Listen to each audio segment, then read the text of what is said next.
I guess we do have drops. Also, I think I figured out why the thing is so shitty. The countdown thing. Maybe it's because OBS isn't the active window? I'll have to test it out to see. Oh, also there are drops. I should add it to the title maybe? Nah, I don't think it really matters. Because I'm pretty sure everybody has the drops available. Anywho, let me move over here. Oh.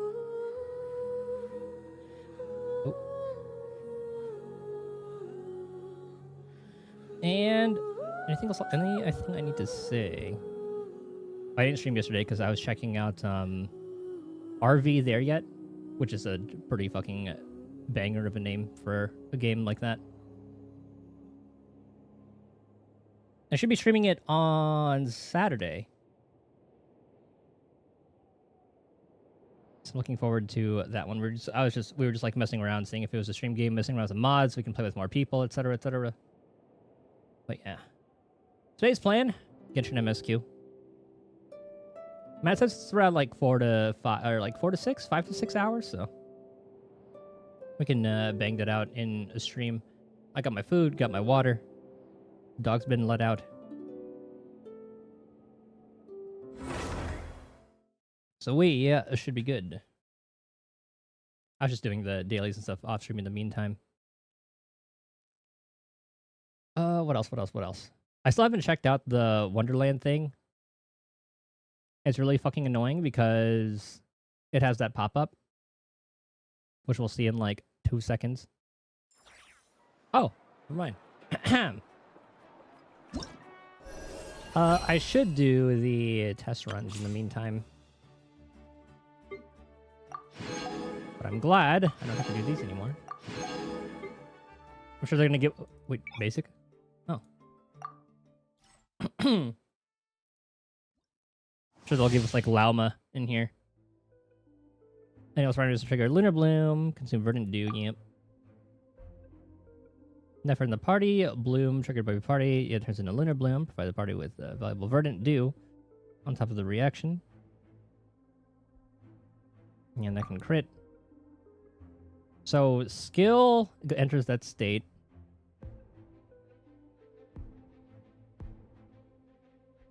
Consume and hold the attack button to the performance.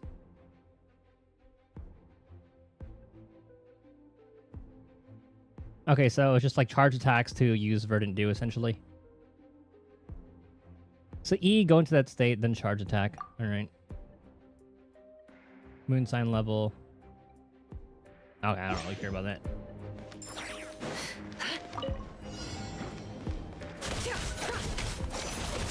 I have to get like 3 of those. Can't hide the truth.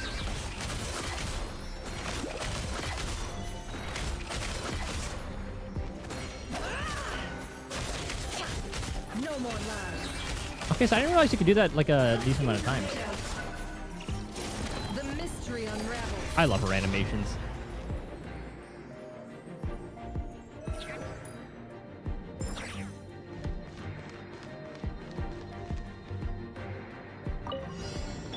No idea how this thing would work. Protect us for the everlasting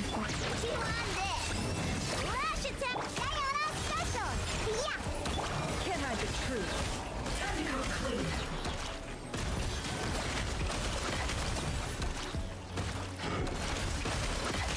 The deception ends here. Receive my blessing by the Frostman of old. Okay, does this bullshit. Can't handle your dream. No more lies.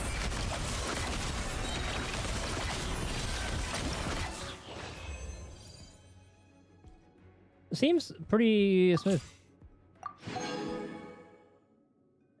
I have to stay strong though. Columbina. Maybe on rerun since I do have what's her name already? Llama.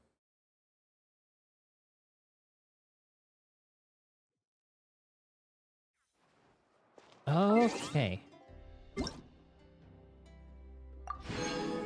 Alright, that's pretty much it. MSQ time.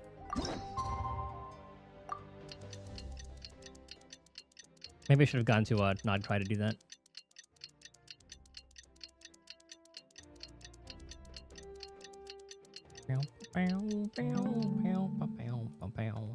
Exploration and trials. Adventuring is... To Nasha Town.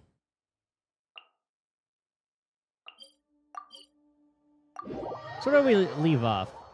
Pretty much just like, and I remember blocking Rerear's beam, and then it was kind of just all, planning around that. No! Right, turn this shit off.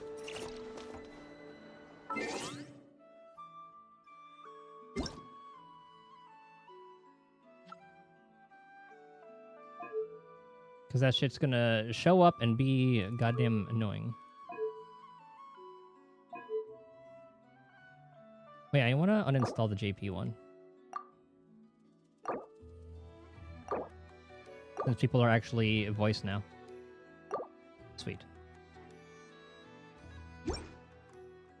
How do I manage who joins my world and shit? Or like the auto... How do I auto decline all of that again?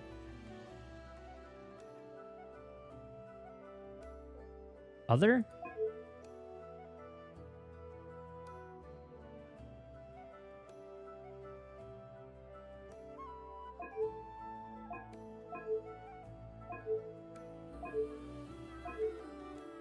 Yeah, I don't think it would be any of these.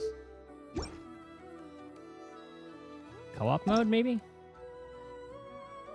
Ah. Reject. Alright. You're not wanting to see any pop-ups. Yeah, so pretty much 6.0 was kind of just like an intro to Nod Cry when we learned about the various factions in here. You got the Frost Moon Scions, who are just all about the Moon Goddess. We did learn a little bit about the three sisters. Learned a little bit about Columbina, her relationship with some of the other Fatui, or at least Sandrone, who I thoroughly enjoyed their dynamic.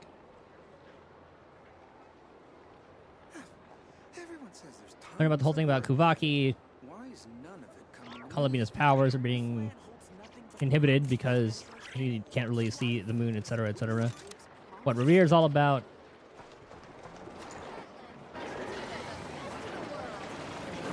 That's pretty much it. Oh, it's been a few days since we said bye to the others in Nasha Town. Still no news about Rerer, though. Where could he have slunk off to? If only he was gone for good. But with all the trouble he stirred up before, there's no way we've seen the last of him. Hello, you must be the traveler in Paimon? Mr. Flynn has been looking for you. Unfortunately, there's been a serious wild hunt attack over at the quarry. He thinks it's time to regroup and figure out a plan. They're getting right to it. The wild hunt? Oh, uh-oh. We better get over there, right away! The dramatic drums. Come on, let's go! Dun dun.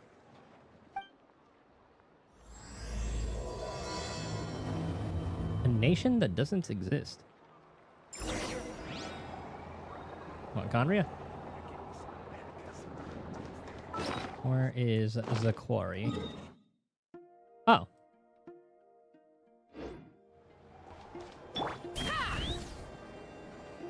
Oh, I thought that would be a lot further.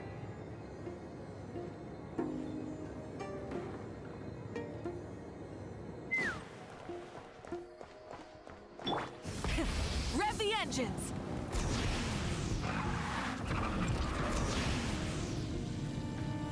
Should be around here.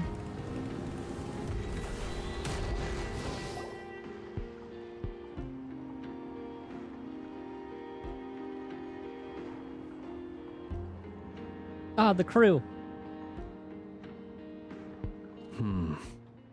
I can barely sense any Kuvaki at all. This whole area feels like a soulless husk. Looks like his appetite truly is insatiable. As if the power of that energy cannon wasn't enough. He's not seriously still getting stronger? What's his endgame here? Ah, everyone's here already. Hey, we made it! So, what's going on? We've all been on high alert since we split up a few days back, expecting Rerir to strike again. But it's like he just vanished into thin air. No one has seen him nor found any trace of his presence. That is, until this morning, when a ratnik found signs of wild hunt activity while out here on patrol. As you can see, the Crystonite itself is physically intact, but the Kuvaki it contained is all but completely diminished. So I remember at the end of 6.0, we had Varka talking to Rerir. And we're sure that Rerir did this. Who else? He's the only one who could pull off a stunt like this. Just look at the size of that slash. Kuvaki loss has reached critical levels. Reikir of Solnari set to maximum threat level. Warning, unless de-escalation measures are taken soon, he will pose a threat beyond our ability to contain. The consequences could be catastrophic. That's a sinner for you. Traveler, do you remember when we encountered Rerir just after regaining his body? There wasn't a shred of sanity left. Nothing but madness and rage. Because you broke his heart. Well, literally. The crystal was like the embodiment of his heart or something along those lines. I remember it well. Yeah, didn't he shout out a bunch of names? Then he started raving about how nothing in this world mattered to him. Was he listing off the other sinners? Because I remember, I think Rhine-Daughter was up there. And Verdofnir? Also, actually, no. Was Verdofnir an actual name in this, or is that like a FF14 name? Because that sounds like one of the dragon's names. Oh, Paimon gets chills just thinking about it. Oh, but the thought that he's still out there, lurking somewhere in Notcry, waiting for his chance to strike? Oh, even chillier. Last time we fought, we were already at a disadvantage.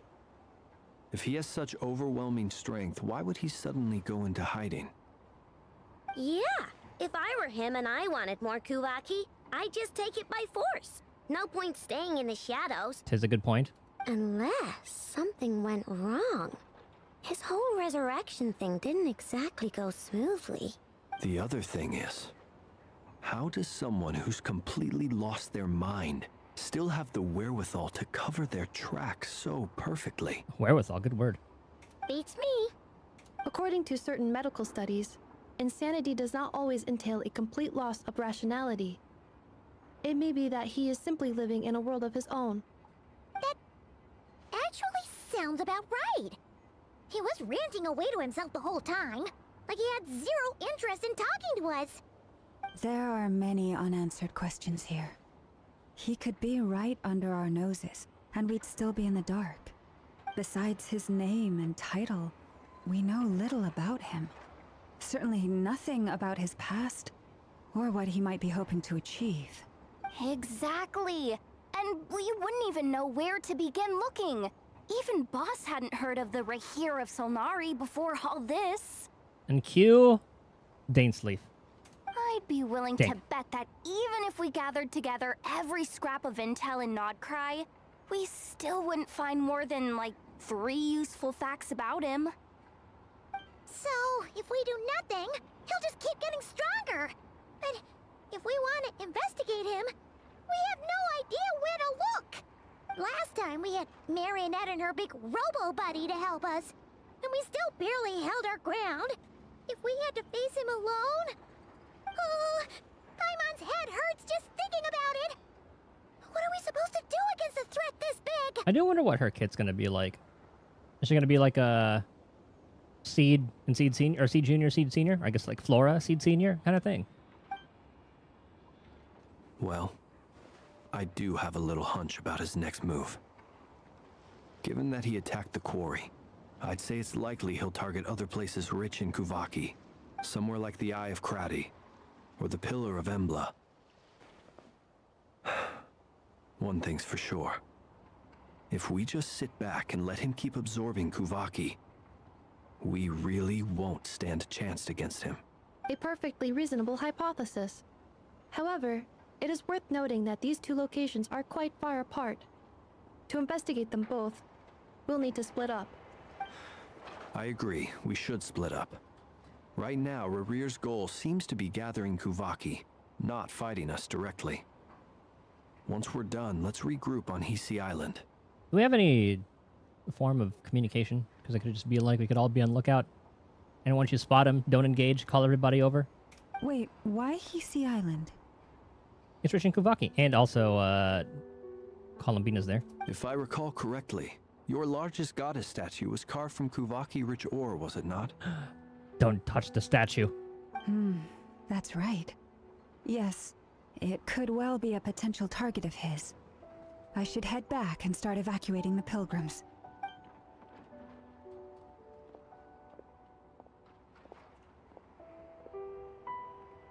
Splitting up's always gonna be risky. Thank you, I know. I guess we don't have much choice, right? We're in a race against time here. And if we do run into Rear, what then? Guess we'll die. That's when you follow the third rule of treasure hunting. Run like the wind. Didn't you say the third rule was go with the flow? I Exactly, don't that's part of the know. flow. Did I? Anyway, whatever. In this situation, go with the flow means go find backup. Agreed. If anyone finds so much as a trace of Rerir, do not pursue him. Get out of the area and alert That's the what rest I'm saying. of us as soon as possible. We need to put safety first. Glad these guys have some resemblance of sense. All right, we'd better get moving. Come on, Inefa, let's go.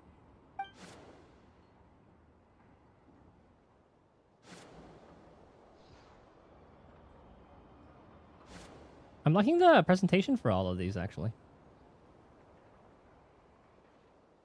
That's a new little I don't know if it's new or not. That little transition that they did, the little slide transition.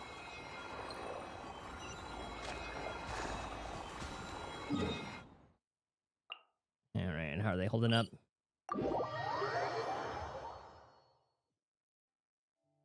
Ooh, I want to visit Columbina real quick while I'm here. Oh, cutscene.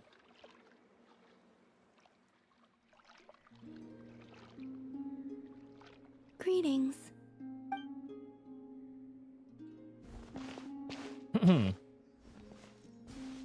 Huh?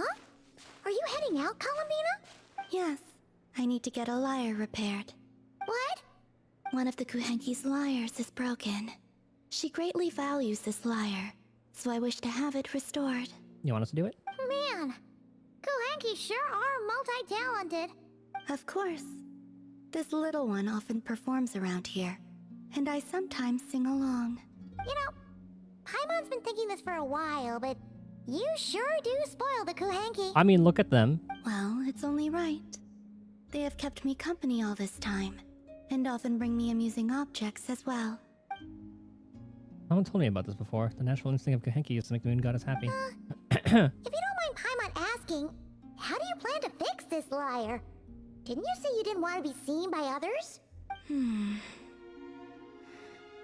the past, small animals or Kuhenki would help deliver broken objects to an artisan's doorstep for me. Oh, is she gonna have the same passive as Lauma? The animals will interact with her? All I had to do was wait for the artisan to find it. Of course, sometimes that would take a few days. Seems like a roundabout way of doing things. Let us do it. Yeah, just leave it to us. Who knows? We might even be able to get this done today. Very well. Thank you. Our pleasure. By the way, what artisan do you usually bring your stuff to? I don't know her name, Oh god. but there's a large Oh, never mind. mechanical hand by her door, and she lives in a round, conch-like home. I thought it was gonna somehow lead to Diona. Dory. Which is the little... I forgot which one is here. The small one. Yeah, she goes to I know. The aroma of crumb kakes Yep. often wafts from within as well. Yep, that clears it up for sure. But, oh, by the way, I know we have a, You appear acquainted with Issue. that artisan. I shall await you here. I know we have, something going on, but...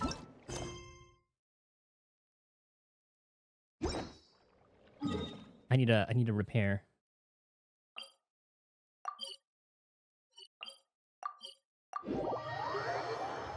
We'll get distracted for Moonwife. Full throttle! I know.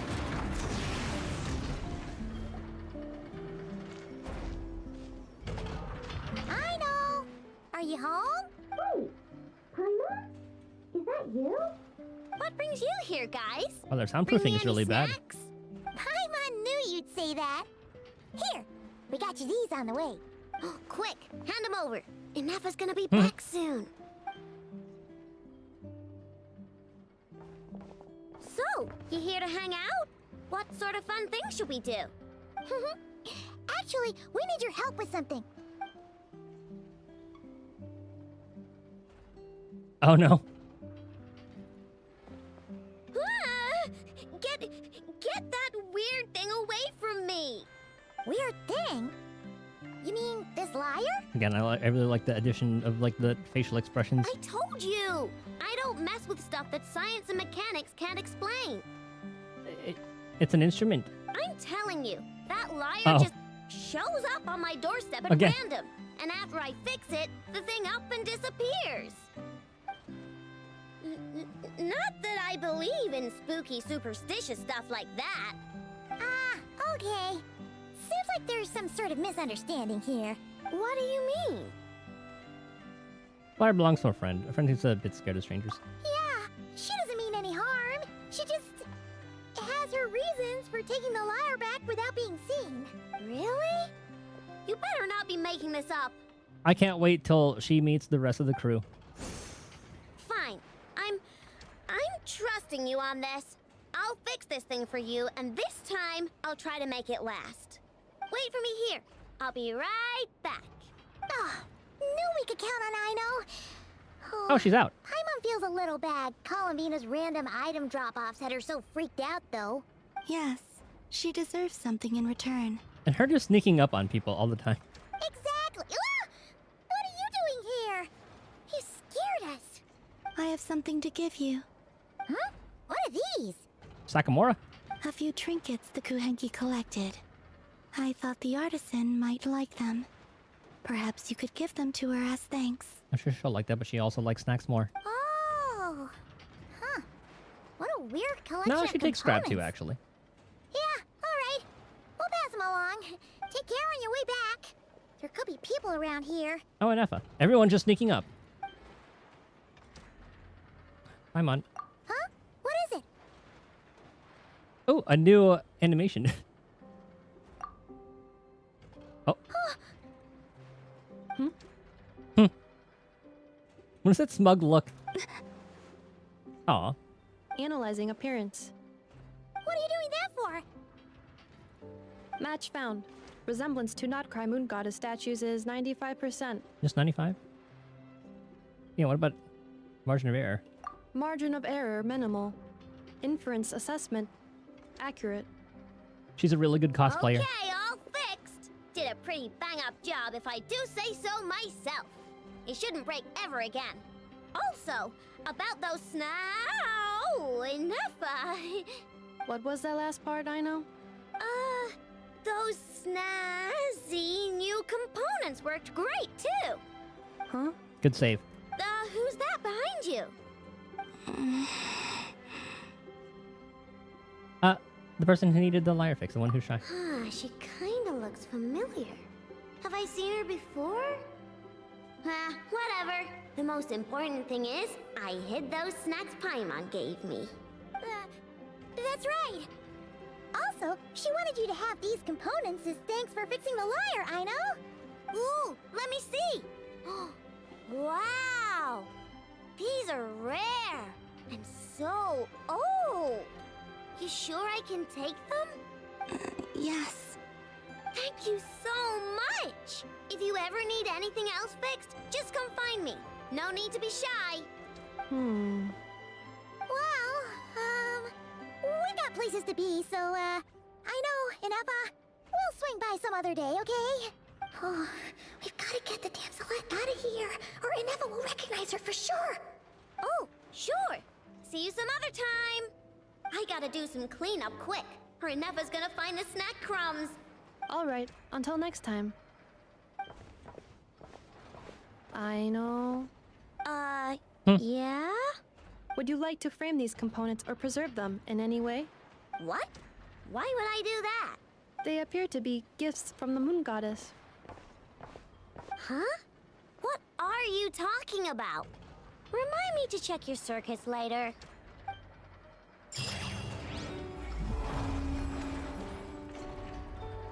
Problem solved.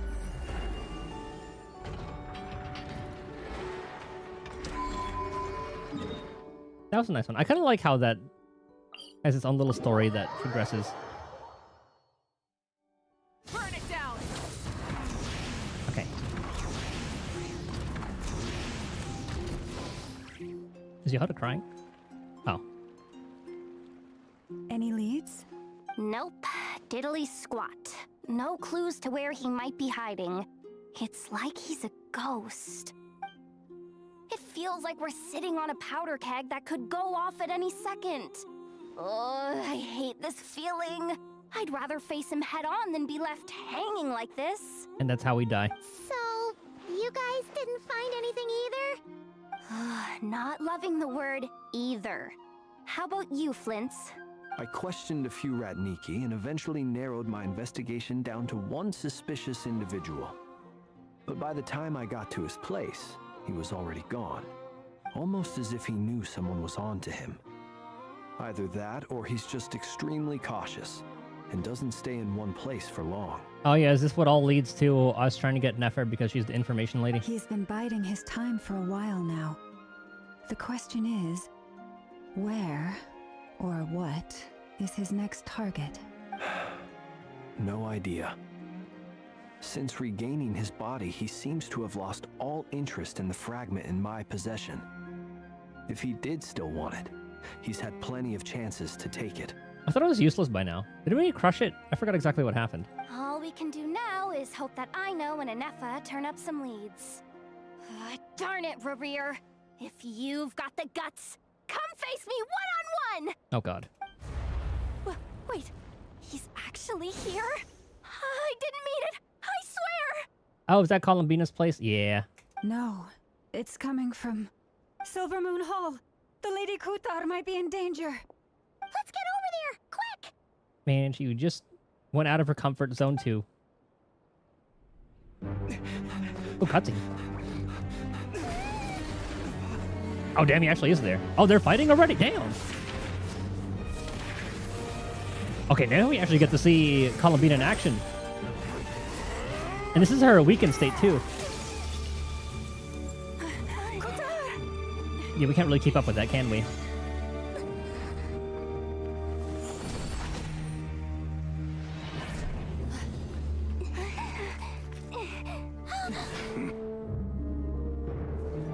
Why is he attacking the damsel elect? What's going on? No time for questions.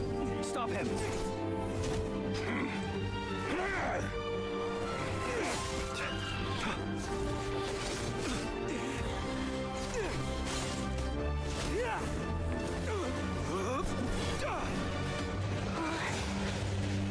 This is insane. Yehoda, get Kutar out of here! On it.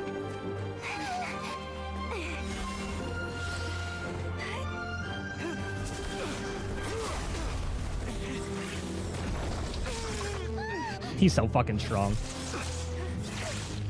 Look where your feeble light has gotten you. Okay, yeah, we're fucked.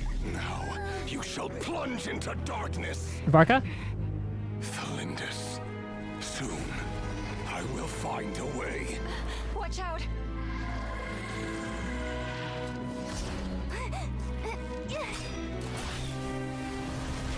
I said, and he even has like the Frieza beam.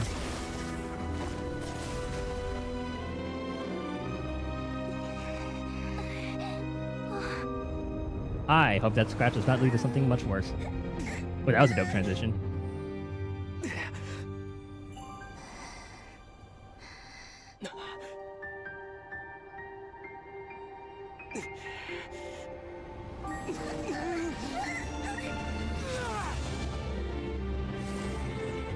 But we absorb a little bit of that too.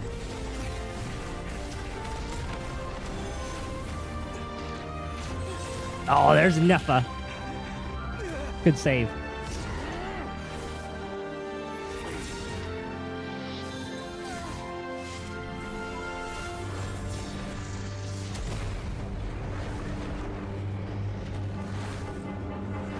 Now, where the hell would she teleport us?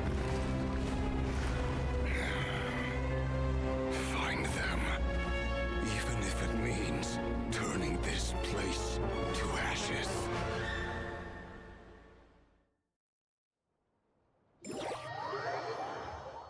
I really like that cutscene. That was good. That was too close. I know she didn't put us back in her little hidey hole because we were fighting right outside of that. We barely made it out of there alive. What's that guy's deal? How'd he get so crazy strong? He's one of the 5 sinners, and that probably wasn't his full strength. He's a threat to this entire nation. World. I doubt his strength could even be measured by conventional standards. I have a question. When me and Anefa showed up, we saw him chasing after this lady like he wanted her dead. What was that all about? We weren't there for the whole thing either. They were already duking it out by the time we arrived. Yeah, we didn't see how it all started. It all escalated so quickly, we had no choice but to step in. Kutar, can you shed any light on the situation? Kutar. Cross-checking database. I see. So you're the one that the Frost Moon Scions refer to as the Moon Goddess? And there's that confirmation from when we spoke to her earlier. Wait, she's the moon goddess? Oh, no wonder she looks just like all those statues. There are many reasons why people might worship the moon, and just as many why they might despise it.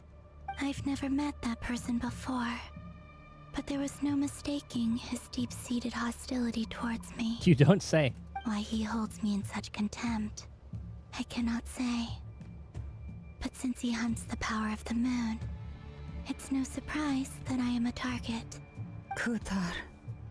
There are many potential motives. For instance, you help the traveler escape his grasp. This could be his way of taking revenge. It is also possible that he covets the Kuvaki inside you and seeks to take it for his own. The list goes on.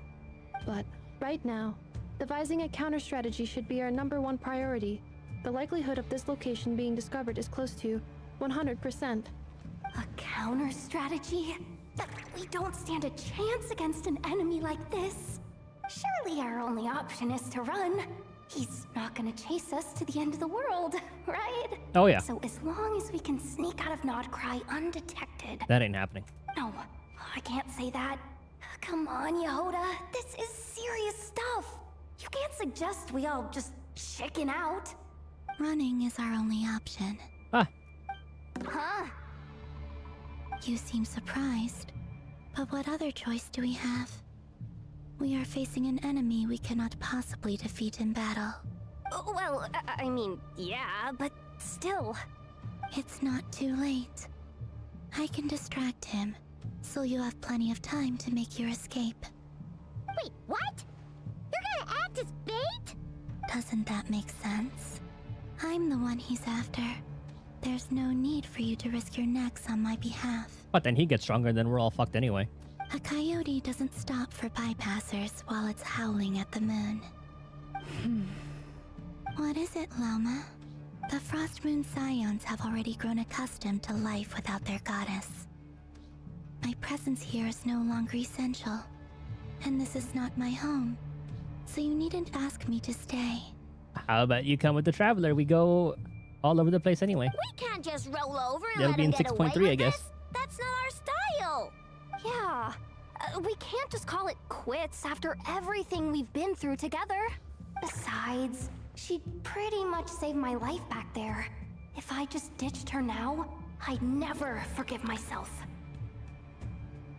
I wonder, like, with that injury on her shoulder, if you could track that. We can't overlook that you have saved our lives multiple times now. To talk of returning the favor would be a little crass for my liking. But suffice to say that we are friends, and friends look out for one another. Riri's true objective remains unclear. Even if we were to sacrifice Miss Kutar, there's no guarantee he would stop. Anyway, I won't solve anything. But We stand and fight. Kutar, I know why you left the Frost Moon Scions so long ago. It was because people started treating prayer as a form of trade. They would make self-centered wishes, force you to accept meaningless offerings in return, and then expect you to perform miracles for them, as if that were their entitlement. If it were me, I might have walked away too. But I believe that time can change everything, and that sometimes it takes losing something precious to appreciate its true worth. So we need to hit up Easteroth. After much reflection, I've realized that this was never about whether the Frost Moon Scions need you. Any relationship based on need is purely transactional. What I truly hope is that you'll choose to stay, not out of obligation, but as part of our family. Nope, she's coming with us. You were born here, and now you've returned. Who knows? Perhaps it was the moonlight that guided you home. Thank you, Lauma. But my power is on the wane. I'm afraid I will be of little use to you now. We'll find a way. It's our turn to help you now. We just need Malwika to punch a hole in the sky like she did last time. I'll do as you say. Both times you saved us, we were transported across great distances in an instant. Is that one of your powers as the moon goddess? I mean, technically we can do that too. It is, but I find it very draining. I barely managed to pull it off just now, and it will be some time before I'm strong enough to do so again. Rejected by the world, my power is dwindling. Like a lake cut off from its source, slowly shrinking away. Now, it has almost run dry. What do you mean, rejected by the world? The 3 moons belonged to the ancient bygone era in which they came into being. From the moment I was born, the world itself has been steadily sapping away at my strength. That's why we need the moon marrow. The 3 moons are not one and the same. As the goddess of the Frost Moon, I cannot wield the powers of the other 2. Did you ever know what the other 2's powers were? Yet moonlight has a way of blending together. Each can reflect the other's glow. So when our fingers touched, I was able to restore my strength by drawing Kuvaki from the Eternal Moon's marrow. But this method of recovery is painfully slow. If only we could find the... Uh-oh. There it is. It's the Wild Hunt! Ah, even faster than we expected. We'll have to finish this conversation later. See how those Wild Hunt creatures are running away from us. They're likely just a scouting party, which means Rerir won't be far behind. Then what are we waiting for?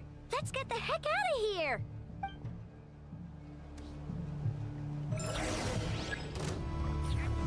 You on this! Annihilation mode. Oh, they just keep coming! This is right. I forgot how all their kits work. Rerir's closing in on us. We need to pick up the pace. There's too many of them! And this time, we can't fall back on Guitar's house to escape! This goes on much longer.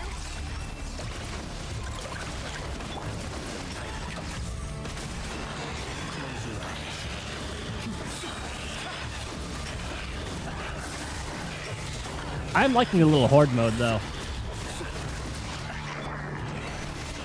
With one heart, ultimatum protocol. Defensive mode engaged. I know we're probably supposed to run out of here, but I kind of just having fun just fighting with all this.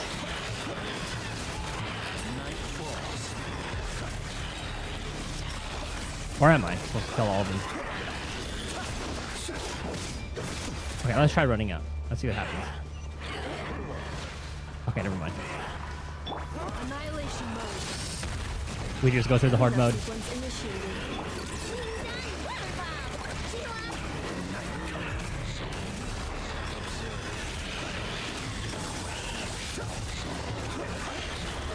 Close your eyes. Fear the dark.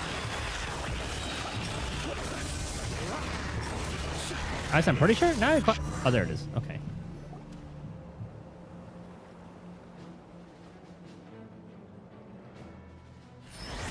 There's Varka.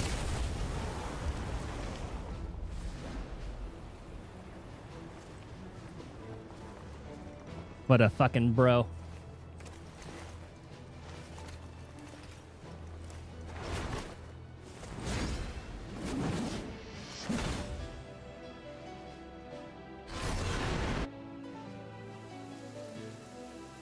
Oh, he just one-shot all of them? Good God. What's the matter? Bit off more than you could chew?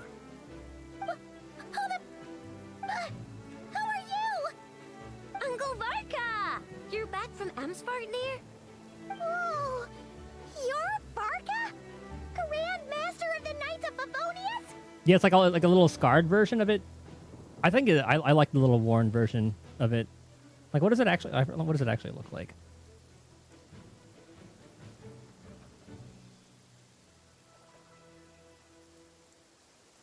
Oh no, it is pretty scratched up. I want to see the full model.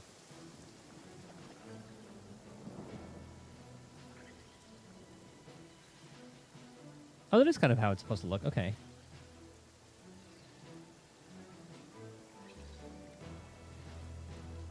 Oh, I'm pulling up a picture of it.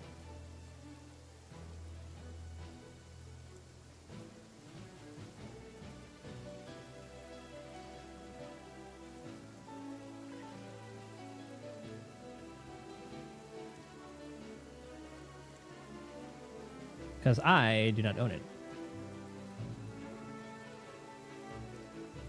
Okay, this is the second. Yeah, this is what it looks like for after second ascension. That one.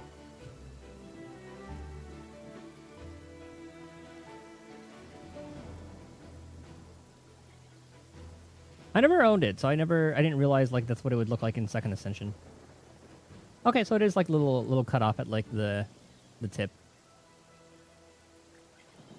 But if you're talking about more just like the color scheme and all that, how that has like the black and red, and he's aventurine. We could save the intros for later. Right now, let's get you all out of this hellhole. Follow me. I know somewhere you'll be safe. Yes, it was. Yeah, I remember that one. Oh, is that where I think it is? And then the one spear, I forgot exactly what it was that baited him, was so fucking funny. That's the one. Or it was like Come on, move. There's no time to waste. Yeah, it was a different kind of like it was a different spear. Or polearm.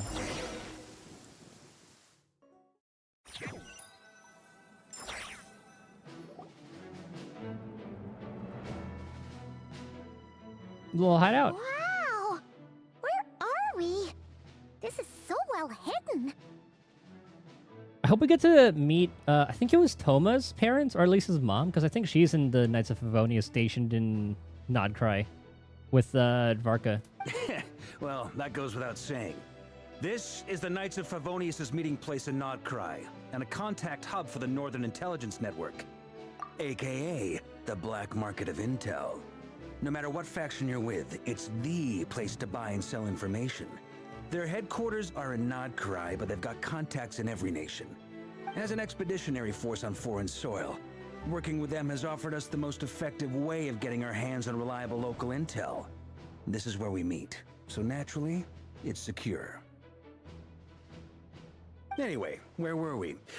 Folks from Nodcry should be pretty familiar with me by now, but I believe this is the first time we've met. Actually got the hell of like the 6.x cast here. We have, let's see, it started with, well, I guess Anefa count. Anefa was like 5.8. So Anefa, Lauma, Flynn's, I know, Yehoda, Damselette, Varka. And the only ones not shown are like Alice, Nicole, Sandrone. I'm probably missing a couple more. Allow me to introduce myself. I am Varka, Knight of Boreas, and Grand Master of the Knights of Favonius. We've heard all about you. This meeting's been a long time coming. You look way younger than Paimon expected. But you definitely have that Grand Master vibe. Well, I'm no spring chicken. Just not showing my age yet. Definitely feeling some of that back pain today, though.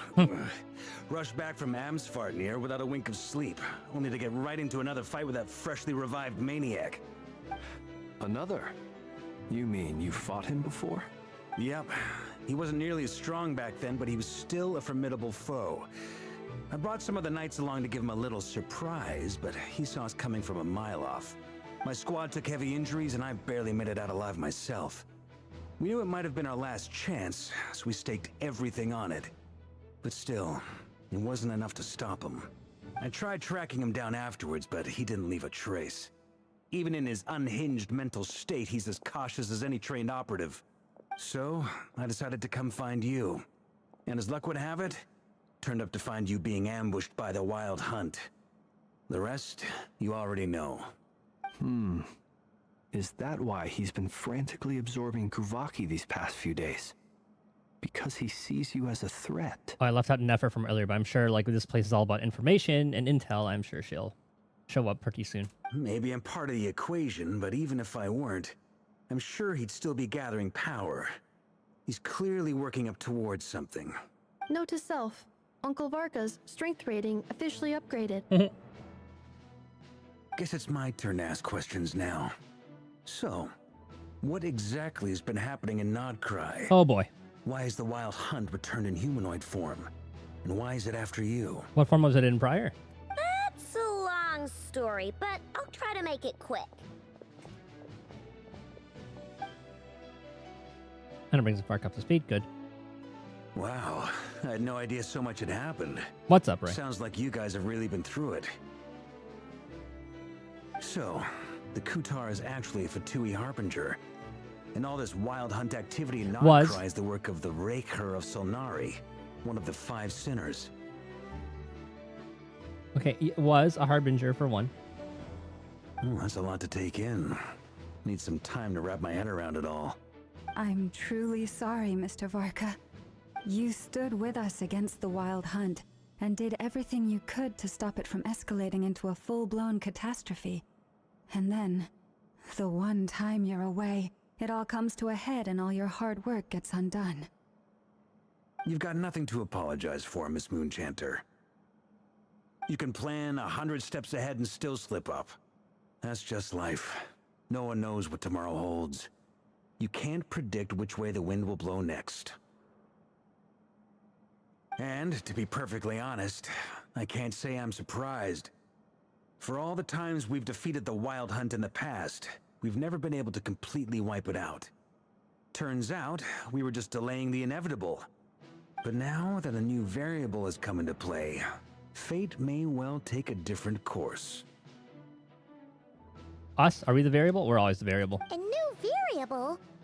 You mean us? Who else? And in a strange way, I think his resurgence might not be an entirely bad thing.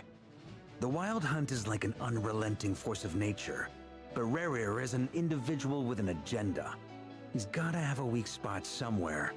That said, while I was explaining everything just now, some of the points that Mr. Flint's added caught my attention. You mean about our mystery ally? That's right. From what you've said, not only did they lead you straight to some key files, they also shielded Hisi Island from a lethal Kuvaki blast. Oh, that part. Yeah, that's probably talking about Nicole. I don't know who or what could pull something like that off. Heck, even Miss Columbina doesn't have a clue. Yeah, it's definitely leading towards Nicole. That looked very angelic and she was there. Like the little shield did, rather. I hadn't heard the story about those files. Would you mind repeating their titles for me? Wild Hunt Phenomena Log, a Nodcry and Ratnik's Field Journal, and Kuvaki Survey Log. Oh. No. Still doesn't ring a bell. Another dead end. Guess all we can do now is hope that our mystery ally keeps showing up when we most need them.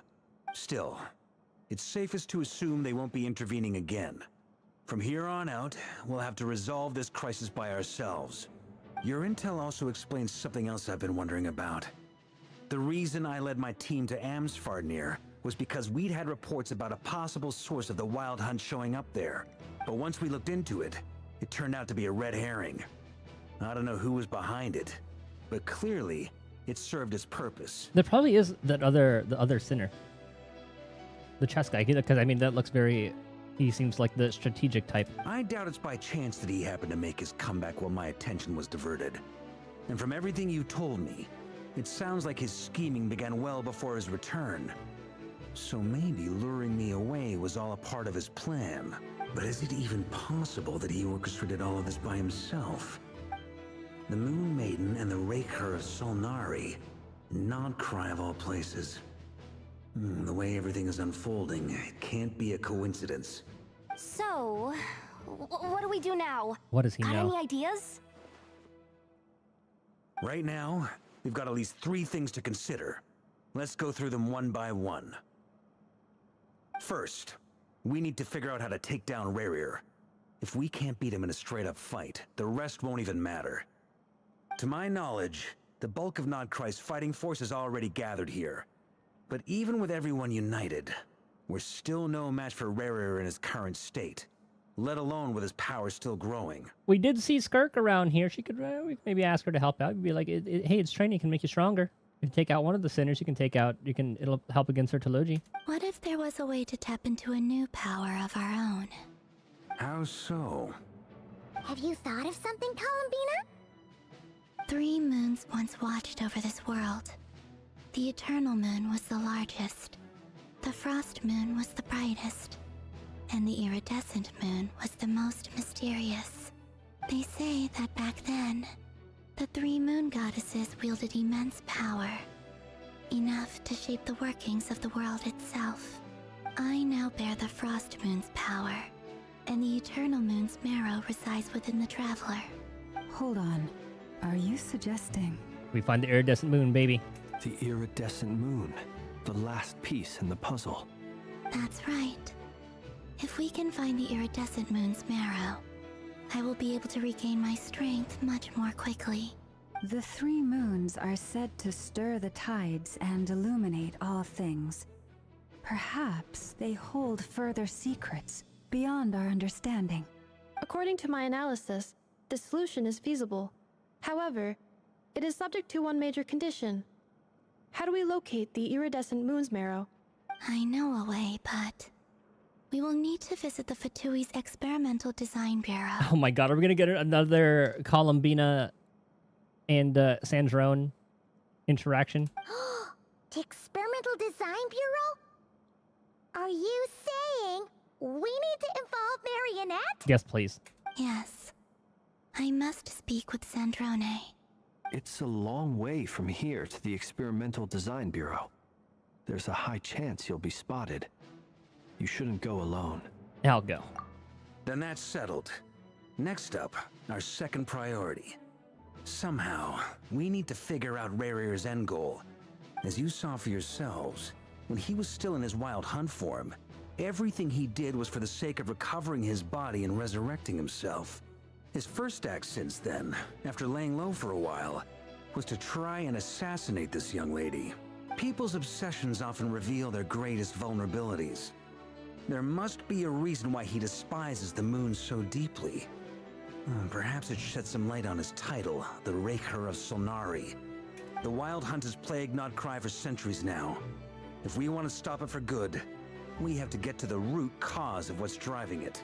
Dude, looking at the model differences from, say, like Diluc to fucking Varka is night and day. It's true. We still know very little about him. If Kuthar hadn't given us that lead, we wouldn't even know his name. But where would we even start? I doubt even the Intel Queen of Nodcry has a clue, and she has info coming out of her ears. Oh? That's a rather hasty conclusion for someone who's so painstakingly meticulous when it comes to dealing with machines. I was wondering when she'd show up. She heard me.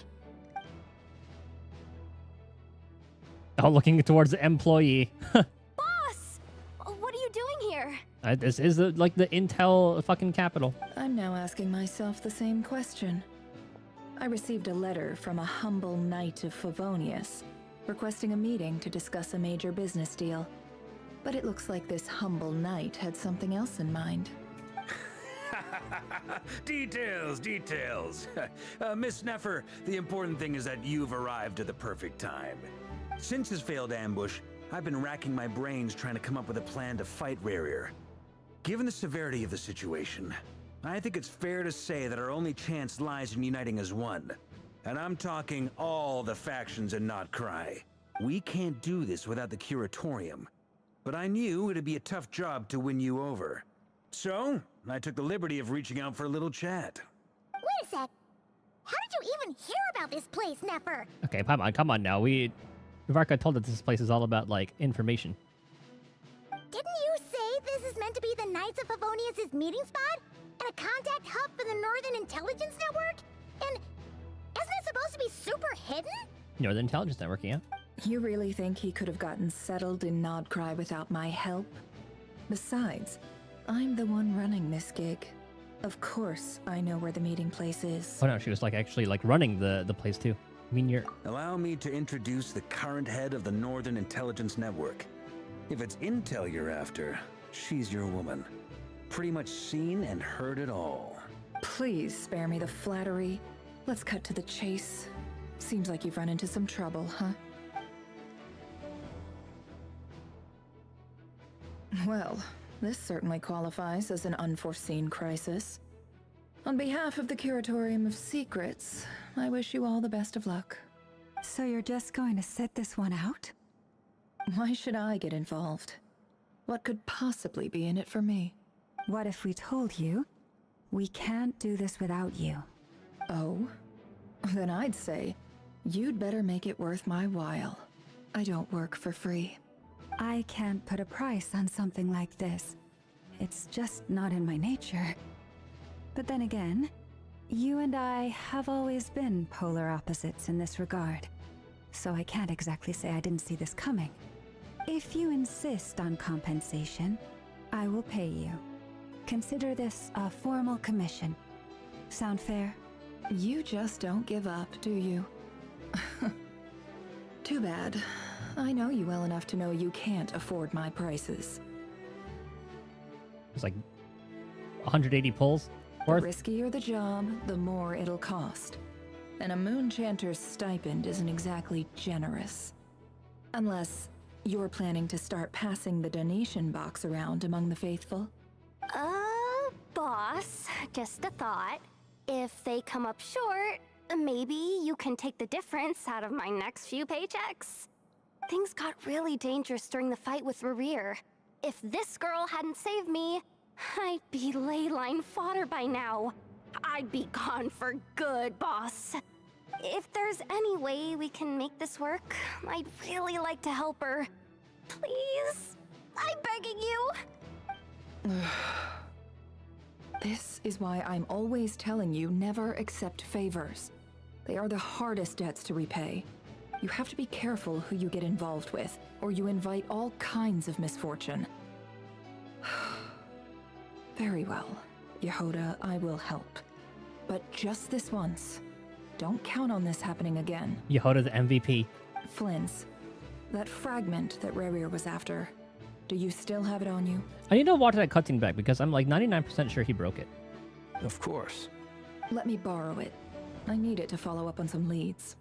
Wait, you actually have some leads? Shh. This is top secret information. I get it. We all have things we'd rather keep to ourselves.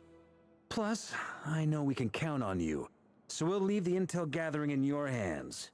And that brings me to the third and final item. We need to find a way to distract him. We need time to make our move, so someone will have to stall him. I mean, you're like the strongest one here. But we know he's after her, but she's going with us to the facility. I'm in for this part. Yep. No matter what. Anyone coming with? Inefa? Count me in too. Oh, Flynn's and Varka together. Come off it, you two. Quit playing heroes. Now they're both like fighters, main DPS. I'm way ahead of you here. Inefa did a scan of the Moon Goddess's Kuvaki signature, and we're gonna use it to make some decoys over at the Kramkake craft shop. Anyone who's in, follow me. Well, that's smart. I like that.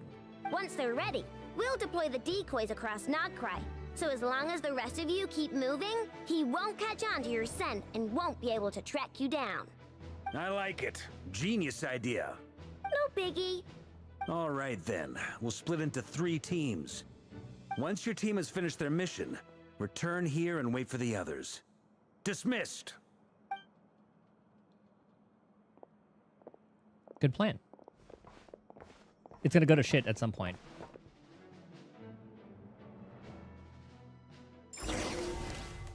Oh. Do we actually get to play through each? Oh, that'd be really cool if we actually get to play through all of those. Ooh, I'm liking this. We just walk in. Lady Damselette. Wait. Oh, I guess she is Fatui. Or I guess you two. she has warrant. What are you doing at the Kuvaki Experimental Design Bureau? Before we start that. So yeah, Red Magic has their own phone, made their phone water resistant. Yeah, that was like the main thing that made me apprehensive about getting, like, looking into that one. That's why I decided to go with, like, the S24 Ultra instead. Because that's a pretty big thing, especially with phones nowadays that can, like, if it's raining outside, one little droplet of water goes into, like, little open intake or output. I forget exactly what it was, and then you're fucked. We've been doing our best to mind our own business lately. But if you're just gonna waltz up here like this, you're seriously pressing your luck. Don't blame us for doing what we have to. Okay, so they do, yeah, warrant's still out. You really think that's gonna scare us off? We're not looking for any trouble. I just want to see Zandrone. Do I need to remind you that you're still a wanted fugitive for deserting us? Out of consideration for our former ties and the crisis we're all up against, we'll let you leave in one piece. But don't even think about trying to get inside. Is you gonna just walk past her? Is Zandrone gonna be right there? Oh, never mind. Thank you. But... Are you going to make me repeat that? No, my lady. Zandrone seems to be in a good mood. Must be maintenance day.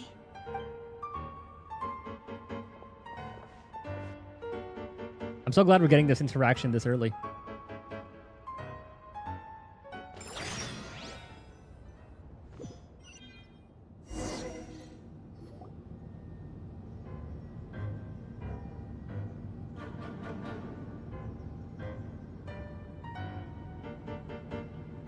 So tell me, to what do I owe the honor this time? Actually, before you answer that, just so we're clear, we're not colleagues anymore, Columbina. I don't owe you anything. I promise it's nothing big. It seems like you've gotten the wrong idea here. The only reason I let you in was because I was bored. It seemed like a way to kill some time and satisfy my own curiosity. I love her theme. Whatever miscalculations I may or may not have made in the past, I haven't lost the plot enough to even consider sticking my neck out for your sakes. I'd like to speak with Arlecchino. Oh yeah, I forgot she was gonna be a part of this. I wonder what's she cooking with all this? Because I still need to do her story. I should have done that before doing this, but I forgot. What? Huh? You mean the knave? I guess we all get to find out what she's cooking with all this. I'd like to speak with Arlecchino. Is she in Nodcry? No, she's not. Once the work on this facility was completed, she went back with the Rooster and Regrator. The only ones in Nodcry are me and... what is it you need to speak to her about the anyway?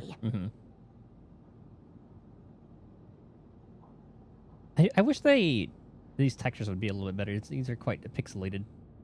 Rerir is hunting me. If I'm going to face him, I must first retrieve the lost moon.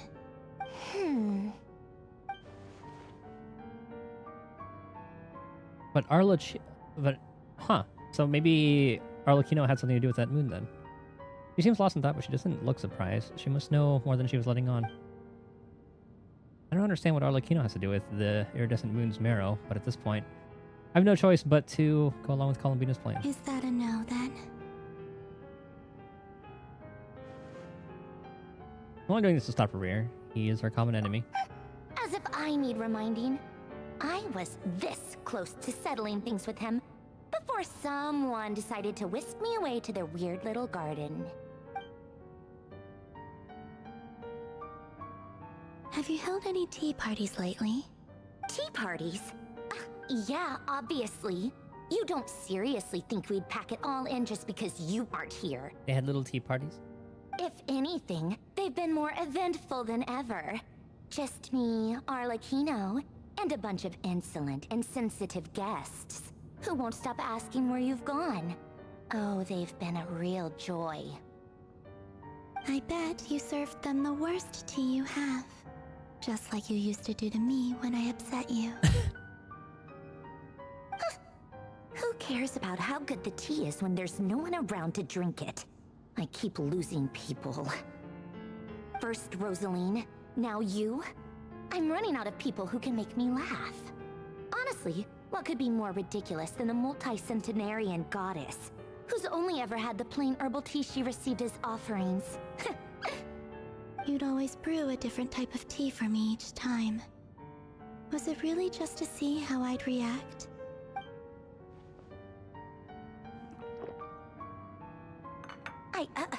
Well, duh. Why else? Watching you squirm was practically my only form of entertainment. So she says. Or was he generally trying to introduce Columbina to new flavors? Maybe all that coldness is just an act and they actually get along. Yep. Oh, yeah. And Capitano sometimes used to bring Tartaglia around too. Aw. But I guess we won't be seeing him again. Yeah, it's another lost one. Was she bros with Capitano? Well, I guess we are overdue for a get-together. Polonia! Another cup of tea? Have Favronia pass a message to Arlecchino for me. It's time for tea. Will suffice. Pass along a message for me, too, if you would. My body cannot contain the marrow of 2 moons, so I'll be leaving one of them in her care. Arlecchino buff? Excuse me? Who said you were on the guest list? Mm-hmm. If my tea meant that much to you, maybe quitting the Fatui wasn't your brightest move. Back when you were under the Tsaritsa's protection, no one would have dared come at you so openly. But that protection didn't come for free. In fact, I paid dearly for it. At the end of the day, it was just another transaction. I just got tired, that's all. I never wanted any part in their grand ambitions, and I've had enough of being treated like a bottomless supply of power. It brings back memories from the old days, when I was still worshipped as the moon goddess. Centuries on, it may be a different group of people, but I see the same greed in their eyes. I figured you'd leave eventually. You didn't have as much of a reason to stay as I do. I'm curious to see Marionette backstory. The Tsaritsa gave you shelter and protection, but that was it. Nothing more, nothing less. Meanwhile, the Fatui demanded everything from you in return, until it was more than you could bear. I get why you left. And frankly, I have no interest in dragging you back just because the higher-ups told me to. But if you keep hanging around with this riffraff, the next time we cross paths, we might be enemies for real. He says that, but she's the one who just caved in and agreed to help Columbina. Guess that's our cue to leave. Alright, let's go. That might be your plan. But it sounds like someone else wants you to stay a little longer. We're gonna get to see the doctor? Huh? What do you mean? Because I don't think Arlecchino is gonna be here that fast. Or is that her theme? Listen. Ah, Wild Hunt's here. My lady, it's the Wild Hunt. A horde of monsters is headed straight for the facility. Another uninvited guest trying to crash my tea party. Clear the area. I'll handle this. And by her means Polonia. Wait, what? You want us to leave you here by yourself? Huh, you'll be lucky to make it out of this alive. You really think you can afford to worry about me? Go on, get out of here. You may have stopped Polonia from crushing him last time, but I've made sure that won't happen again. The entire Experimental Design Bureau is rigged for war. Stay and watch if you want, but it'll be at your own risk. I'm watching. You're not flagged as friendlies in the weapon system. Okay, touche. Just be careful. Don't tell me what to do! Look, if you're leaving, make it quick. Or you'll just get in my way. There's a secret passage on the 2nd floor. It'll take you right to the plains out back. Stare all you want, Columbina. You're not getting another invitation to my tea party. I know this reminded Columbina of her leaving the Fatui. Sandrone helped her escape. I know. But thank you anyway, Sandrone. This is exactly why you shouldn't hang around with those people. All their melodrama and sentimental nonsense is rubbing off on you.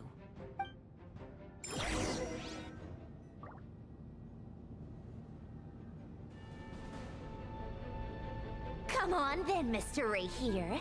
Let's pick up where we left off. It's your Wild Hunt monstrosities versus my beautiful creations. Let's see who comes out on top.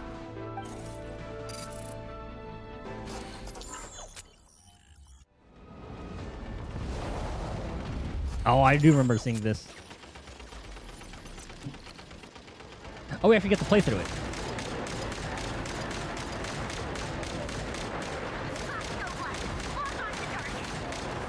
Are we just one-shotting them now? Oh, it looks like it.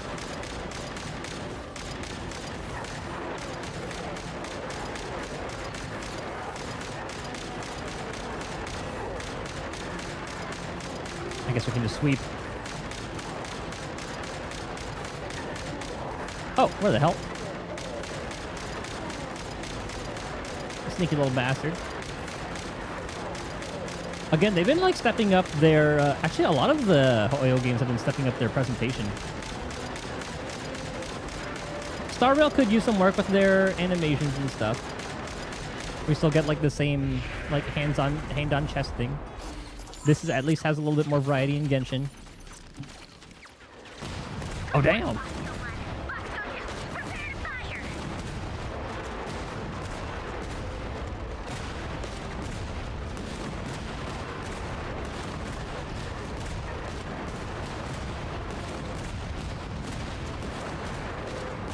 How did that one survive?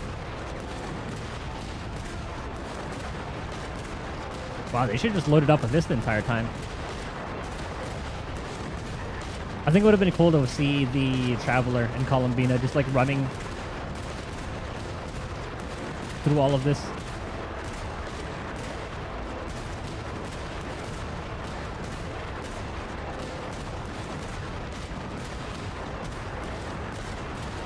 Okay, good God, how many do I have to fucking kill?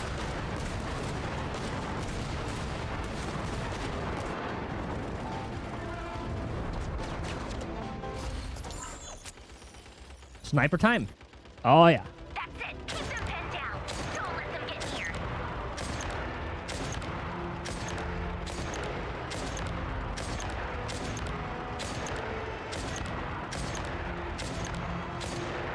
I cannot imagine doing this on mobile, though.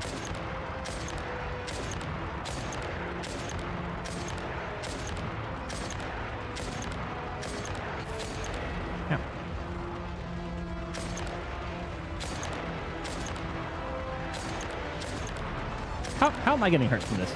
I'm so far away. Rotate out. Deploy all backup units. Get in there and hold the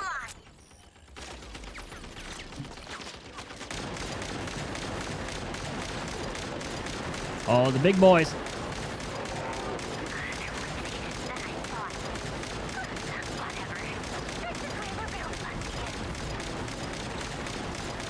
Okay, once we see them turn gray like that, they're dead.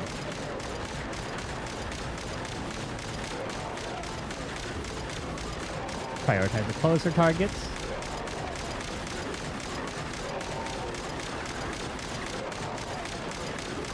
Oh, can't hit that one. Oh, shit's hitting the fan a little bit, Sandrone.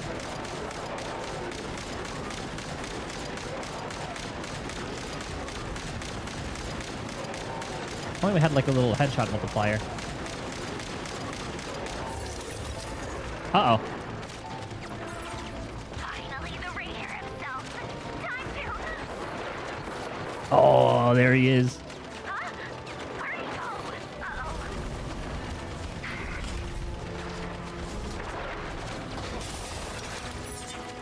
go? Again with the presentation, just doing a lot better.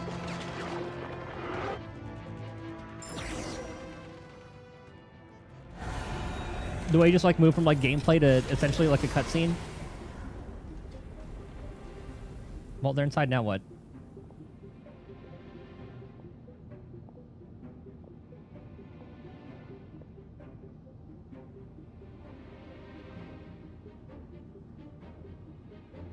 Polonia, get him! I've upgraded Polonia again since our last encounter, and uploaded every last scrap of your data. So let's finish this once and for Oh, I thought he was just gonna like bust through that. It's like one shot Polonia. Where did she go? Hey, this isn't about her. Over here, you big... Curse it, Moon. Go. Keep searching. She cannot have gotten far.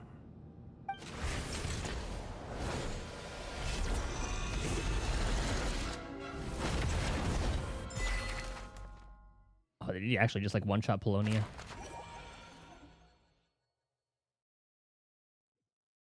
I like how even the little animation changes on the bottom right.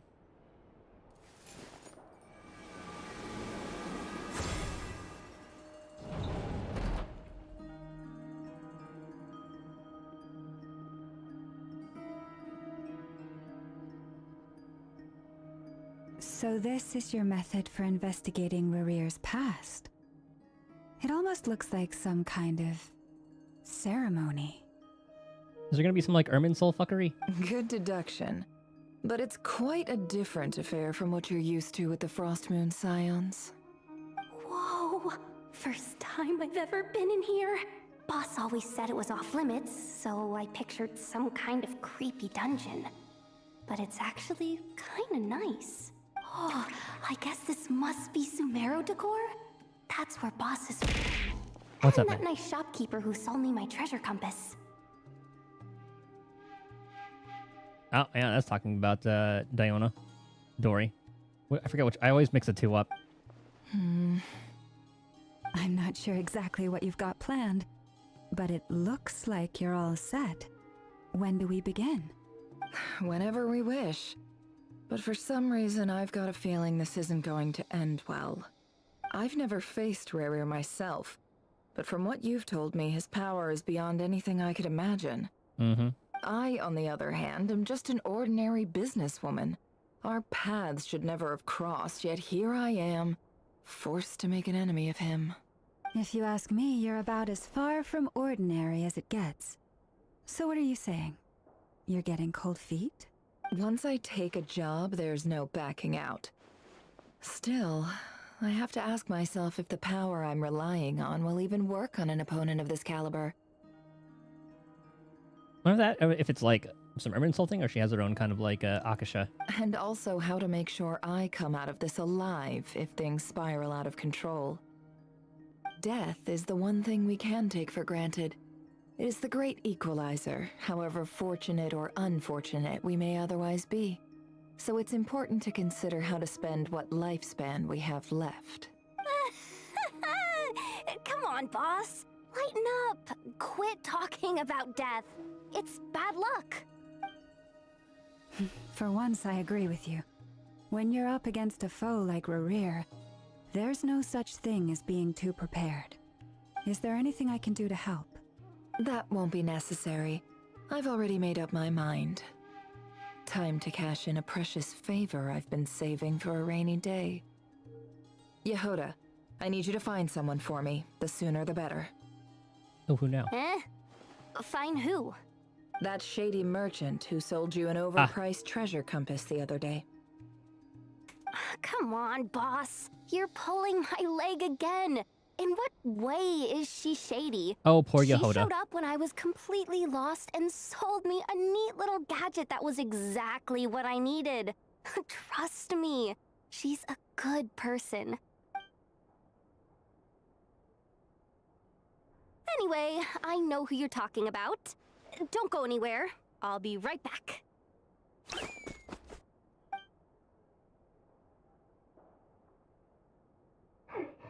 Quit dragging me. I genuinely can't run any further. I forgot what her title was. The song. See, it started with an S. Hey, aren't you? What is it? What's Dory. the Yeah. big rush? You dragged me out of a dream where I was literally swimming in Mora. I'm charging double my usual attendance fee. Yeah. Okay. Diona is the Mondstadt one. Dory, Sumeru one. Well, how they're playing the Sumeru theme. See, look how easygoing she is. After that rude awakening, she could have completely snapped at us. But instead, she kept it together and just asked for an extra fee. Dory Sangama Bay? Sangama Bay, that's what it was. I never would have pictured you two doing business together. Well, they are both from Sumeru. If you want to make it big and not cry, it's all about connections. Lady Nefer just so happens to have a lot of intel that interests me. And she also did me a big favor in the past. It was back when I first arrived in Not Cry. My trusty assistant, the genie in my lamp, had an adverse reaction to the Kuvaki and fainted. There's her own little genie. Also, God, the melody for the Sumeru theme is so good. And wouldn't you know it, that's when I suddenly find myself in a life-or-death situation. Good thing my compatriot was there to swoop in and save the day. I've been giving her a 30% discount off all of my goods ever since. Now, so that no one here feels left out, I'm willing to extend a 20% discount to fellow friends of Boss Nefer. Plus, any other friends you send my way will enjoy 10% off. Huh, what can I say? The great Lord Sangama Bay is nothing if not generous. So, let me guess. You've run into some trouble? I've got everything you could possibly need, and the more you buy, the more you'll save. You guessed correctly. What have you got in the way of survival gear? The one type of gear I've never been short on. What are you looking for? A jetpack fresh from the Academia's labs? Hey, jetpacks. An ancient suit of armor dredged up from the bottom of the sea? At the very least, I need to know what kind of opponent you're dealing with here. A sinner. If even you're worried about staying alive, it must be pretty serious. Yeah, just one of the sinners. What if I told you it's someone with the power to bring a nation to its knees? Is that so? Then we really are talking top-shelf treasures.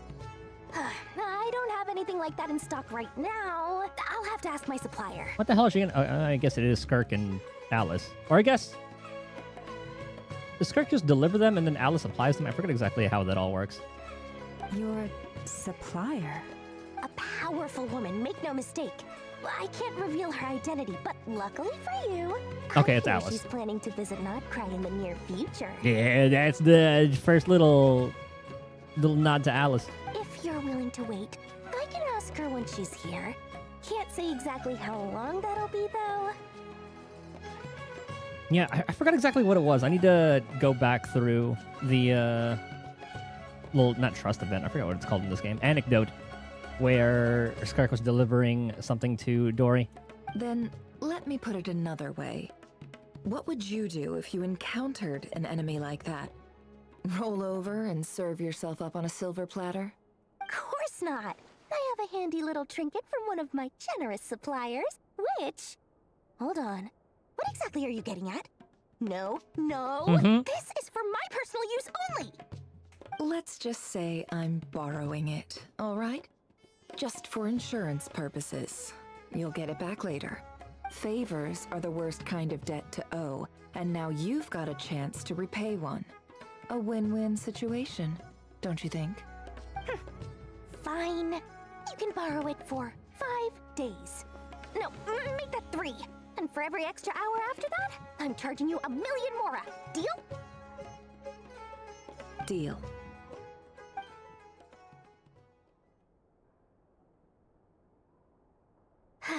What a way to start the day. Now, was there anything else you wanted? Or can I go back to bed now? I'm kind of curious to see what exactly this thing is. That will be all. Take care now. Don't trip up on your way back, friend. And we'll see what that does when it comes into play later. You're my favorite shopkeeper.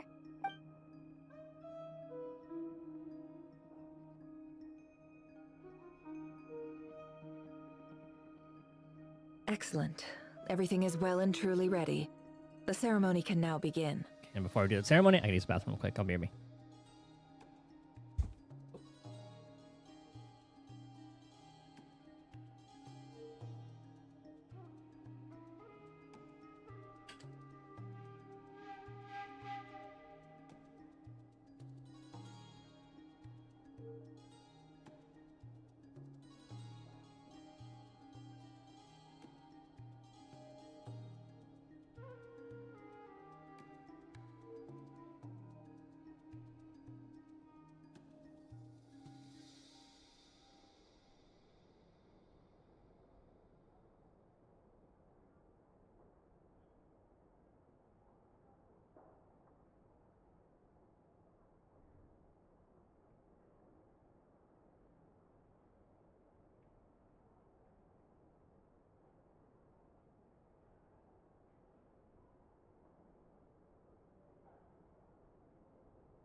Alright, let the ceremony begin.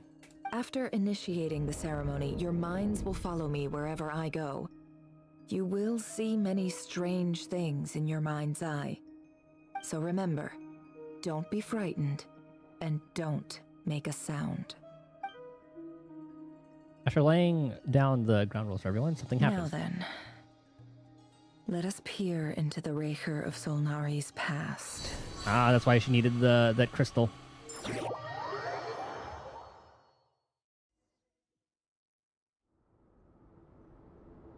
I made it. Oh, also, some Conria lore. Well, I'm assuming this would be Conria. I don't recognize this style of architecture. Must be Conrian. Yep. Simple furnishings, table and chairs. It's a more ordinary house than I might have expected. Looks like the fearsome Raker of Solnari came from surprisingly humble beginnings. Now we're getting some fat lore. Like, the way they've been pacing all this has been very good. Unless this passed for luxury in Conria. Unlikely. It was said to be a very prosperous nation in its heyday. Anyway, I'll keep exploring.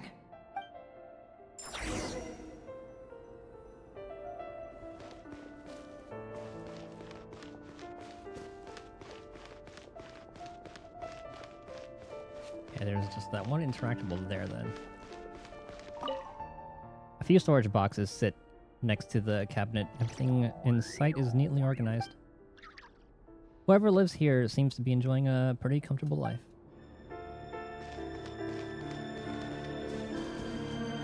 Ooh, the music.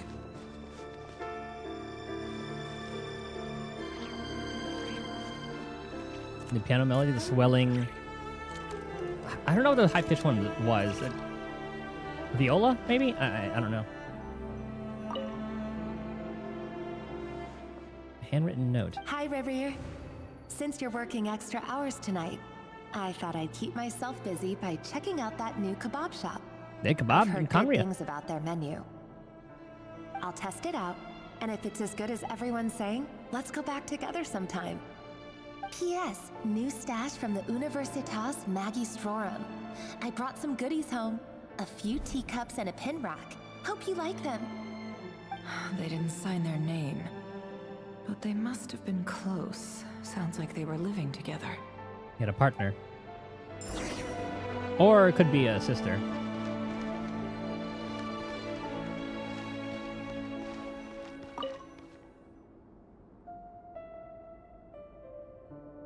I went over to Joseph's for drinks today.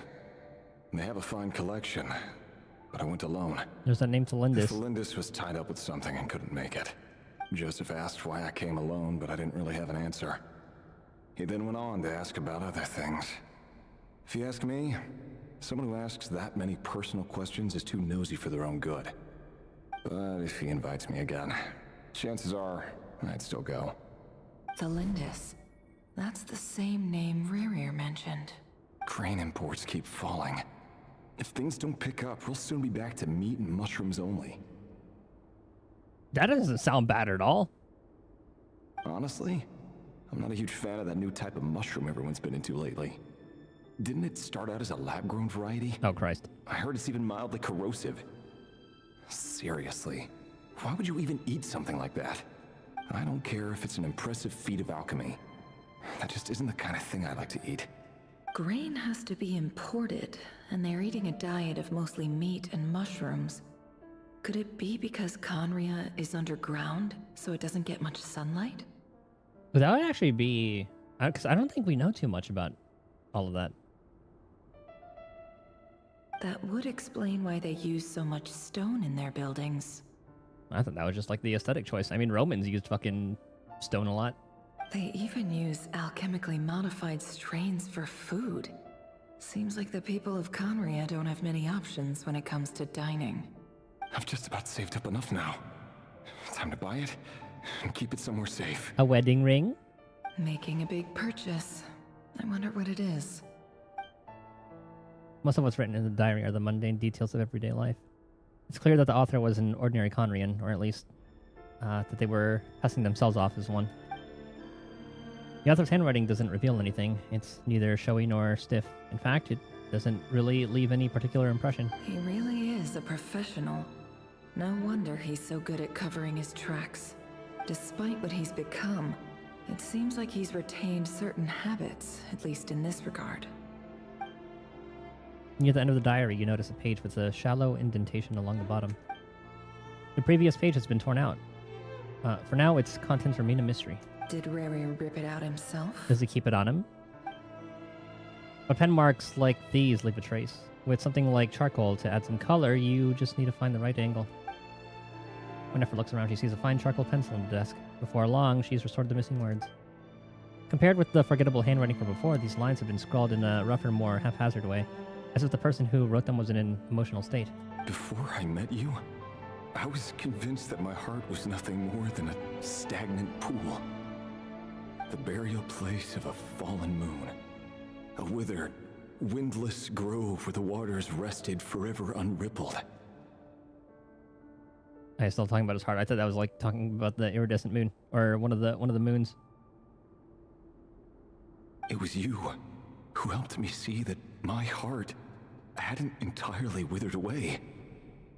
That it could still beat to the rhythm of love. And this is the like the crystal that was supposed to be representative of his heart. This is just trivial sentimentality from the looks of it. Why would he go to the trouble of hiding that? The burial place of a fallen moon.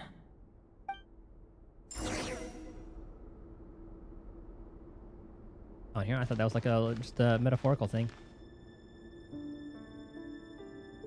That's where we were in the past, eh? Yeah, it is. I thought that mirror looked suspicious. That looks like a mix of Gallagher and Rekka, doesn't he?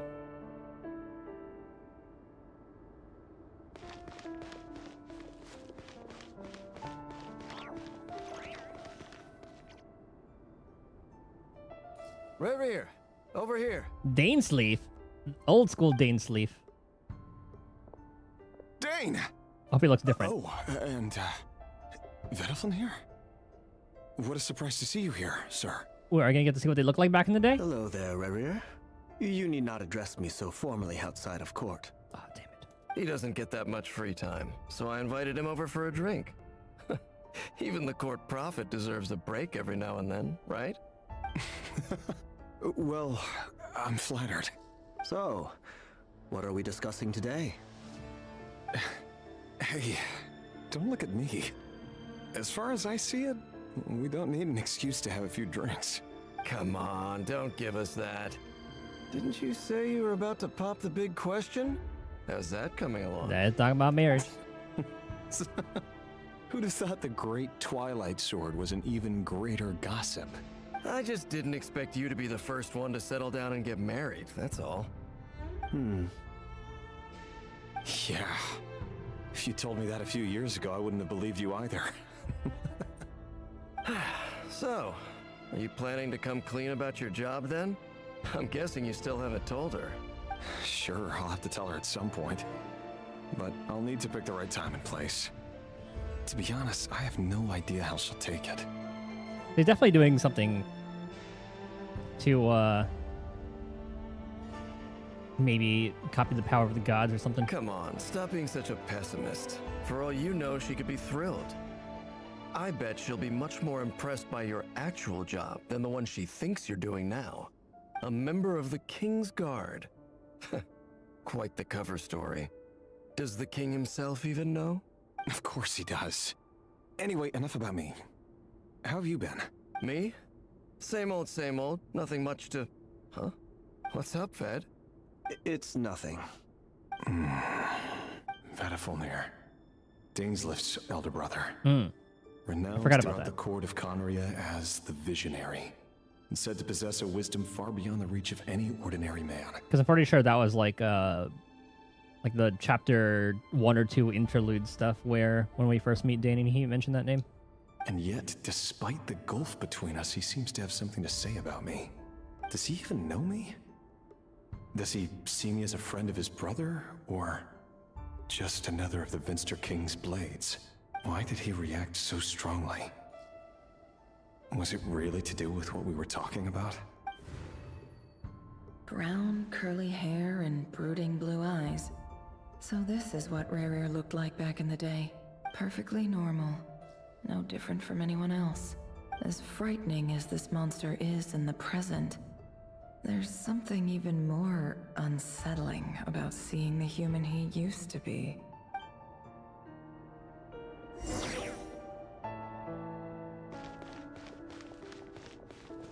And now you look in the mirror.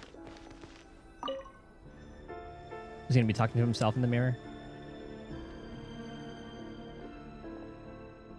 Aw, there's wife.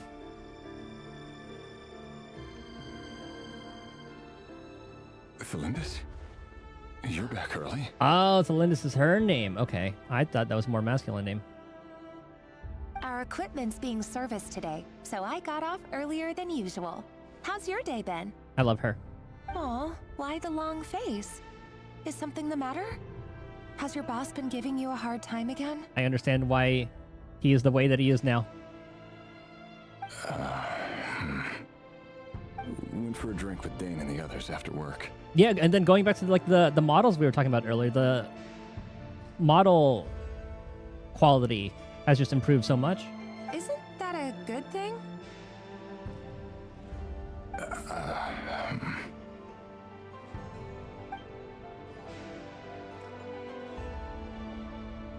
Vedifulnir showed up today too. You know, Dainslift's older brother. Yeah, the unique NPCs are so good. Like I remember they were starting them with that other Conrian chick from 5.7, 5.8, one of those.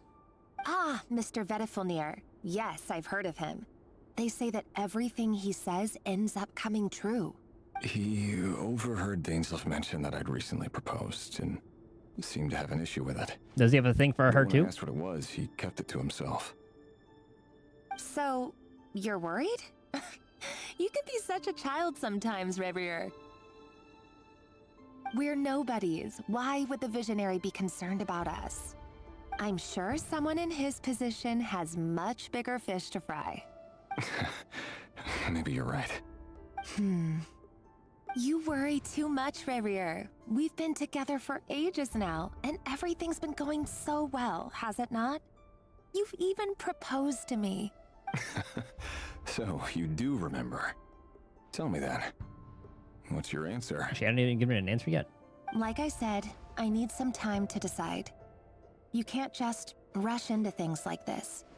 We may be nobodies in the grand scheme of things, but if we want things to work out, we've still got to plan ahead. Man, her dying words are gonna be like, I agree. All right. Take your time. Just don't keep me waiting forever. Or she's not even gonna get a chance. Nobodies. Sounds about right.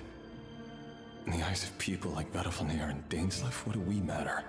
Can someone whose gaze is so fixed on a far-flung future even see the present clearly? Besides, the dynasty's fate rests with the king and his inner circle. Whatever I do, it won't make much difference.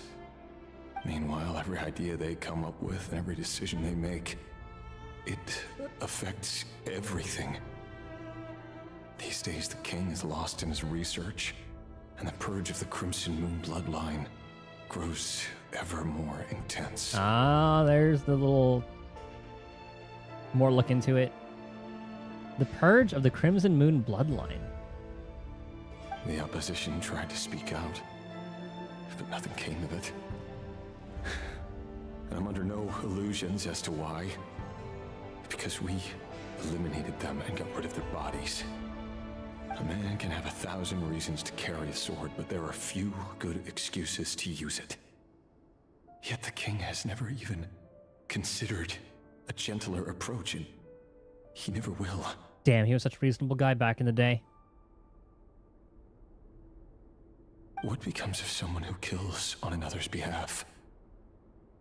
Can he ever find true peace? Something related to it? I'm assuming it'll be Arlecchino, but I haven't done her story quest, which I probably should have done. But with the context clues of Columbina wanting to talk to Arlecchino and saying one can't handle... Like, she can't handle, like, two moon things, and calling Arlecchino, I assume she's a part of that bloodline. Which would kind of, like, fit her theme and all that.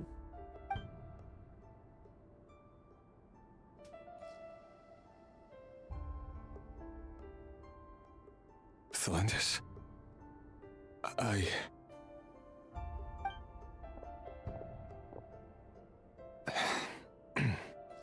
It's nothing. You were right. Fate has never smiled upon nobodies like us. But by the same token, it's unlikely to bear a grudge against us either.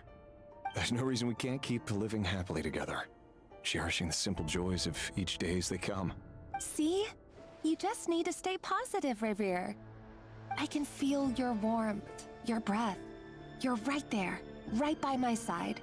Just seeing you makes me happy in a way I can't explain. And that's something that no one could ever take away from me. So smile, my love. Let go of that frown. Yeah, I can see why he got all fucked up as he is. He just You're right, gonna destroy everything. I've just been overthinking things. That's better. Getting caught up about things like this will only ruin our evening. Speaking of which, all set for the ball tonight? I need to go get ready. You go ahead. I just have a few things to take care of, then I'll come join you. Even busier than the big shots, huh? Fine, I'll go get started. But don't be late. If you keep me waiting too long, I won't be a happy bunny. Relax. I'll be there. Seriously, though, you drive a hard bargain. You're really gonna leave my proposal hanging and still expect me to take you to the ball? Well, that goes without saying. I already told everyone I'd be coming with a dance partner. Besides, they're two completely different things. Let's take it one thing at a time, all right? All right. White outfit it is. It seems like Rerir was deliberately hiding his ties to the intelligence services by giving the impression that he was just an ordinary member of the Venster King's Guard. Also, she was thinking about how they lived underground, and They have like windows unless they have like their own kind of scientific, like not scientific, but they made their own little light source. He clearly doesn't want his would-be fiancée to know about his other life. Then again, that's hardly surprising. People in the intelligence trade rarely do. Who'd have thought we were in the same line of work? Let's dig a little deeper.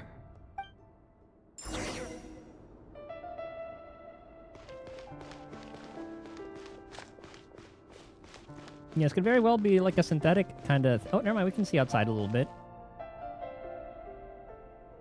No, that's definitely outdoors unless it's like one big cave like Enkonomiya.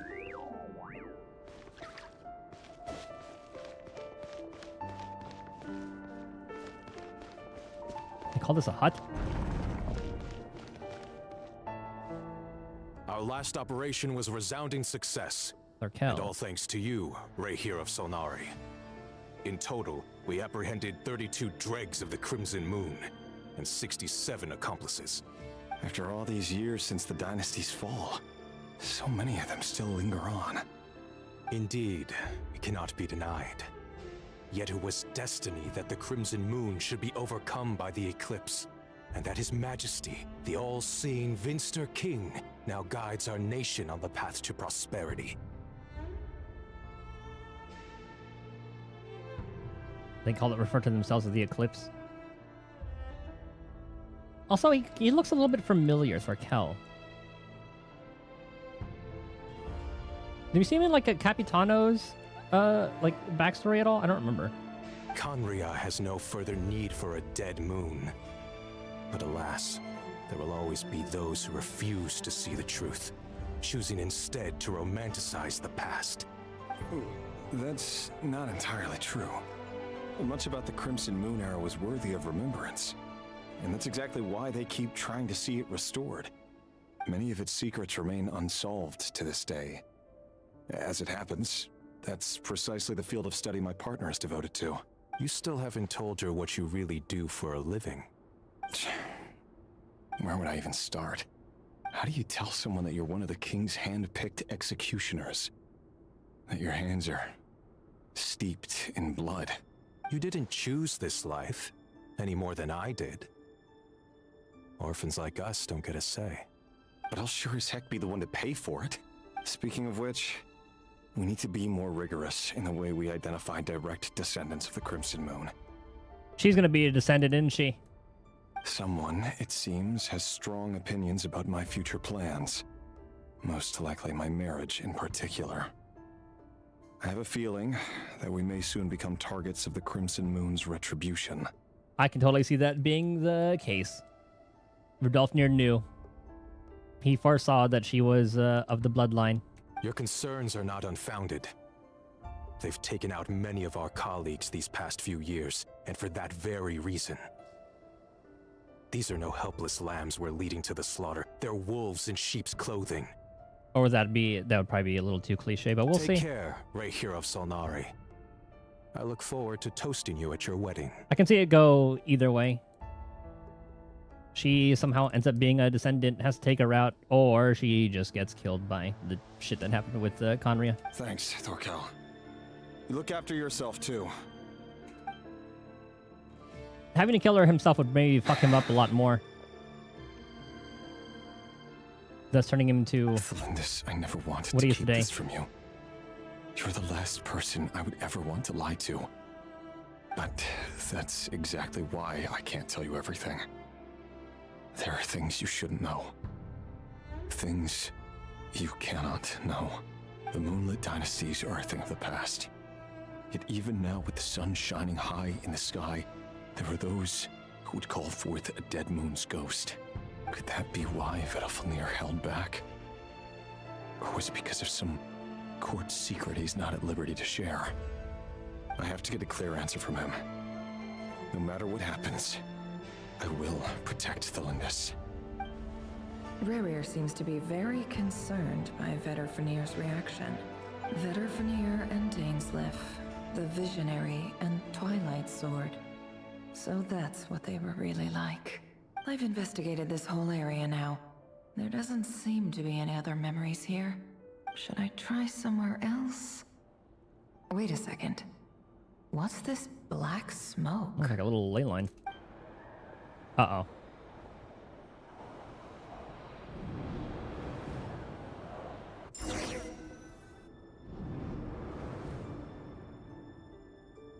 So, he's late after all. Just you wait, Rarier. You're in for it. Big time. Yeah, her eyes are very different from what you would see from a regular Conrian. She kind of has like the moon shape that like Lauma kind of has. Are you waiting for someone, ma'am? Orlog. Could I tempt you into buying some flowers? Is this the ball? Oh, sure. Pick me out a pretty bunch if you would. Thank you. But I'm afraid none of them are as pretty as you. For someone so young, you sure have a way with words, don't you? Oh, I remember this kid. I think he's the one saying like we have to kill him. I'm only telling the truth. Look me in the eyes. You'll see I'm not lying. Now there's the Arlecchino X eyes. You're... Okay, so maybe those mean they're descendants of the... May we have a word in private? Who are you? And what do you want? Yeah, okay, so I guess that's the tell. It doesn't matter who I am. Too many of our kind have fallen lately, so I decided to take the risk of reaching out. Okay, so she's not a descendant then. Not long ago, the Ray here of Solnari led an assault on one of our strongholds. We suffered many casualties, and many who came to our aid lost their lives as well. Okay, so I was right about that one then. Sorry, I don't know why you're telling me this. And I don't want to get involved. Too bad. Your fiancé. Wait, hear me out. This time we finally got a clear look at his face and learned his true identity. His name is Rarier, and he claims to be one of the King's guards. What did you say? A cruel irony, isn't it? The man you're set to marry leads a double life as a brutal executioner. But surely, you must have caught a whiff of the blood on his hands. Why are you telling me all of this now? Simple. It's because... How strange. Rarier was nowhere to be seen in that memory. It clearly belonged to the Lindis. So maybe like a part of the Lindis after like, I know there's some like fuckery that went on that he would have like her memories. Rarier couldn't possibly know what happened if he wasn't even there. Why would her memories appear in his fragment? The ceremony won't last much longer. I think it's time to call it a day.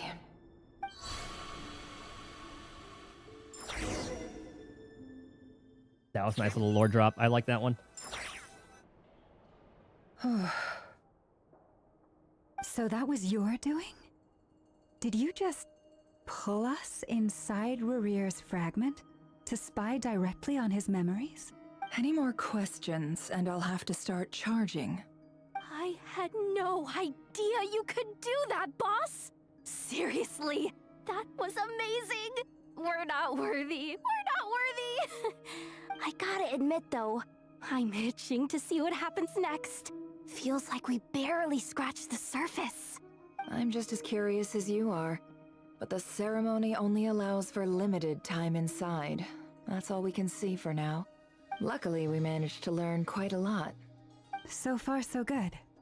I just hope the others are doing okay too. Okay, before we go on to the next line, I need to see that cutscene again because I could have sworn maybe he didn't shatter it completely and still kept like a bit of it.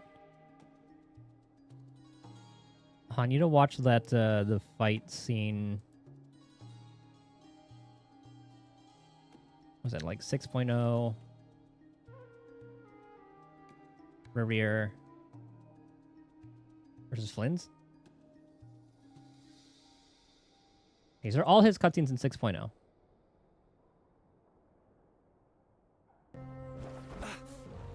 Hand it over. That was mine from the first. Okay, so that works. You're a fool. So that's the fragment. Traveler saves him. You again.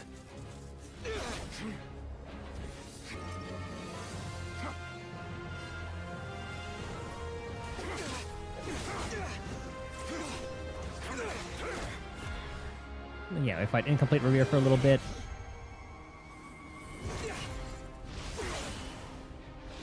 We're able to grab that. We purify it.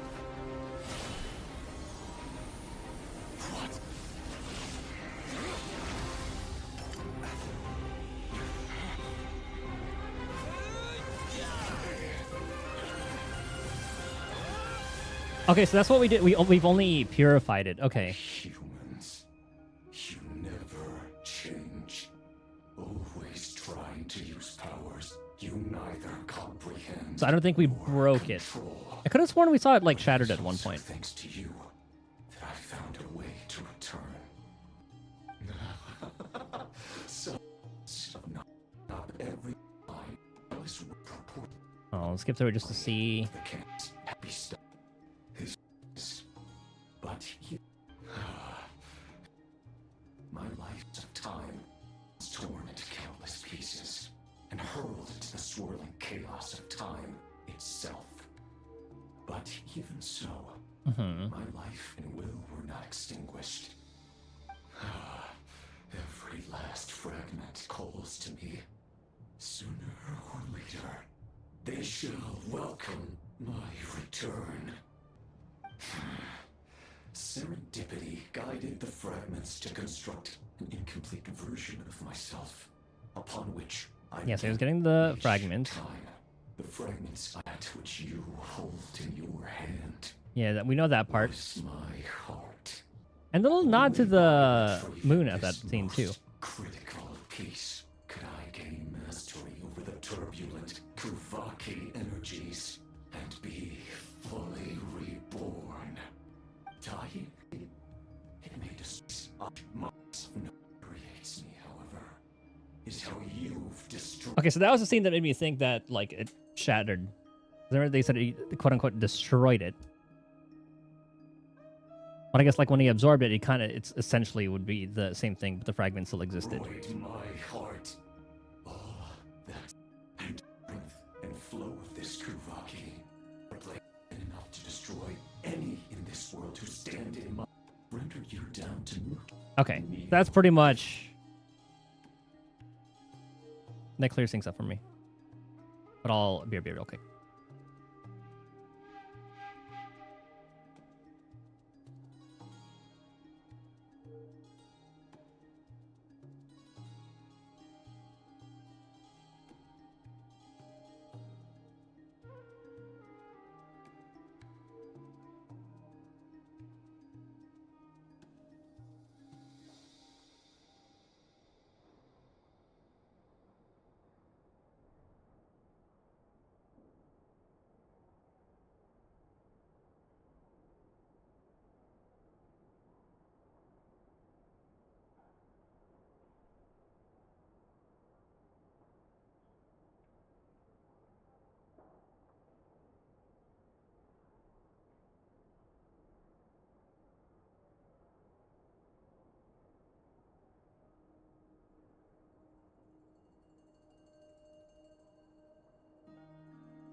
Okay. Especially the group with the Traveler. Their mission is a risky one. Let's hope it's all going smoothly. Okay, I thought that was that last line was going to lead to a transition, but I guess this one is what it was. If you're worried about them, go see how they're doing. If I know Boss, she's gonna need some time to write up all the details and make sure it's all coherent. I'll stay behind to lend a hand, but feel free to head back and meet up with the others. Oh my god. Okay, so that's everyone meeting back at the base. Ah, so we made it to the escape to the reef. Oh, they've been prowling around for nearly 2 days now. These things just won't quit. Oh, they might not have seen us yet, but them constantly sweeping the area, our way out is completely blocked. Oh my god, that's actually... you know what? That's canon to me. That'd be so fucking funny. How they're just look all childlike. Him being so serious and then making those little plans and then just fucking Varka's the one making the little doodles.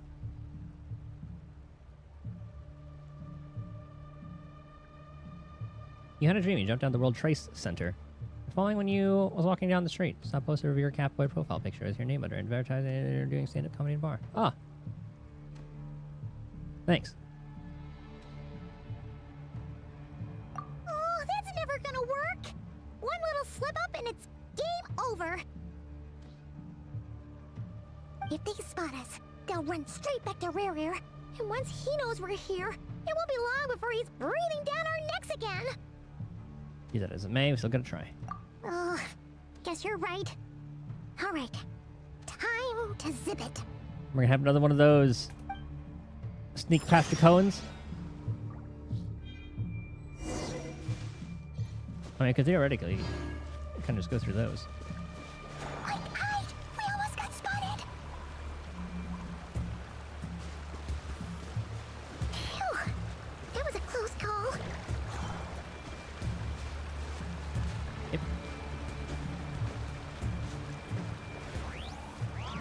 Oh, not there. It's coming this way.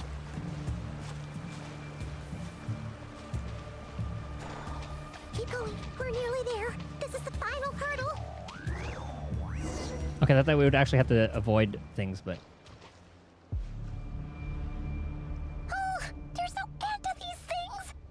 Really must be another way out.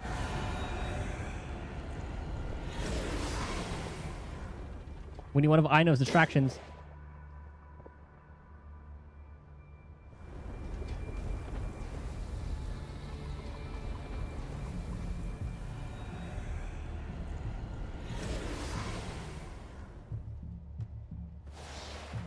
Fire. Arlecchino? Fire? Arlecchino. Wait, what's that smell? Oh no, there's a fire! Yeah, it is. She heard the call. She's gonna be on her fucking tightrope.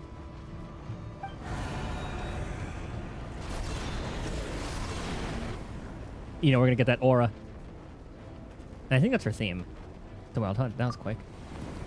Yeah, there it is.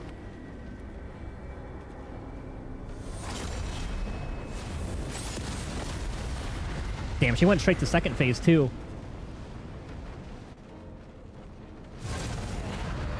Sandrone was right. You look weak, Columbina. Oh, and the fact she just bust out the chair. The old you would never have let such lowly creatures bar your way. Word has it that you did something for the Tsaritsa, and that's why you've lost most of your power. Freedom comes at a heavy price, doesn't it? It's Arlecchino! You came! Hello again, Columbina. And greetings, guests of the House of the Heart. She's so fucking cool. It's been a while, Arlecchino.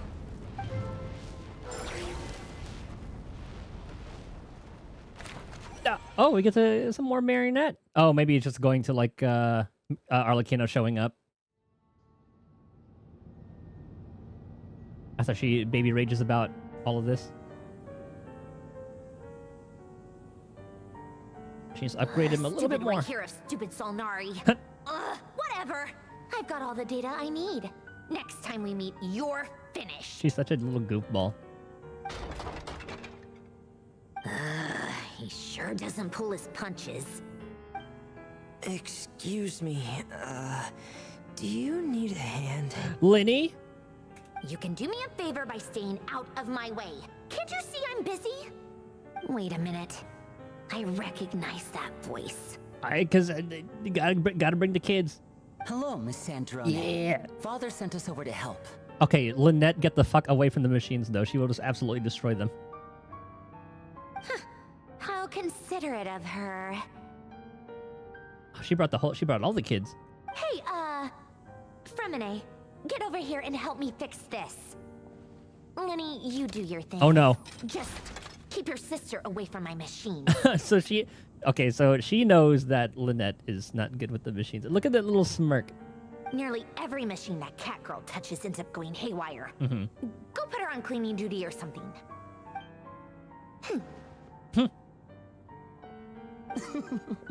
Then let's start downstairs. Fremine, we'll leave this place to you. You've got it. Man, we got like Sumeru people involved. We got Fontanians involved, or like the people in the Fontanian arc, rather. God, I love 6.x. Wait a second. Pretty sure there's still some tea in the cupboard. If you want some, you'll have to make it yourselves.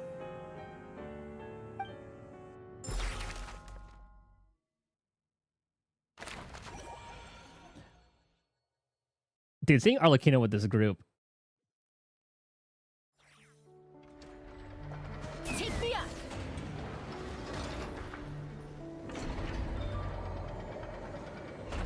I was wondering where they put the little hideout. Try and stop me.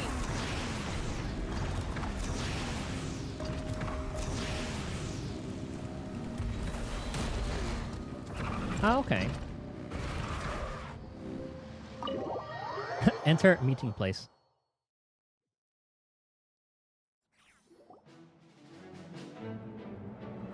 Yeah, I remember seeing that in the thing. It's a relief to see you all made it back in one piece.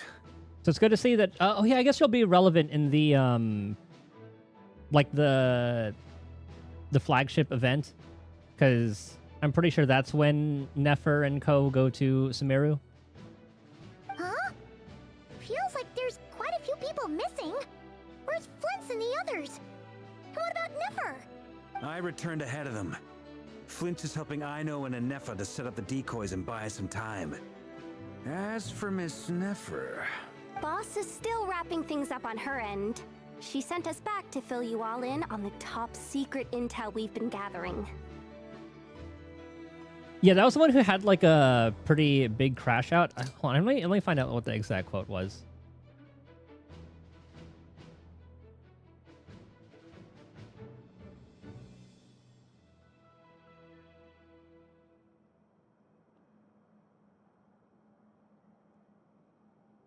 No, okay, so the big three crash outs were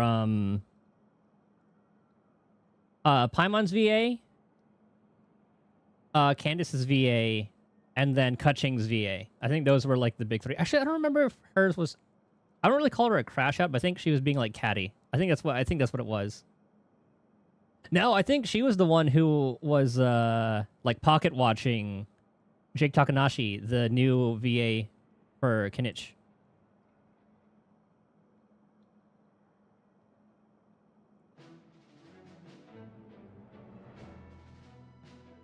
Here, let me do this real quick.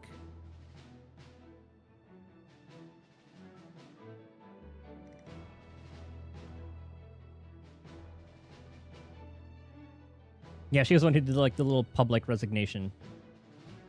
Gotta be the most classic thing. So yeah, this is talking about Jake Takanashi, who did a very good job as Kinich.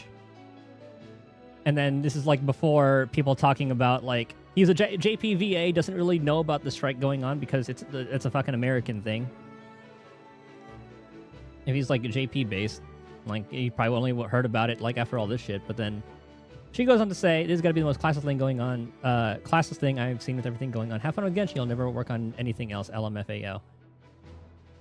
Which is a pretty shitty thing to say because I hope that Jacob Takanashi finds plenty of work. Also interesting how they're recording in Japan for EN dub now. Wow, cool. Go ahead and recast me too while you're at it. Fuck Hoyo disrespectfully. Yeah, if you're gonna say that, fucking good riddance, dude. Yeah, and I think he did a really good job as Kinich.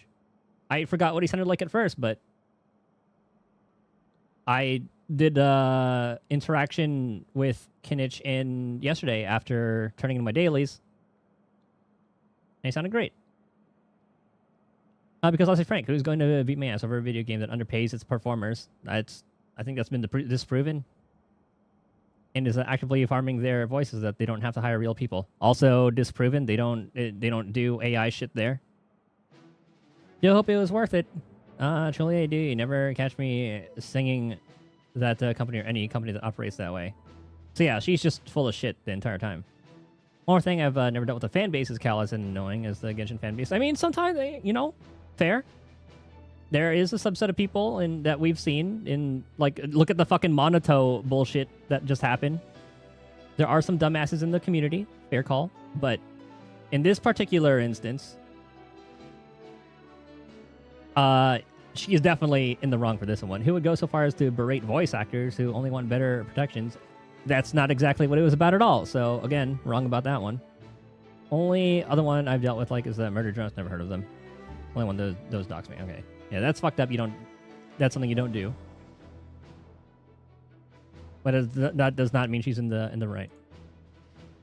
I'll delete some of that thread later because it's this semi-professional page. But TLDR, don't talk to me about Genshin Impact ever again. Okay, back to irrelevancy with you then. So yeah, that was that one. I see. Then let's get right into it. It's a good riddance. But first, who do we have here? You brought someone else in to help? Just another Fatui. Greetings. I was invited here to help as a longtime Tea Party companion of Columbina's. You may call me Arlecchino. Surely it can't be. Does she sense the iridescent moon? Those eyes. Oh, where have I seen them before? Wait, of course. In those memories we just saw. I need to do Arlecchino's story quest. The only Arlecchino I know is the fourth of the Fatui Harbingers. Yep, that's the one. So either you share a pretty uncommon name, or you're more than just a Tea Party buddy. I mean, they're both. You are well informed, Grandmaster. A man from Mondstadt living all the way out here in Nodcry, and yet the people and affairs of Snezhnaya seem to hold a special place in your heart. Ooh, I'm kind of interested about that too. Yeah, I remember you got really lucky with the Arlecchino too. Got her C1 in like a 10 pull or some shit, and her weapon in like nothing. Oh, the feeling's mutual. Sounds like you know all about who I am too. A Fatui Harbinger. Okay, Llama, you act as if like the last couple of ones have been fine, or like the last couple of ones weren't fine when we had Columbina.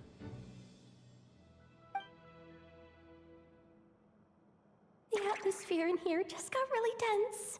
Guess we can't just start trusting Fatui Harbingers, even at a time like this. She's one of the good ones. I must admit, though, I'm a little curious. Seeing as the moon goddess no longer belongs to the Fatui, what makes you so willing to put your neck on the line here? Nor does Nodcry belong to Mondstadt, Mr. Varka. Yet still, you're fighting for it all the same. Dude, I always love the conversations that Arlecchino is a part of. Things don't always have to have a tangible payoff. Sometimes, stopping things from spiraling out of control is a higher priority than chasing the spoils of victory. She is a smart one. And you know, like, Skirk does come to Nodcry to deliver shit to Dory, so I can see Child just fucking showing up around here. He could be in the mainland, though, or like in the main city with his brother. What was his name again? Somewhere with a T. I want to meet the rest of the family, though. Of course, I can't say there's nothing in it for me Tusker at or some all. shit like that. But that's between Columbina and myself. Tusser. Yeah. Thank you. Yeah. It was Tusser. Yep. Or T. Yeah. Volcano was instrumental to helping us save the whole of Fontaine. I'm confident we can trust her. Forgive me. I don't mean to doubt you. It's just that the Fatui really have been the source of many of our troubles. Well, everyone's different, and then again, that is true. Like, actually, were those the doctors Fatui that were fucking with the Scions, or were those the doctors or the damselettes? I don't remember. Or marionettes. Sorry. We have our own way of doing things here in Nodcry. But ever since they arrived, the Fatui have treated us with nothing but hostility. Every one of them's different. Like the Capitanos are bros. I know there's been a lot of bad blood between us in the past. I've done my utmost to avoid friction whenever I could. But sometimes fundamental conflicts of interest simply can't be settled amicably. That's why I'm here solely in a personal capacity. This has nothing to do with the Fatui. As a gesture of good faith, I'll be frank. I can help Columbina track down the iridescent moon's marrow, which will help her restore more of her power. Anyway, what else is on the agenda? Let's begin. Straight to business. She says she'll be frank, then completely skips over the details. Looks like she doesn't want to give away too many secrets after all. But she clearly wants to change the subject.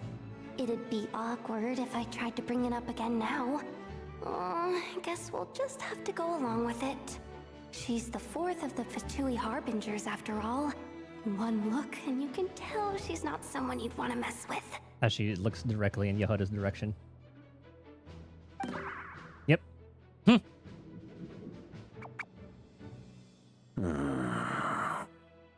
Well, since Miss Arlecchino sounds confident in her ability to handle that, we'll proceed to the next topic. Yehuda, time to share that top secret intel. Alright, listen up everyone. First, we now know that Rerir was originally a Conrian secret agent whose primary mission was to hunt down and assassinate the so-called Dregs of the Crimson Moon. Oh, and that perked up. Dregs of the Crimson Moon. Yeah, that perked up her interest. In the memories, there was a lot of talk about the Crimson Moon and Eclipse, and a whole bunch of other stuff from the time of Conria. And that look is just like, see? Told you this would be worth it. Oh, and that's the look of, oh shit. Now you understand. To my knowledge, those were the names of two different Conrian dynasties. Long, long ago, it is said that the people of Conria worshipped the Crimson Moon, drawing a mysterious power from its reflection. Who's she? Danzelette Columbina, number 3 of the Fatui Harbingers, and who is known to be one of the Moon Sisters. Specifically, she is the Frost Moon. But one day, Aku saw the Crimson Moon eclipsed, hence the name of the new dynasty that replaced it, and how it became the new emblem of Conria. And then Arlecchino is apparently of the bloodline of the Crimson Moon. That was her like tie-in to all of this. And then the Traveler's the one holding on to like the Eternal Moon. Still, long after the Crimson Moon dynasty had fallen, the last ruler of the Eclipse dynasty, the Vinster King, still coveted the secrets it left behind. So, he sent the Rehir of Solnari to secretly hunt down the Crimson Moon's few remaining followers. And now I'm just learning, because I think it was supposed to be shown earlier, like maybe in Arlecchino's story, but if she is a descendant of the Crimson Moon folk, she's able to help Columbina locate it so she can get some power back. Kind of like how we were helping, how we helped her. We gave her a little boost in power to help us teleport. So I think this is going to get Arlecchino to hold on to Iridescent Moon, because I don't think Columbina, because Columbina can't straight up hold on to both of them. That's why we have to hold on to the Eternal Moon. Arlecchino is going to hold on to Crimson Moon, and it should still be enough to give Columbina a little boost in power. In those days, Rerir showed no signs of madness. In fact, he was as normal as any other person. Oh, and he had a fiancé, or at least a would-be fiancé, called Tholindis. What's the matter? Just after Rerir regained his body, he called out that name. Verifnia, Rhine-daughter. Tholindis. I don't know what does gold have to do with any of this, I wonder. Interesting. Anything else? What about this would-be fiancé of his? He's hot. Do we know anything about her? Well, she was a researcher at the Universitas Magistrorum, but it felt like she was hiding some kind of secret. Rhine-daughter? She was one of the Shades. Albedo storyline. She's Albedo's mama. She created Durin and Albedo. Yep. That's that one. Oh, and one more thing. For some reason, Rerear's fragment also contains some of Thelindis' memories, though only a very small portion. And she, like, merged with or absorbed Nibirius or whatever, who was like the actual shade of, I forgot which one, Life? I forgot, I think it was Life. I forgot exactly which one it was. Well, no shortage of potential leads, I'll give you that. In any case, it sounds like we can conclude that while Thelindis was still around, Rerir appeared to be lucid and quite normal. Thelindis, it seems, must have been the one thing in this world that he couldn't let go of. Tell me though, were these pure-blood Conorians we're talking about here? Why do you need to know that? Hold on. If she was a pure-blood Conrian... It didn't look like it because she does have different eyes. She looks like she looked like she had Lauma's eyes with the little moon motifs. Because of immortality, she might still be alive. Oh yeah! Just like how it was with the captain! If we could somehow find her, do you think there's any chance Rerir might regain some of his sanity? I always forget Nibirius' name. We haven't really learned too much about her, right? It's like mainly more Rhine-daughter. Even though like Nibirius is a part of Rhine-daughter now, I don't recall too much about Nibirius. It's possible, but it would take a miracle. We can't pin all our hopes on that. That merchant who Nefer knows, Dori Sangama Bay. Maybe we could hire her to look into it. It's so funny how she still has like she has continued relevance throughout the patch. All right then, let's keep working in our separate teams. Traveler, Paimon, Kutar, and Miss Arlecchino will go look for the iridescent moon's marrow. As for the others... On the way over here, I noticed that the Wild Hunt monsters had grown even more frenzied in their search for Kutar.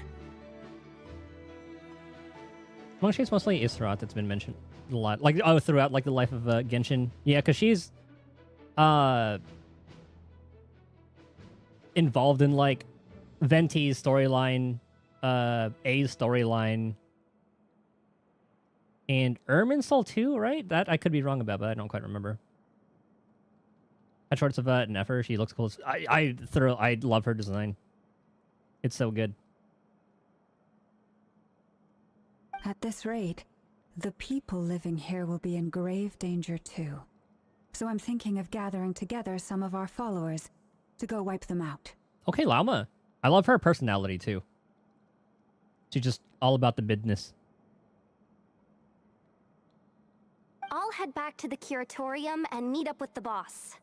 Feels good knowing we've all got something to be getting on with. Maybe I'll throw a 10 pull at her. Because, I mean, I have like 160 right now. Or I think I'm at like 170 or something. I could just throw like 10 pulls.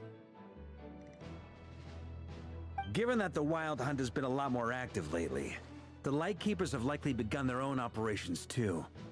If that is the case, someone will need to pass the news on to Flint's. Or do I save more? Because I already have like the Columbina guarantee. And then with Nefer, I could use her like with Lauma for that team. But then I'm fine with like the Lauma Hyperbloom team too.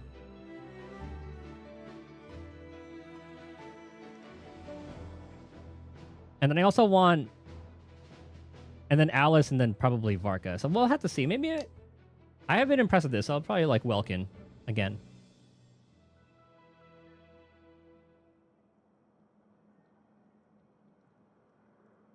Opening, get overwhelmed with the quest log. That's why I just chip away at it. Just start with the MSQ. And then world quest as that pops up. I only look at like whatever gold one is there. I'll hold the fort for now. Then discuss our next move with Flint's, Ino, and Anefa when they get back. I hope they do their little hide-and-seek game. Or not hide-and-seek, but Columbina sneaking up behind Arlecchino and vice versa. All right, then. Well, the clock's ticking. If that's everything, we'll be on our way. We'd better get moving too. We'll try to buy you as much time as we can. Try that too. There are times when once I hate that shit so much. I've always put that in feedback to stop fucking auto starting the world quest because I'm the type of person I want like the full experience in kind of like one go. If you start it automatically when I'm trying to do some other shit, it like takes me out of like the immersion. You know what I mean? Like with the fucking Billy storyline when I was just trying to level up Chaska. That shit is so goddamn annoying. And then I have to remember, oh, well, what led into this? And then like it just fucking makes the rest of the quest not as enjoyable. I have that shit going on in Fontaine right now. There's like some little like seahorse or some shit that auto started a quest when I was just trying to collect some goddamn shells. You have to activate focus story mode. No, it'll even like it doesn't matter as long like it'll just still start like a random world quest. I remember first time having you doing a different quest, all of a sudden I'm talking to Xingling. Yeah, that shit's annoying. Relax. Just do your thing. Now, I decided to call in some backup since things are getting so hairy. Our reinforcements should be here any minute now. It's the same kind of thing like when you're trying to listen to dialogue and then when you're walking, it automatically starts like you skip like to the next cutscene or whatever. Like, you know, like the shit that happens in Star Rail. If you like run the entire way, the dialogue doesn't finish and you start the next thing, so I have to stand still and fucking wait for it to finish. I do that shit in Zen, like that shit happens in Zenless too.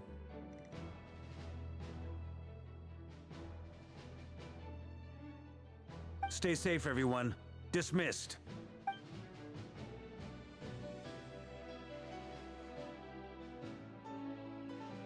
Happens all the time. Yeah, and I hate that shit. That's why I have to like stand still, let the dialogue run, and then go to the next part. We're back. Did we get here a little early? Or a little late? Like, I know there are some instances where it's timed, like, perfectly. But then other times, I think sometimes even if you walk there, it'll still be, like, not finished, and it'll go on to, like, the next one. But then obviously, there are people who don't care who just, like, skip everything anyway, and he'll just, like, sprint through it. And imagine if they were, like, locked behind hearing it, then people would, like, bitch about that. So. A tad late. The others have already set off. To summarize, our resident moon goddess has found us a new ally. And Boss Nefer has uncovered some promising info. Yeah, exactly. I hate when that shit happens. I'm so glad Zenless fixed it where it's not like 6 seconds of dialogue, or 6 seconds of lines between dialogue. God, that took way too long to fix. Everything going smoothly on your end? Fights still take too long, or fights still finish too fast, though, for dialogue to finish running. There's so many times where I'm just, like, running around dodging, listening to the dialogue, because things get deleted so goddamn fast. Not great. I don't know how long we can stall them for. The decoys are getting taken out way faster than we imagined. Oh, I know, it's poor babies. I'm gonna make some more later, but I need a timeout first. I'm so tired right now. See, that's the thing about Flynn's. I thought he was just gonna be, like, pure edgelord, but he's a gentleman. He's just a nice dude. And I love that, contrast. Oh, right. Inefa, could you fill in Uncle Varka on what we just discussed with Flynn's? Sure. I love how she refers to him as Uncle Varka. Uncle Varka, you previously told us about how when you went to investigate a source of the Wild Hunt in Amsvartnir, you discovered that it was just a diversion. But according to Flynn's intel, several outbreaks of the Wild Hunt had already occurred in Nodcry in the period leading up to that. The only thing I would change about Flynn's is the long hair. I think the short would fit him better. He has like a fucking just random, not mullet, just that random shit going on. That was before Rerir had regained his body, when he was far from regaining his full strength. In other words, in theory at least, he still lacked the means to act in 2 places at once. Flynn's, with everything that's been happening, the Lightkeepers across Nodcry are rallying to fight back against the Wild Hunt. they're gonna need your help. I don't mind the eyes. I know.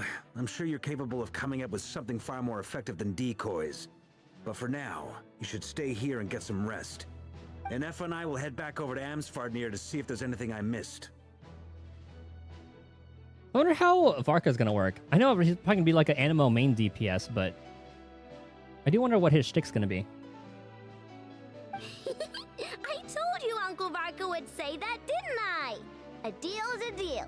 Not a word about my snack intake for the next week. Database updated.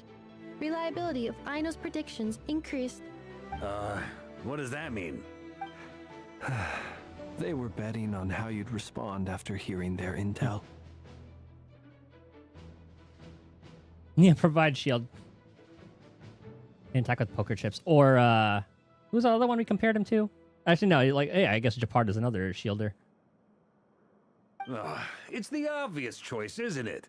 That's hardly worth betting on. We already decided that Anefa should go investigate the situation over at Amsfarnir on her own. You might as well stay here and keep watch. Doesn't Aventurine have, like, the little fur going on around here, too? But he has, like, a more fur collar? I don't remember. Someone needs to hang back and oversee our strategy meetings. And besides, you still haven't fully recovered from ambushing Rerir.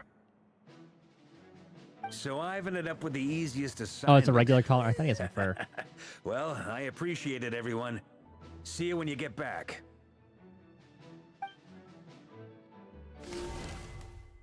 Oh, he does have some fur. Okay. Oh my god, the Arlecchino art.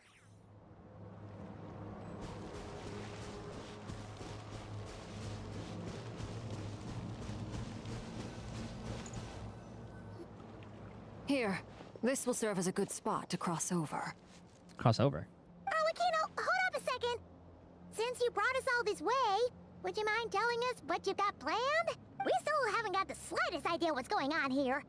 And if even Columbina doesn't know where the iridescent moon's marrow is, how do you? Simple. Because I am an inheritor of the royal bloodline of the Crimson Moon. And one of the last surviving embers of the Two Worlds' flames. Okay, so going back to the conversation earlier, I didn't realize that the Crimson Moon part was like another part of like Conria. I thought that was just like a completely separate thing that they wanted to take out, but now I know. I do not know about the Two Worlds Flames part. That I don't know if that was a part of her story or not. Huh? Are you serious? Isn't you're a descendant of that Crimson Moon dynasty we were just talking about? The one from ancient Conria? So I take it the Crimson Moon folk didn't get the curse of immortality? Unless... No, because I think we would have known that Arlecchino would have that. Your surprise is understandable. I was also taken aback when I first learned of it. So maybe like blood-wise, yes, Conrian, but she isn't the Conrians that got cursed. But the more I thought about it, the more I realized the signs had been there all along. When I was young, I discovered I could wield a very special kind of fire. It coursed like blood through my veins and smoldered away inside my nerves. Yeah, I imagine. I assume it would be like a similar thing with Kaya. What's more, whenever I experienced strong bursts of emotion or drew too deeply on this power, it was like some kind of presence within the fire would begin to gnaw away at me, consuming me from the inside out. Is that why her hands are like that? Exactly. That is why my hands are like this too. Okay, thank you for the confirmation. At first I saw it only as a curse, but once I became a harbinger, the jester apprised me of the truth. Which one's a jester again? Is that the one that starts with a P? Oh, Palermo? Not Palermo.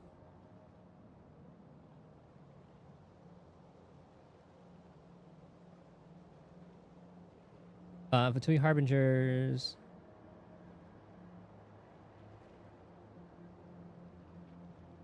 Pulcinella? No, they said he's the rooster. Which one's the jester? Balladeer, marionette, fair lady. Okay, maybe it wasn't the... No, okay, it's Piero was the jester. Yeah, thank you. I skipped to literally everybody else. As opposed to just the director. Together with my own investigations over the past few years, there are several things that I have gradually come to understand. For instance, take the so-called Crimson Moon. In truth, it is nothing more than the shattered remnants of the iridescent moon, fused with the abyss to prolong its lifespan. Since this blood flame was bestowed upon me by the Crimson Moon, it is a fusion of the iridescent moon's former power and the corruption of the abyss.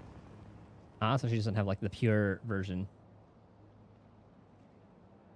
You all understand the nature of the abyss well enough.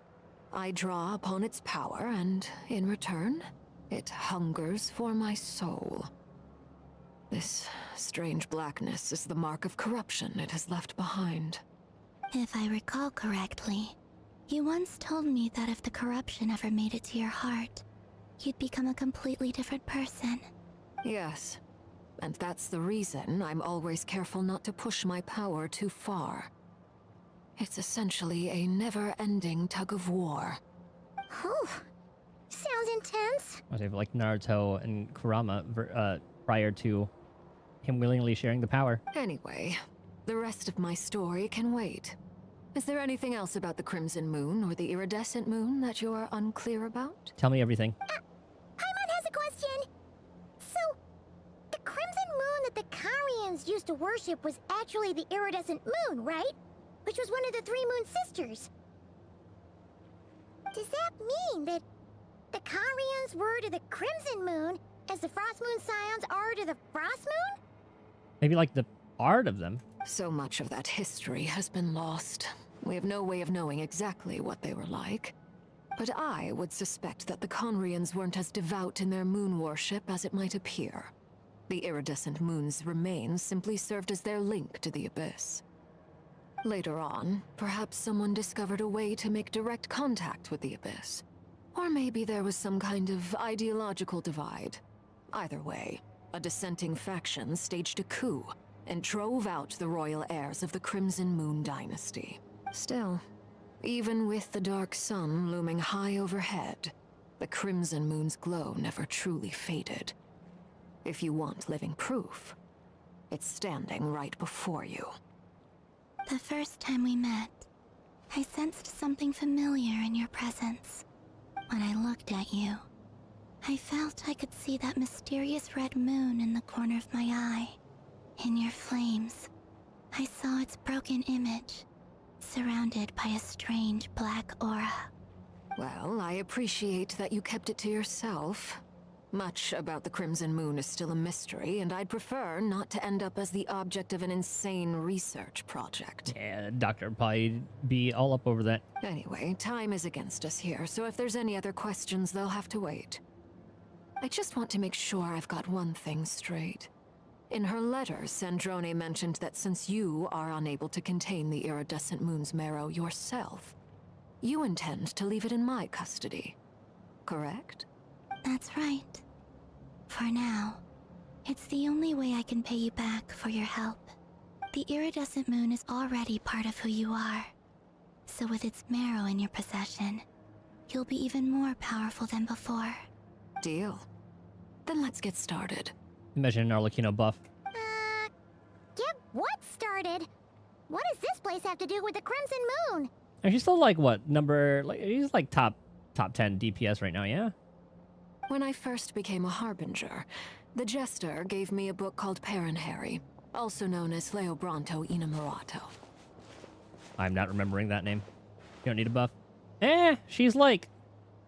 I mean, maybe like the second best Pyro DPS. Because right now it's Malwika as the top Pyro. But then like overall... You have like Skirk, Varessa, who are up there for DPS. I think Flint is up there with Varessa. and then Nefer is tied with like Skirk. So I think it goes like Mawika, Skirk, Nefer, Flynn's. I think I missed one more. And then, oh, Flynn's Varessa. Or Varessa Flynn's. I don't know like what the exact order would be. Flynn's Varessa, and then maybe that's when you have like the Arlecchino. So yeah, not top 5, but most likely still in the top 10. Which is still more than enough to clear content, I'm pretty sure. You should be able to buy a copy next time you're in Fontaine. It's a love story set in the Crimson Moon era. But setting aside the tangled romances of its characters, it also records a few interesting details. Wait, can we actually get that book? I want to take a screenshot of that.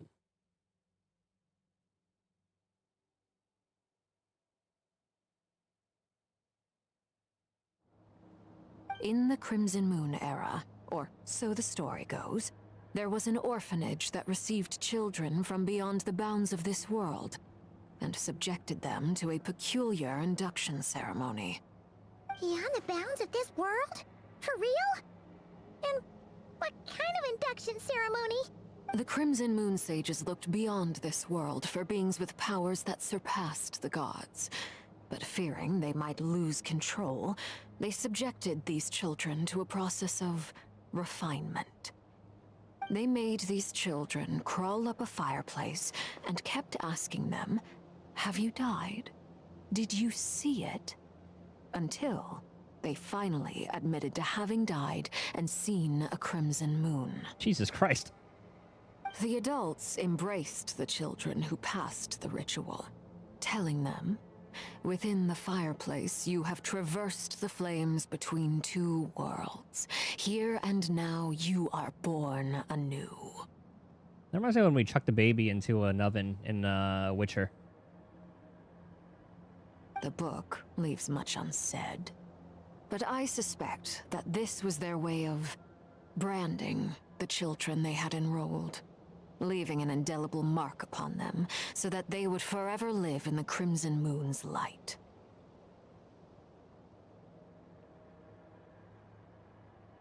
That explains why I can't sense the Crimson Moon's marrow in this world. It makes sense that it would be sealed in a special space that can only be accessed temporarily through some kind of ritual. But there's no fireplace here. Do you see a chimney anywhere? Oh, are we supposed to build it ourselves? Okay, fine. Paimon will go find some bricks.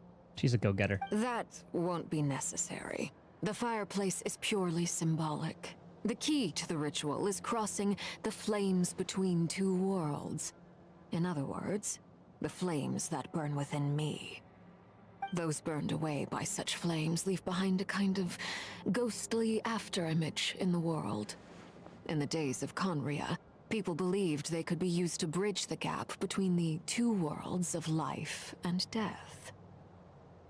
In short, I can open a passage to that space for you. That's the easy part. I really like the new one. She's doing a good job at being Paimon.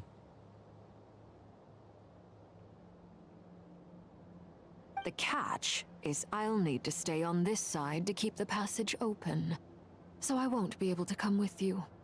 Once you're inside, you'll have to find your own way. Understood. Close enough that you can't mistake who the character is, while at the time you can tell it's not the same VA.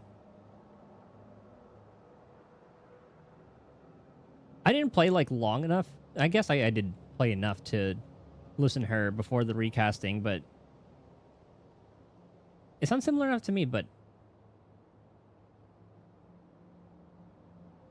there are some there are like a nuance like differences, and I kind of like how this one is more. Like regardless of the what I feel about the VA in general. Very well. Then I'll open it up. Traveler, spare me a little more moonlight if you would. I may need it. Take as much as you need.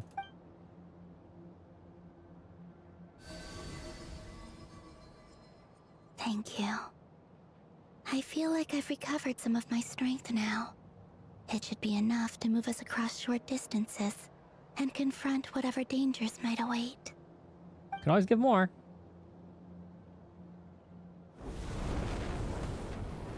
Mistress of the seven hues of ages past, great mother of the present, crimson-clad sovereign of the two realms, by fire severed, by fire renewed, I offer myself now and beseech your descent. She's so fucking cool.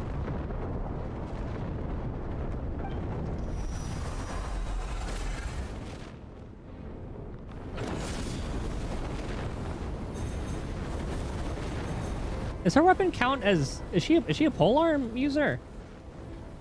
Is that the scythe is supposed to be, or is she like a... Great sword, big sword? Oh, Lance Reddick in the new VA? Yeah, I remember hearing a little bit about the new one, and he sounds really good. He did a really good job. Those are like, that was tough shoes to fill. One word of advice as you're crossing over. No matter what voices you hear, do not answer. Got it. That's going to be important because I feel like we're going to hear Columbinas or something. Here's all talking, you know it's him at the same time. I sense a sinister gloom inside, but also the familiar light of the moon. I don't think I played since Lance's passing. I think I was already done with Destiny by that time, but I could be wrong. I think I only knew about it through like clips. I feel that I am about to meet an old friend who has changed beyond all recognition. All right, let's go. Dude, this place looks so fucking sick.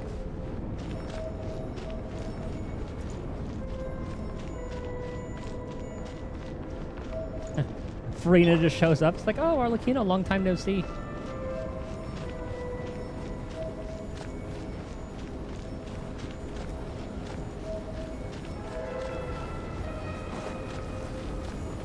Is there a new guy's name? He was that pretty famous one too. I do remember. I don't remember his name though. I remember he was pretty famous. Yeah, he's been in a ton of shit.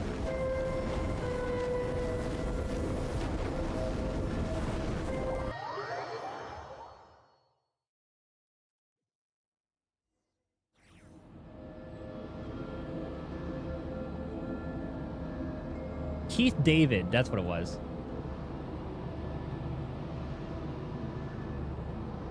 Yeah, I recognize that face. He's been in a ton of shit. Wait, wasn't he in that like barbershop movie? I'm trying. I could be wrong. Alright, Farina, not the time.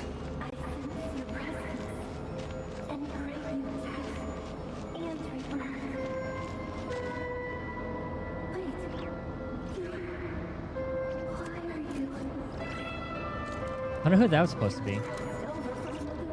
Oh, I guess that's the voice of the iridescent moon.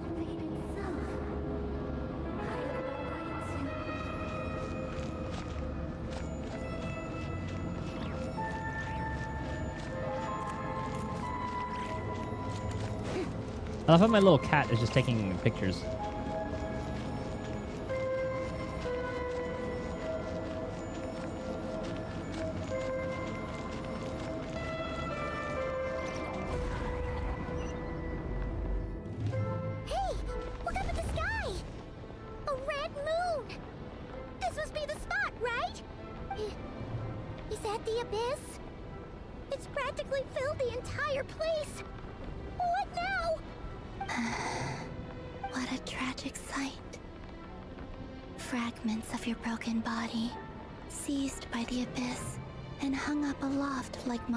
Remains. Iridescent moon. Was this truly what you wished for? Looks like there's only one way to through here. Careful! There's something spooky about this place. Feels like something is lurking in the fog. Rhaenyra could very well be watching from the shadows and making it in there. You. Whatever you do, don't run off without her. I still wonder if that voice was from the iridescent moon, and he was granting a wish. By the way, Columbina, didn't you tell us that the iridescent moon had shattered into pieces?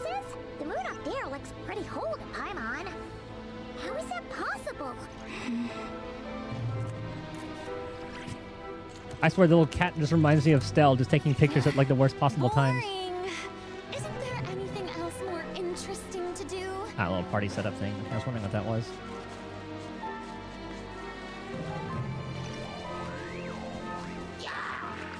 Yeah, so we see former Convians in here. Rise with the sun.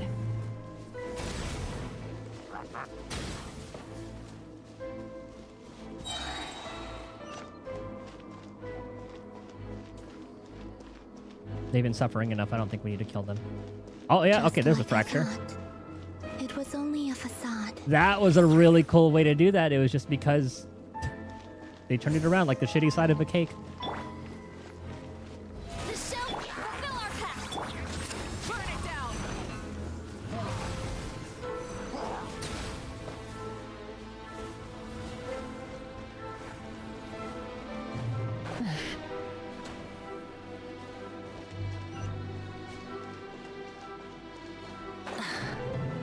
Oh, these fucking things.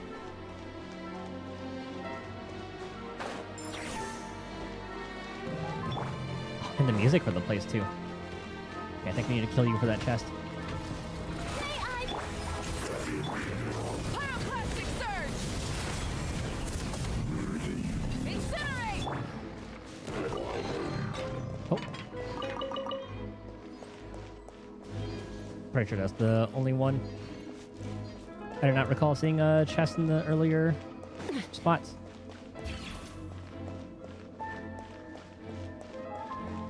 Man, Pokemon could learn from some fucking indie games, man. Huh? So the iridescent moon's marrow is up there in the sky. Huh? For real? That's way too high. There's no way we'll be able to reach it. No. I'm not sensing anything up there. It's coming from under the mountain. Let's see. What the fuck's gonna pop out of that? There's some kind of weird shadow over the water. Ramir? Doesn't this look like the stuff from... Oh, I guess it is Abyssal anyway. Doesn't it look like the stuff from, the Chasm? Wait, see that? Looks like a mechanism of some sort. Let's check it out. Hey, I still have my little staff from the Chasm. We could probably just use that.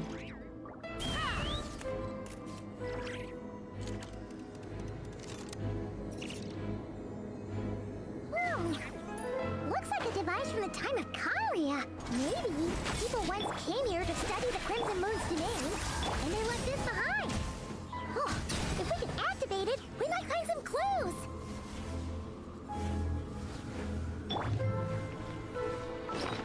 I didn't try sitting on the chairs for Rena yet.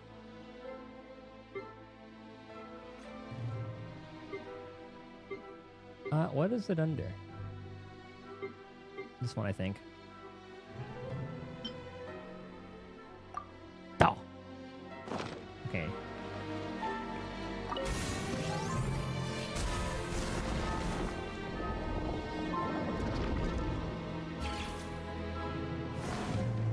Simple enough. Hey, look at that! Now that the mechanism's running, the shadow in the water looks different. Do you think these mechanisms might be the key to unlocking the secret? Let's try to find more of them! Felindis, we'll leave the rest of the research in your hands. We'll be heading back now. I wasn't expecting this part of it. I was like, okay, Paimon, we figured that. I hope this isn't ruining date night. Vilwis. Ugh. Mind your own business. Oh, Just leave different me person. some snacks on the table. Okay, there are two researchers with Felindis. Felindis? Is that Rear's girlfriend? How come we're hearing her voice here? Yeah, she was a researcher. Oh yeah! So, do you think she was studying this strange space all along? The Abyss has made this space extremely unstable. Maybe that's why some of the things she said and did were preserved here. Like echoes. Or after images. Whenever I see this view, it takes me back to a poem from my childhood. Waning moon, oh lifeless damsel, weeping on the mountain crest. Mourning still in wistful tone, her fragile soul now laid to rest. For me, of all people, to be here investigating the mysteries of the Crimson Moon space. Is it a coincidence? Or something more? Does she have like the eternal moon? That I'm wondering about. Because she doesn't... I assume if she had like the little X eye, she would have been Crimson Moon.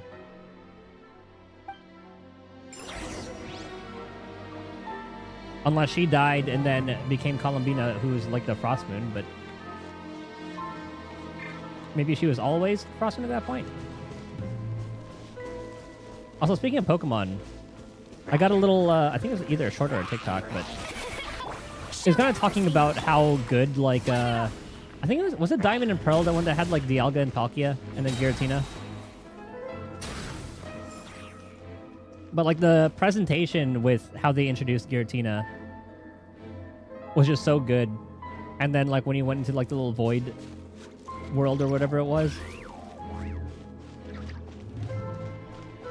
Oh, they were also in Arceus. Okay. Oh, looks like the Abyss has messed up this mechanism. We need to find a way to get it working again. Let's see if there are any other devices nearby. Ah, it's a chain. Oh. I'd let you live, but I need these. Let's fly. Open fire. Yeah, it's supposed to over under and Rear showing up here after like sensing all this shit going on. I think it's going to be pretty much guaranteed. Either he shows up or he pops out of that thing, but I don't think it's going to happen.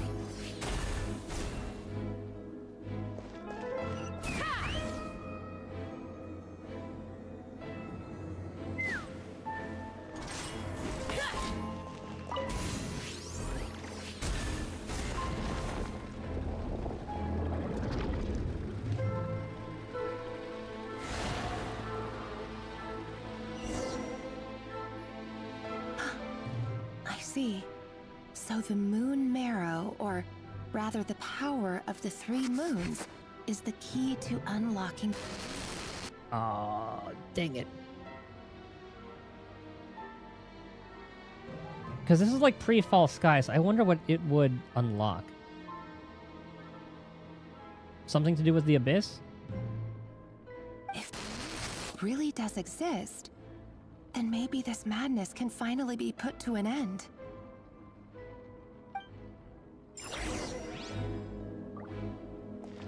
Oh, I want to know what it is, goddammit.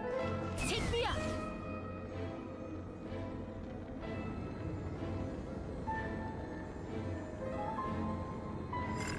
Take cover behind the rocks. Oh. So 3 moons unlock something. Can I attack again?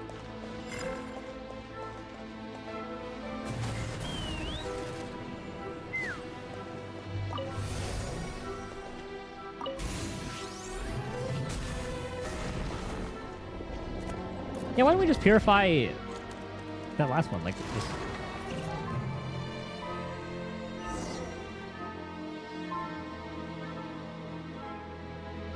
With the Abyss inhibitors in place, I should be able to access the chamber with the moon marrow. Oh, Rerir, with every step you take, you're drifting further from what you truly desire. But you're not the root of the problem. Ever since that outsider set foot in Conria, the Vinster King has sunken deeper into madness. The outsider.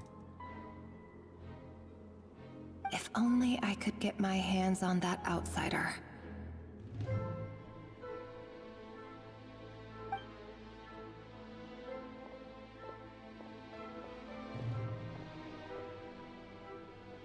Hey, look! The moon's reflection is back to normal. Like the first Descender, I guess? Olympus's voice mentioned a chamber with the moon marrow. Do you think maybe it's hidden in the moon's reflection?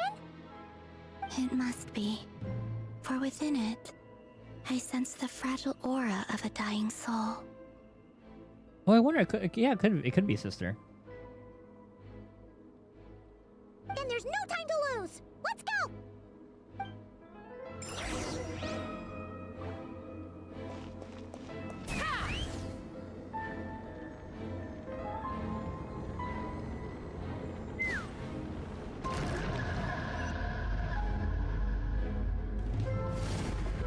We need more dark loading screens like that. These things are so creepy! Looks like we'll have to destroy them if we want to get to the iridescent moon's marrow. Yeah, I forgot when exactly... Oh. That's one of the things you just have to interact with. Yeah, I forgot when she steps into all of this.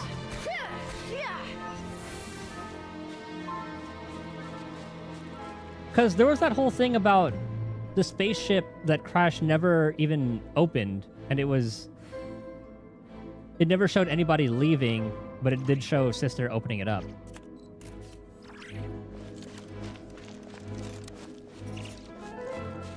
Ah, the Rift Hounds. That must be the iridescent moon's marrow! Oh, we'll need to destroy these things before we can reach it! Thanks, Paimon.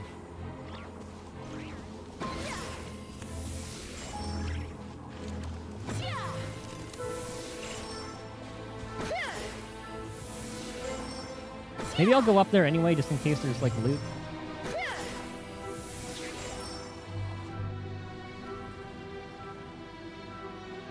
Oh, looks like one got aggro. May I get to work? Rise with the sun. Yeah, these things are annoying. From the sky. Incinerate. We'll start at the top one, because I want to see if there's anything actually up here. Okay.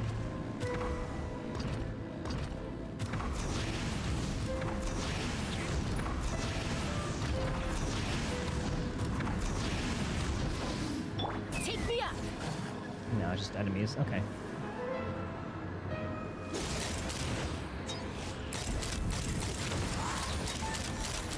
God damn that range. Oh, never mind. There was one closer. Show no mercy. We're so close! I'm still getting attacked. Thank you. Incinerate.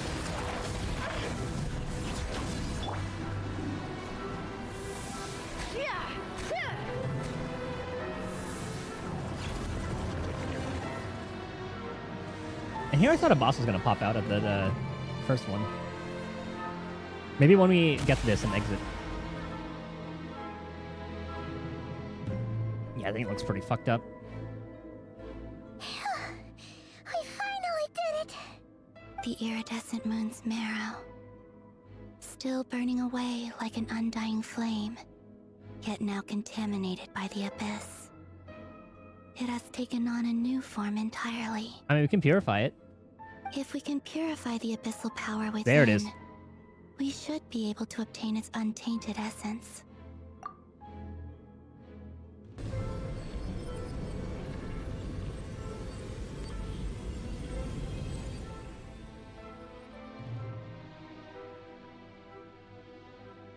It's so cold. Sister? Is it you? Are you here? I guess like Columbina sister? Huh? Are you talking to us? At long last, I can see you once more. Our fates have crossed, and I am finally free. But Arlecchino also did say not to trust any of the voices in there. I'm sorry. I lied to you. Even knowing what was to come, I still couldn't let go of the fear in my heart. As death drew near, the moment the moon shattered, my body began to split apart piece by piece. Like I was being cut into pieces by 1,000 blunt blades. My thoughts scattered as the cold crept in. But I could not bear to fade away like that. Or maybe the voices were not to be trusted, were just part of the walk there. Tell me, what was it that brought you to us all that time ago? If only I had possessed your courage, then I might have been spared this torment more painful than death. You look so puzzled. That's how I felt too when I first saw you. But trust me when I say that everything happens for a reason. Farewell, Hypo. Hypo. What was that all about? Was that the goddess of the iridescent moon? It sounded like she was speaking to a long-lost Oh, friend. Hyperborea? None of us have ever met her before, right? That was probably like an echo. Because I think that's what it was. That's what it was called. Because it's like what the Frost Moon signs, like what the area was called long ago. It was something along those lines. Perhaps she took me for the goddess of the Frost Moon she once knew. For a fading soul like hers, our auras must be too similar to tell apart. But anyway, we've got the iridescent moon's marrow now. That should help you regain your strength, right? All right. Time to leave this place and meet back up with Arlecchino. Cue Rear. The footsteps are not in sync with that cutscene. That's odd. This place looks different than when we came in. Waning moon, oh lifeless damsel. Oh. Is that coming right for us? That's coming right for us. Hurry! The place is collapsing! It wants to trap us here. Who's it? The Abyss? Now we've taken the moon marrow. All that's left here is a dark will. It will show us no mercy. Traveler's fighting for his fucking life out here. And then you have Columbina being so... She's so graceful.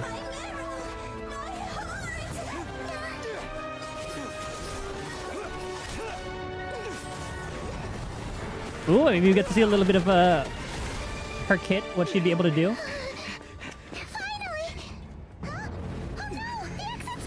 Just cut through it.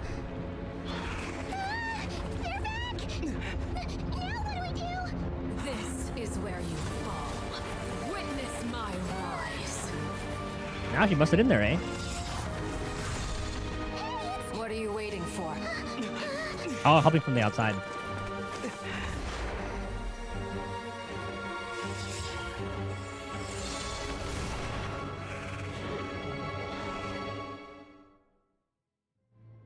Arlecchino helping out again. But we saw Columbina has this little multiple rays that she was shooting out. And she also has that little shielding capacity. I wonder if that'll be a part of her kit. Oh, we made it! Was that you, Arlecchino? Did you save us? Wait, your hands! They're... That look the same, just... Oh, this? Don't worry. It's a small price to pay. Well, here's the moon. Hope that helps. The Abyss wanted to trap you inside, and I defied its will by bringing you out. No wonder it's a little angry. If I can purify the abyssal power, then maybe... No. I have paid the price, albeit a small one, and it cannot be undone. My hands have already fused with the Abyss. Purification would simply destroy whatever's left of them. Fair enough. But surely... Oh... We're so sorry, Arlecchino. Paimon can't believe you'd make a sacrifice like this for us. As much as I'd like to call it a favor, the truth is I was simply holding up my end of the deal. Well, Columbina. Yes, you did your part. And as promised, I will leave the iridescent moon's marrow in your care. Okay, take it, because From Revere's... this day forth, may the two worlds' flames burn ever more brightly. Revere about to swoop in and grab that shit. We know he's fast. Okay, good. I'll take that as a blessing. Now, Columbina, give me your hand. Accept this moonlight I offer in return.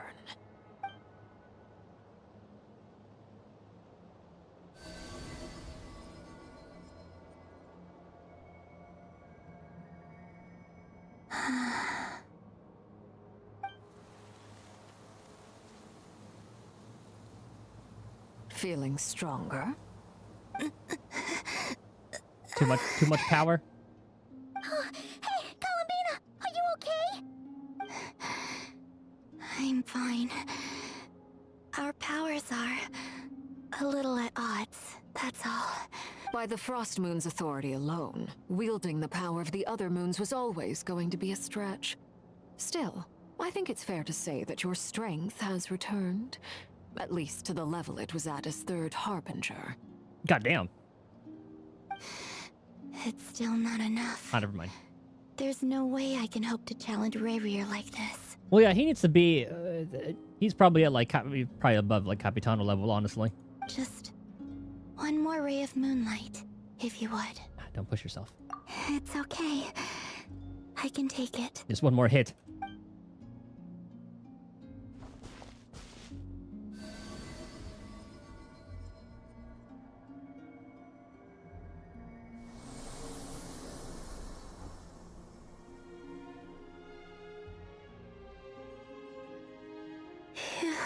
I'm just waiting for it to turn red. How about now? Fighting fit? Does she want... How about a sparring match?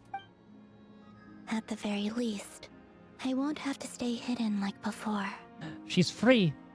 I want to see him gone from Not Cry. The Ray here of Solnari and his wild hunt must be sent back where they belong. Well, it's good to have something to aim for. You certainly seem more alive now than you did earlier. She does. She's filled with determination. When I first met you, you didn't strike me as a ray of moonlight. More like a wisp of fog drifting in from who knows where, ready to scatter at the first sign of a breeze. But now, you're full of vitality. Just like the Frost Moon, once the brightest of them all. May you keep shining, Columbina. This is who you are. Oh, she's starting to get there. Now we just gotta bust open the fucking false sky. Thank you. Also, I'm so glad we get to see, like, her different relationships with the other Harbingers. Look after yourself too, Arlecchino. I know you have plans of your own, and that's why you're always seeking to grow stronger. But whatever you're after, don't let the Abyss take a hold of you. I do not wish to see you go down the same path as Rayrier. I appreciate the concern, Columbina. Although perhaps it's time you took a new name. A new name? Okay, you Fatui and your fucking names. Kutar, the Moon Maiden, Columbina. They're nothing more than code names. They describe who she is and the roles she's played, but they're not her real name. Ah, that's fair. But goddamn, everyone has so many goddamn titles. We often use code names in the House of the Hearth, too. But it's knowing your real name that keeps you grounded. That is kind of close to Cooter. That's funny. You've been living a wandering life, so you've probably never really cared. All I'll say is this. Once you've defeated Rayrier, give it some thought. Are we gonna have to name her too? Like we did with Wanderer? All right. That's it from me. I'll get you back safely first, then go meet up with Sandrone. You're the best! Let us know next time you need a hand. We'll be sure to return the favor. I appreciate the gesture. It speaks to your good character. Anyway, let's get going. There are more urgent things to do right now than trade compliments. That means we get more. I hope that means we get more Arlecchino stuff in the future. Act 3.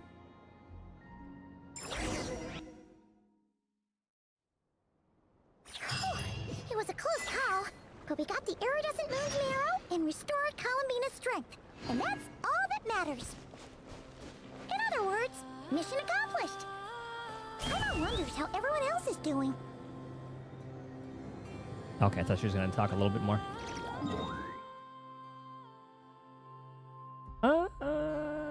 I'll just go from here.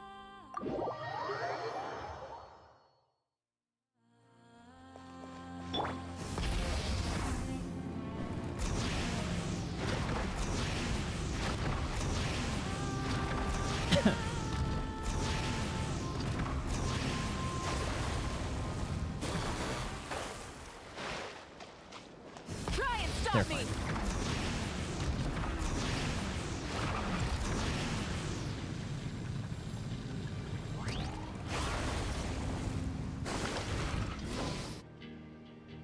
Oh, do you think the others are making good progress? Hope it's all going smoothly. Oh, hey look! They made it back as well! Prince! Llama! How did it all go? Yeah, if they just like cut this little part off, I'd like his design so much more. All is well, thank you. Nefer and Yehoda had to stay at the curatorium to wrap things up, so they won't be joining us for now. I ran into Miss Anefa and Miss Aino on the way back. Their work is still in progress, so I suspect they won't be back for a while either. See, he doesn't talk like an edgelord at all. Like, when I first heard him, I was like, damn, this guy's actually very gentlemanly. You seem rather cheerful today, Mr. Flint's. I certainly am. I achieved what I set out to do and came away with more than I bargained for. It reminds me of Auroron a little bit. Fighting alone can get quite tedious. Durin and Albedo, but I had baby. the good fortune to run into a pair of brave young warriors. Now, what the fuck are they doing here, though? We meet again. How have you been? Albedo! What are you doing here? Thanks, Paimon. Actually, yeah, isn't he a part of the Knights of Favonius? That would be a natural assumption to make. It's also the correct one. These two courageously lent me a hand while I was fighting the Wild Hunt. When they told me they were Servarka's colleagues, it all made sense. And given how people of outstanding talent tend to cross paths, it's no wonder you're already acquainted. So, who's your travel buddy, Albedo? I was gonna say, where'd Durin go? Oh, he's hiding behind him. Did we not recognize Durin from the events of 5 point whatever it was, 5.6? Because remember he went on trial, we did that whole thing in Mondstadt, and then Durin popped up. But did we never see him? Oh, it looks like an NPC. Yeah, true. That's what we were talking about earlier, right? How like the earlier models could use a little brush up. Like compare Varka and Diluc, or just Diluc with any one within the past like couple years, even New Valette, hell, even fucking Zhongli. Why don't you come and introduce yourself? He's a shy little dragon boy.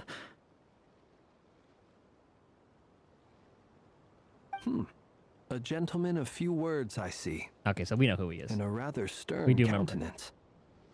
I presumed you were acquainted with him. Is that not the case? It's Horns. It's nice to meet you. Again. We've technically met before. Wait a sec! You're Mini Durin! That's right. It's me. I'm glad to see you again. And just tell Flint, hey, he used to be a dragon. He was created by a shade. By the way, he says it's okay if you drop the mini. Yeah, I'm not as mini as I used to be. I mean, compared to OG Durin.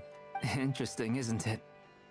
The first step towards blending into human society appears to be reflecting on whether one's name really reflects who they are. Wow! You look so different! In a good way, of course. It's great to see you looking so healthy. Thank you, Paimon. And although you're as mini as ever, I understand that diminutives don't always convey endearment. I'll be sure to simply call you Paimon as a sign of my great respect for you. Wow! You're such a smooth talker now. Paimon could get used to this. From now on, you may refer to her as your esteemed guide, Paimon. Little Paimon is pretty tiny after all. Personally, I think our little Paimon is the perfect size. When people call her Little Paimon, it's just because she's so adorable that they can't help themselves. If that's not a sign of endearment, what is? You're absolutely right, Miss Lauma. My brother still has a long road ahead of him when it comes to understanding human relationships. I could listen to Llama speak all day. Anyway, speaking of long journeys, didn't Columbina, leave with you? How come she isn't back yet? She's been catching up with old friends. Wouldn't be surprised if she stopped for a cup of tea or 10 on the way back. Uh-oh. People are talking about me. Hope it's nothing negative. Oh, she's in a joking mood now. Seems like she's in much better spirits after meeting her old colleagues. Judging from your expressions, I'm guessing it all went well? It's getting crowded here. I'll go grab some chairs. Could just go inside. No need. This is a job for an alchemist. I'll whip some up momentarily. Oh, she's gonna make chairs. Thank you for your hospitality, ladies and gentlemen, but She can I make was her own merely chair. escorting my friends back. I'll be meeting Sandrone shortly, as we still have some things to discuss. It's been a pleasure, everyone. But this is where I'll say goodbye. And then we have Wanderer, who's gonna be showing up at some point to take out fucking Doctor. We really appreciate your help. Thanks, Father. Oh, come on. Spare the formalities. I'm just glad I could help out some true friends. I understand.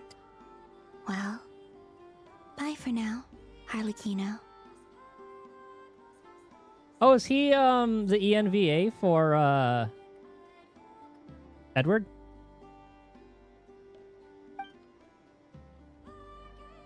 Oh, this place is hopping. It's probably a good thing one of us left. Otherwise, we might not fit all these people in. Oh, you're just saying because he's an alchemist.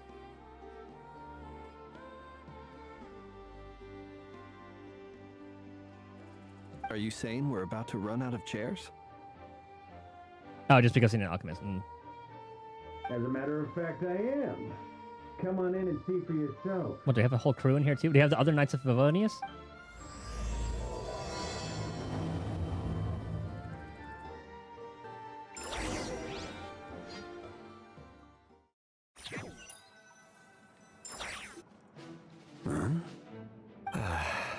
Dane!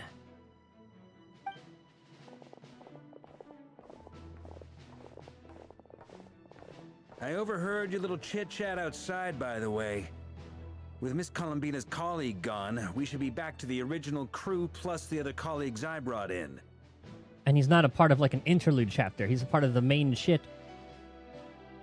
Then again, was he a part of the main one in the Anefa patch? I'm pretty sure he was, but I could be wrong. Or if that was like a little side story. I don't remember. Though, it looks like we have another new face. Someone else managed to rope in a colleague too? He's probably here for us. Frankly, you and Paimon are the only people I know here. And Yuri voiced him. This here is Deansliff, colleague of Tibet's greatest guide, Paimon, and greatest adventurer, the Traveler. Well, not exactly colleagues, more sort of friends.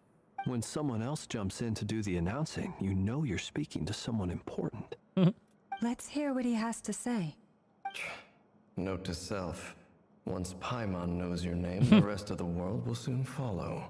When he comes looking for us, it's usually something important. Paimon's guessing you've heard about the Wild Hunt, then. I forgot. I need to rewatch Seven Deadly Sins, or at least get a refresher. I forgot what Bond sounded like. Wait, did Yuri voice him? I could see. I mean, he voiced fucking Sasuke. I can see him voicing like a lot of other, like pretty big anime characters. From the looks of it, you're about to hold a meeting. If I were to say that the Wild Hunt is our mutual enemy, would that earn me a seat at the table? You know a VA that I want in here? I want Madara's ENVA in this. That's another voice that I could listen to all goddamn day. As the saying goes, the enemy of my enemy is my friend. Mr. Dainsliff, there's a seat with your name on it. Did he voice Whis too? I can hear it. God, Whis is one of my favorite characters in Dragon Ball. I hope they expand on like the angels a bit more. I want to see them in action. Like we've only seen like little glimpses. Oh, you like his VA in here? I can hear Yuri in that too. Though, I can't promise the same for everyone else. Hey, Albedo, think you can rustle up a couple more chairs? After all this time apart, Grandmaster Varka's first order is to rustle up a couple more chairs. I've missed this. Hey, you offered outside earlier. Is he being sarcastic? He's learning. Hey, he's your brother. Why are you asking us? I've still got a lot to learn about the nuances of human conversation. Trying to decipher Albedo's way of speaking has been like jumping in at the deep end. Oh, good point. Paimon gets you now. Don't sweat it. There are people who go their whole lives without getting the hang of it. You're ahead of the game already. Look at you, Paimon, expert in the art of encouragement.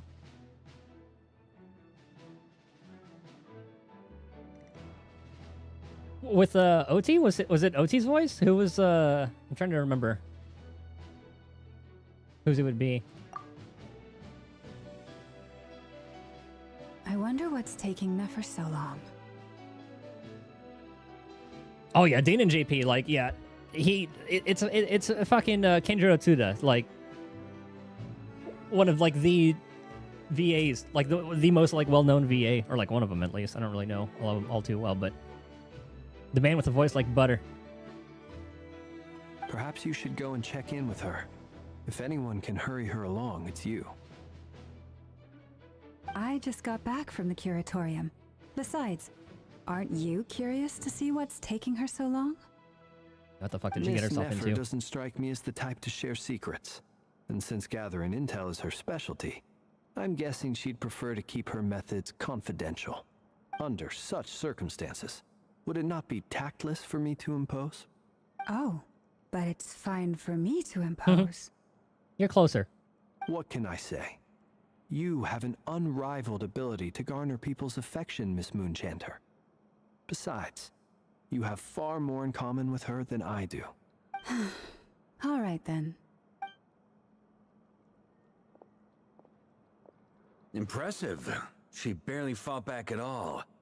I admire your powers of persuasion, my friend. Dude, I am loving how much of the cast is involved throughout the MSQ.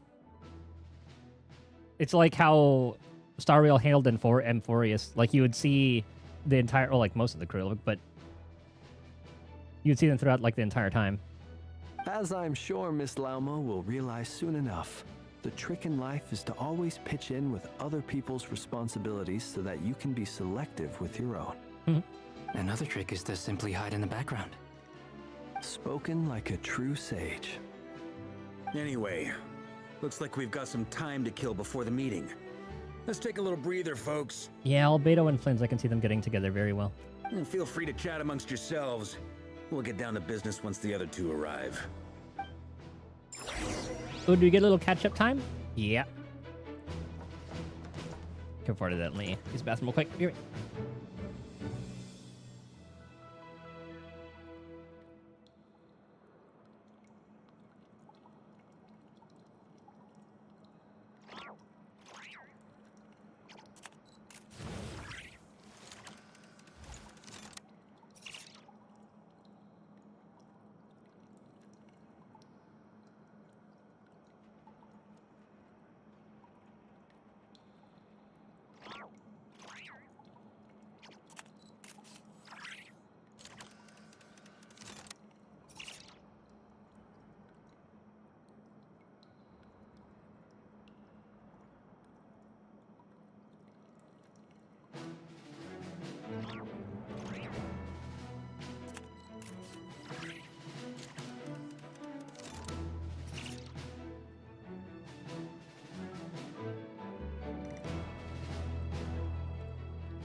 Many insects have a compulsion to follow the light, and humans are the same. Except we call that light hope.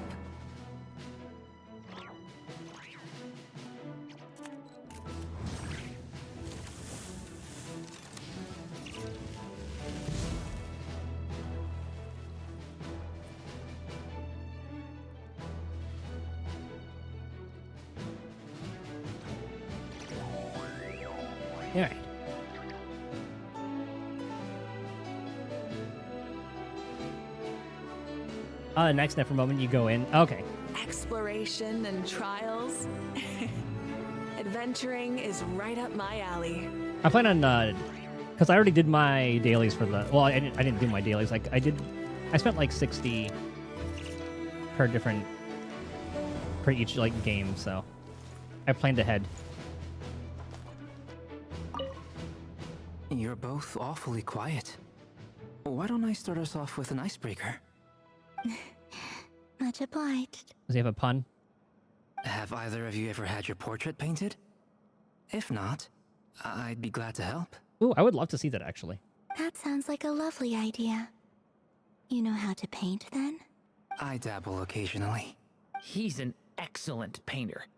Tables, chairs, people, dragons, you name it. He'll paint it for you. What a step. I'm flattered. If I ever get the chance, I'd like to give it a try myself. I'll bear that in mind. Anyway, how about you, Durin? What sort of portrait would you prefer? You know, a portrait of Paimon we can put inside of your teapot? Was that from, like, his story quest? I have to check.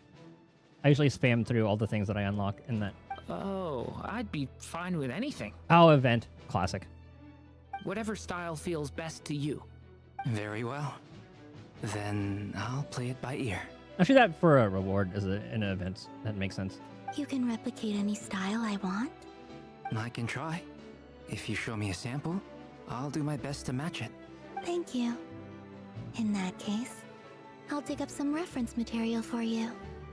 I never would have expected this meetup to happen. Durin, Albedo, and Damselet. You're both awfully quiet. Okay, it's gonna be the same.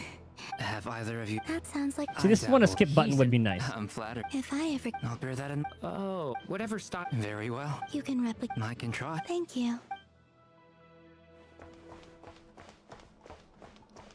Well, well, well. Is there something you'd like to say to me? Yeah! For starters, why'd you just show up here without even giving us a heads up? That's the Dainsleif way. If you think back to our previous interactions, you may recall that that's hardly out of character for me. That's what I'm saying. You do have a point there. Sorted out your accommodation? Oh yeah! You'll need to find somewhere to stay the night too, right? Want to tag along with us? You never know. We might get a group discount. Sure. Let's do that. Oh, he agreed. Great! Paimon will handle it. Oh, we're rooming at the, that one place. And in return, we can get Dainsleif to be our very own personal bodyguard. Paimon thinking out loud again. If that's what you had in mind, you should have said so sooner. I'd be happy to help. Dainsleif seems a bit different than I'm used to. He seems so a lot more nicer and going with it. Oh, okay then. Paimon was only kidding. Is he okay? Good to know. This isn't the real Dainsleif. It's a Rerear clone. Anyway, since we're all here together, we might as well watch each other's backs. That's just what friends do, right? Indeed. Thank you.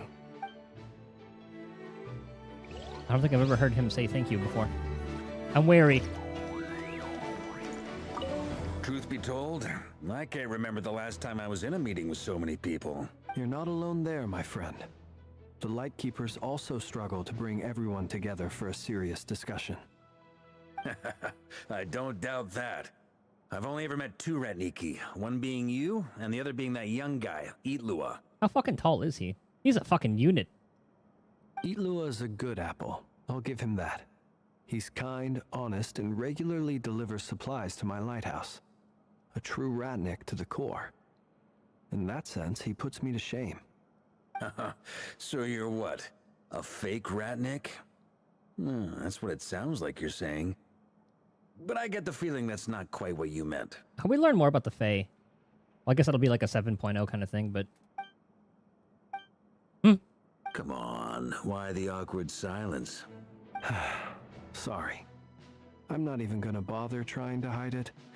You've known all along, haven't you, my friend? Oh, yeah, so he knows that he's the Fae.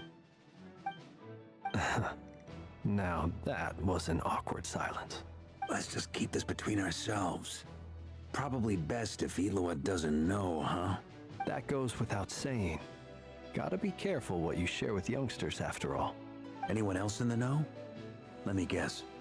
The Traveler and Paimon? It's dangerous being too sharp for one's own good, you know. Then, in the name of the Animo Archon Barbados himself, I swear, your secret's safe with me. Fucking Venti just pops up out of nowhere. I can imagine him just wandering over to Nodcry too. When we went for drinks, you said that you and Barbados were practically best buds. In the light of that claim, do you really expect me to take your oath seriously? Of course. Just as long as you don't go spreading around the fact that I'm close with Barbados, all right? Fair enough, then. Nothing like a bit of mutual leverage to seal the bonds of friendship. That's one way to put it.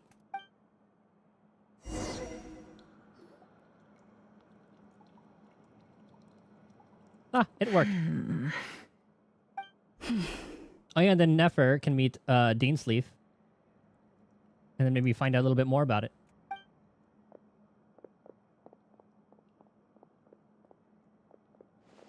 Ah, Miss Nefer.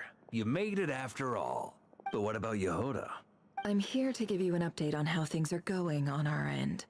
Once this is over, I'll be heading straight back to continue my work.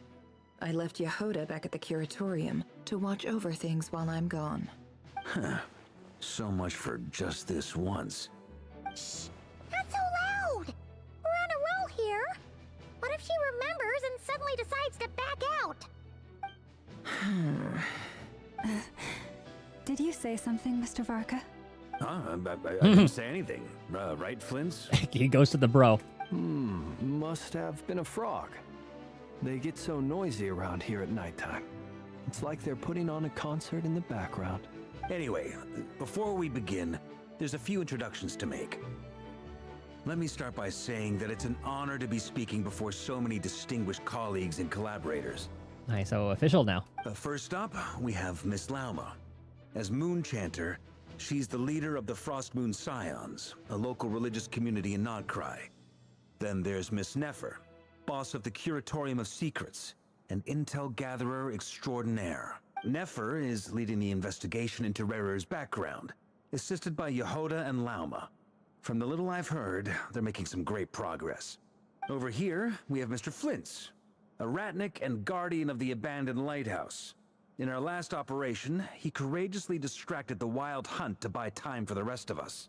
For those of you who've never met, this is Mr. Albedo, a renowned alchemist and captain of the Knights of Favonius investigation team.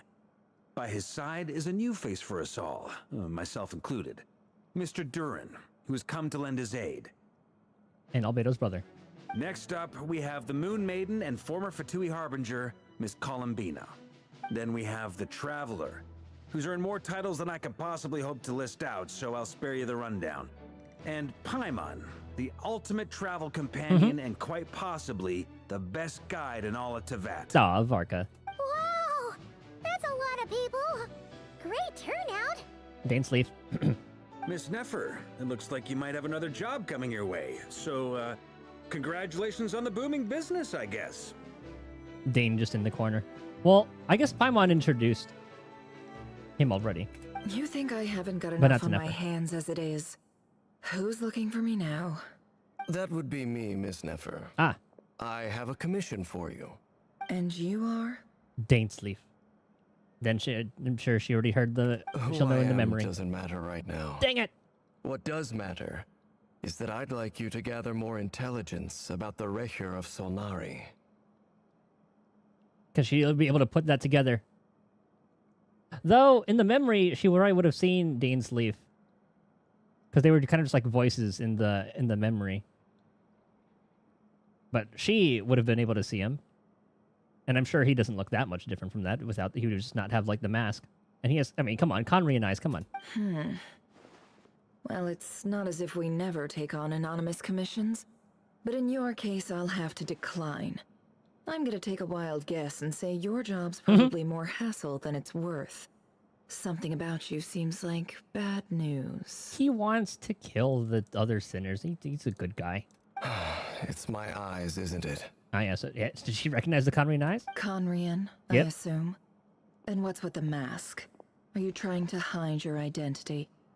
In any case, the fact that you're even still alive raises an awful lot of questions for me. This is beginning Act 4. Because it started when we were just outside of this place, so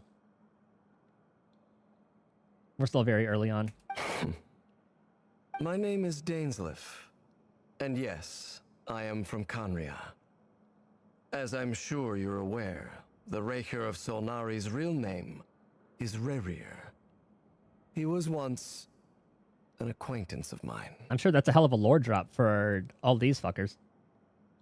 Really? Then you must have been quite an influential figure yourself.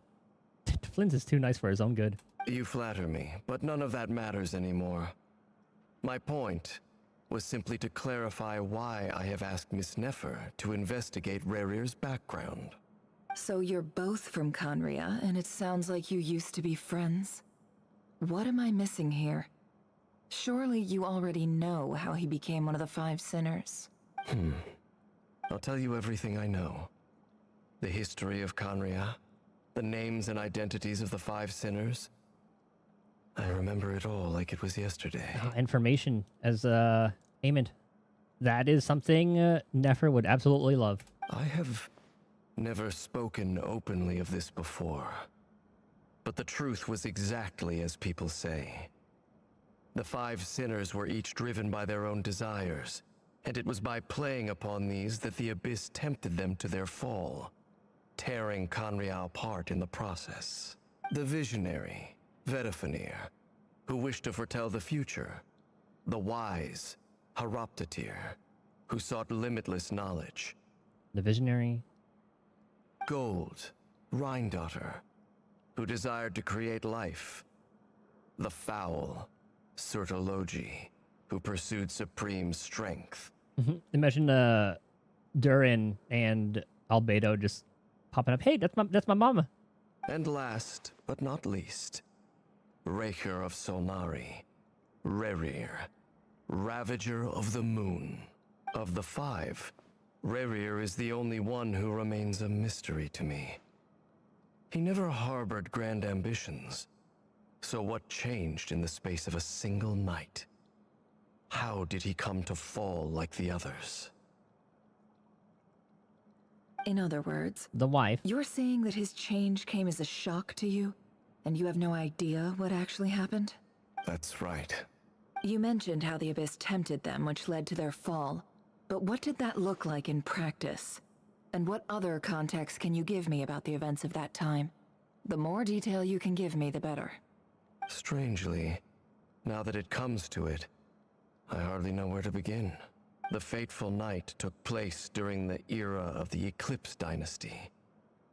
One day, my elder brother, the visionary, Vedifenir, was summoned to the palace by the Vinster King, only for the king to gouge out his eyes and cast him into the dungeons. He became the Mad King. When I came to hear of this, my fury knew no bounds.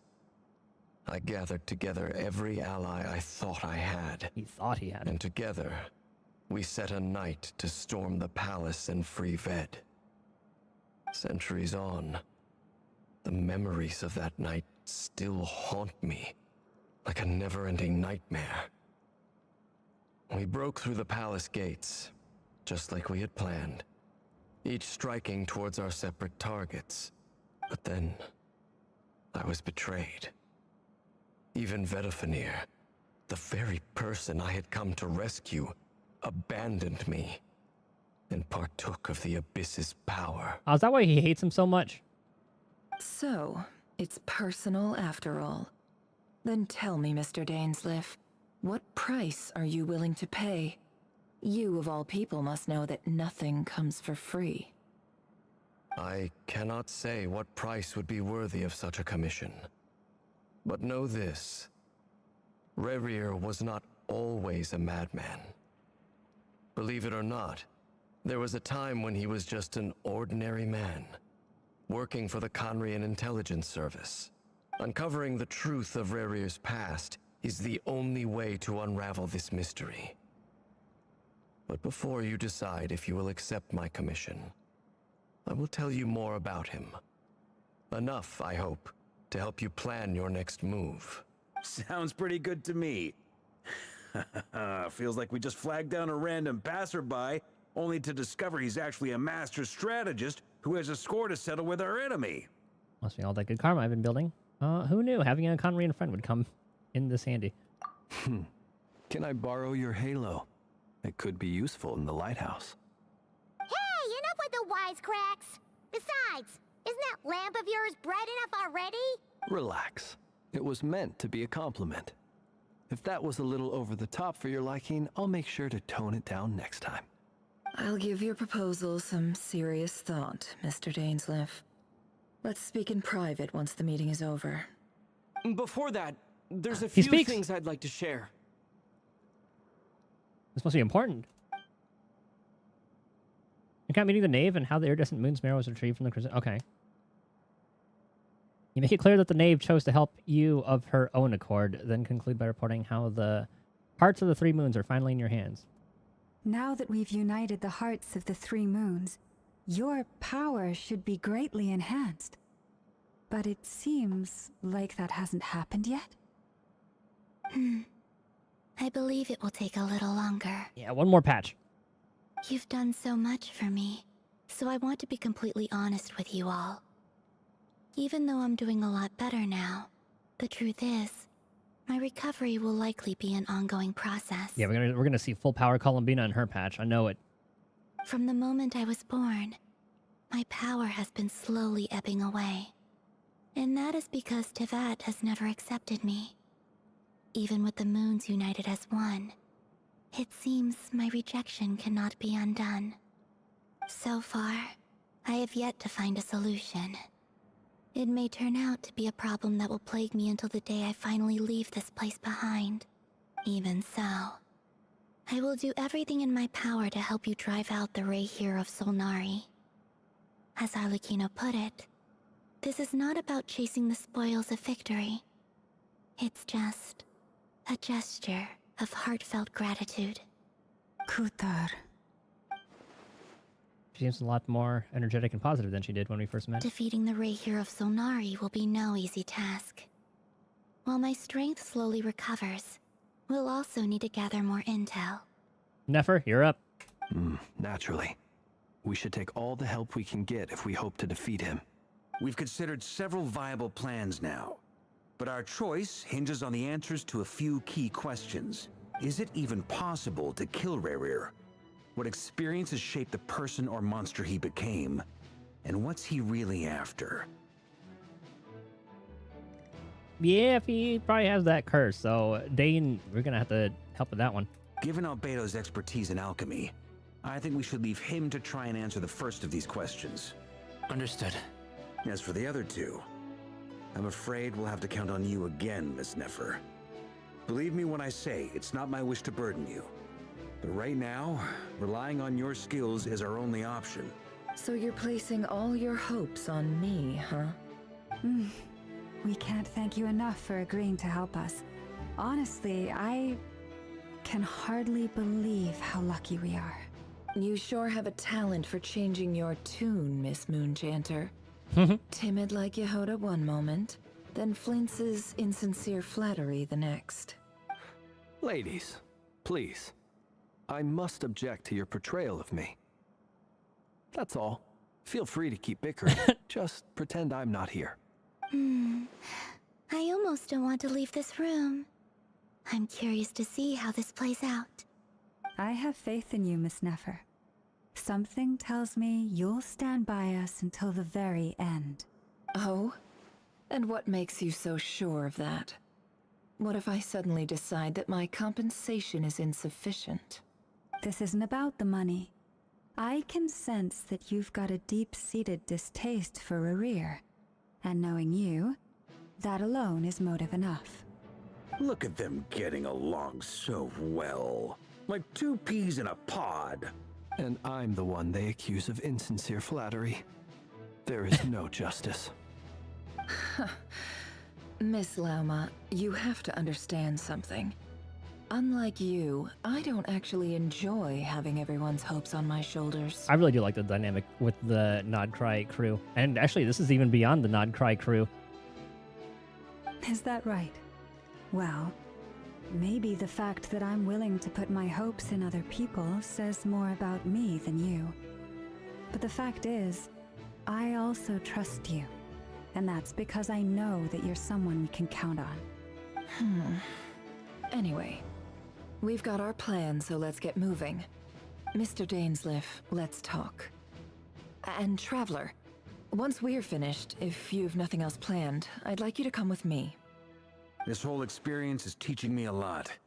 For instance, I now know that when other issues come up in the future, I'll have far more luck getting Lauma to convince Miss Nefer than trying to do it myself. Okay, don't say that out loud, Barca, Jesus Christ. Hate to say it, friend, but that's one of the funniest things I've heard in a while. Why? You think I've got it wrong? Quite the opposite. But what makes it so hilarious is how long it's taken you to realize. Nefer and Dainsleif converse intently for quite some time. From the gravity of their expressions, you can tell how heavily the next stage of this plan weighs upon them both. So I assume he's going to be the key for another memory kind of thing. Unless it's still the heart of Rerir they're going through again. Because I'm sure she would maybe want his memories too. After a short chat, Albedo and Dern head off with Varka on what they describe as a sample finding mission. Lauma steps out for a while, then comes back loaded up with emergency medicine. She tells you that while people rarely expect to get hurt, it's her duty to be ready when they do so. You and Paimon wait patiently for Nefer, content to see how well everyone's working together. Once Nefer is finished, you follow her and Lauma back to the curatorium.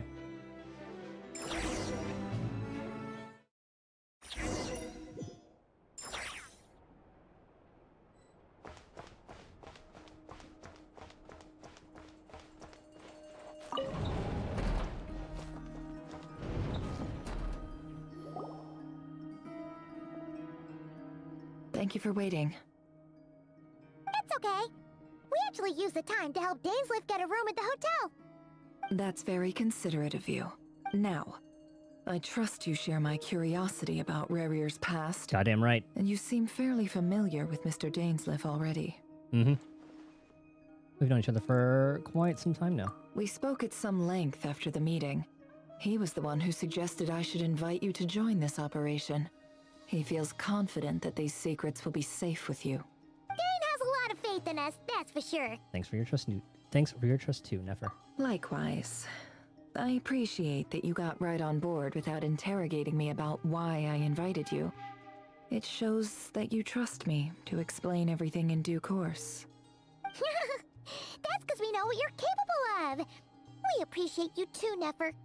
You might have been forced to help in the beginning, but this time, it was your choice. That's one way to put it. Another is this, that once a decision's been made, it's set in stone.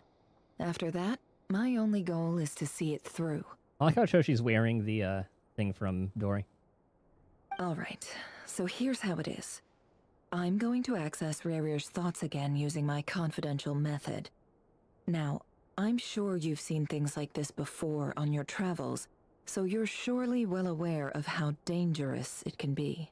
The reason I've gathered you all here is to ensure my safety during the proceedings.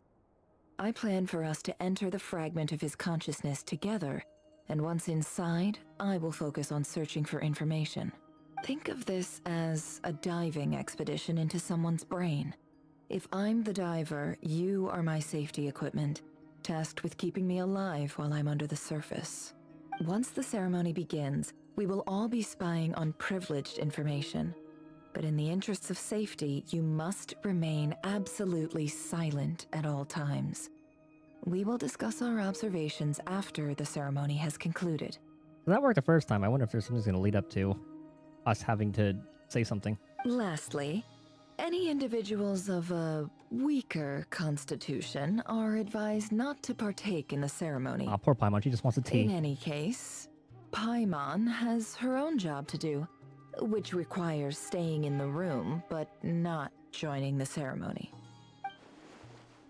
Never conspicuously left out the details of her confidential method. I guess her brain diving techniques are a trade secret. Well, good luck, everyone.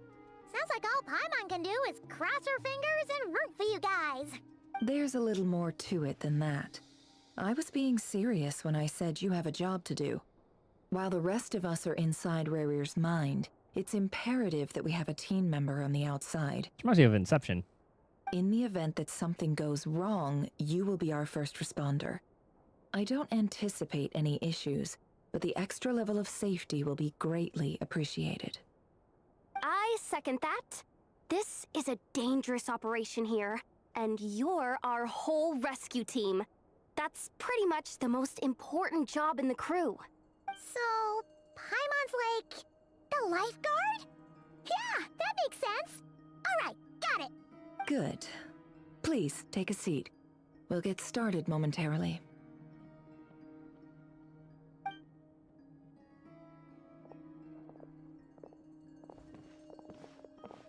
So, did Mr. Dainsliff tell you anything else? Oh, she didn't bust out the box. Unless Yehoda's was the one messing with it. He told me that he believes Rarir kept some big secrets in his life. He's not sure that they were the cause of his eventual downfall, but he's asked me to uncover what those secrets were all the same.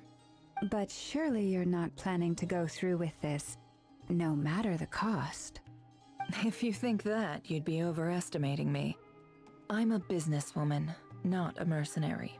But I do have my own professional reasons for taking this job. You think I'd turn down the opportunity to get a first-hand glimpse into Conrian history? No chance. Well, as long as you don't let morbid curiosity get in the way of safety concerns, we're good. We'll do whatever we can to help you. You're such a killjoy.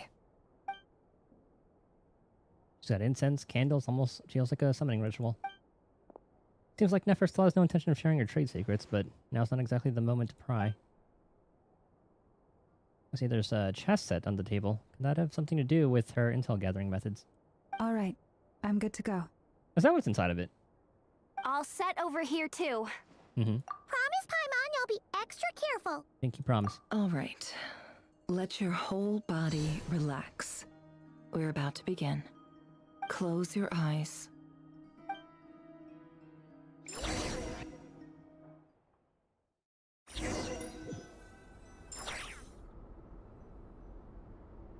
Phew. Could this be his office? Pretty standard setup. Bookshelves, paperwork, files. According to Dainsliff, Rarir used to be an intelligence operative. Chances are there's plenty of top-secret intel stashed away in this room. And I see all the little shiny bits.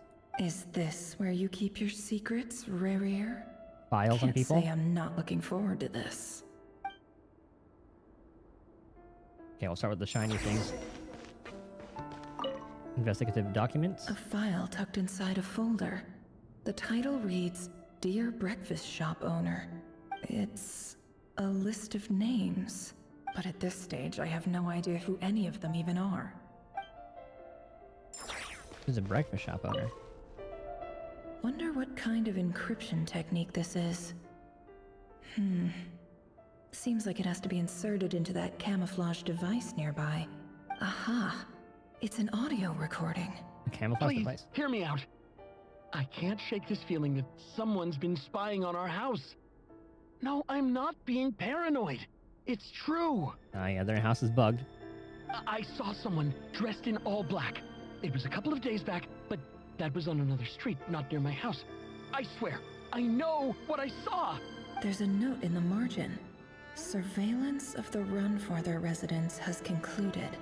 We apprehended the target and filed the mission report last night.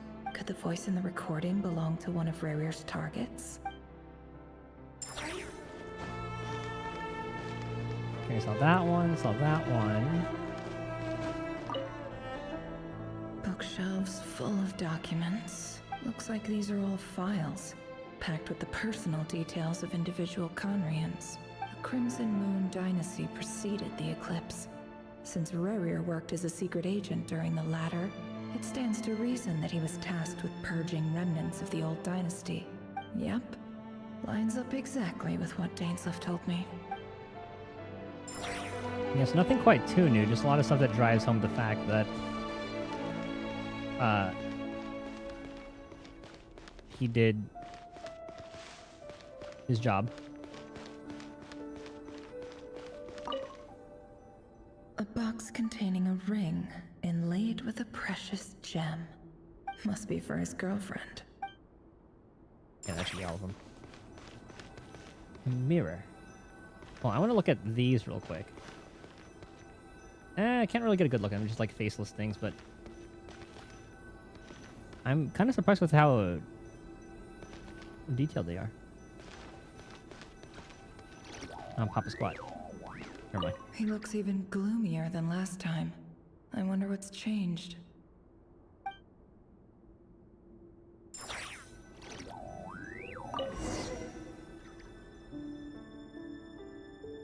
I thought the examining was the thing that looked Today's files are in. Time to wade through them just like usual. I like the little POV thing.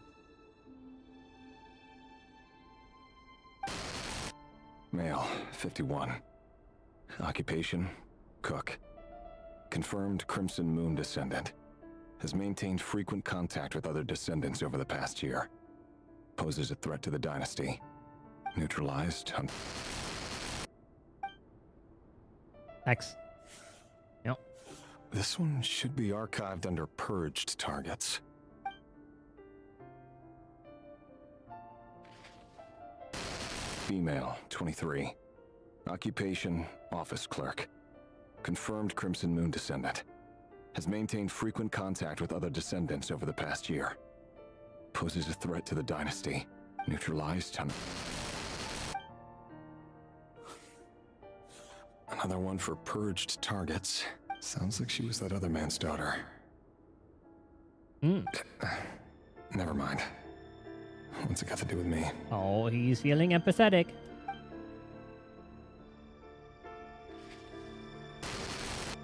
Male, 40. Occupation, teacher.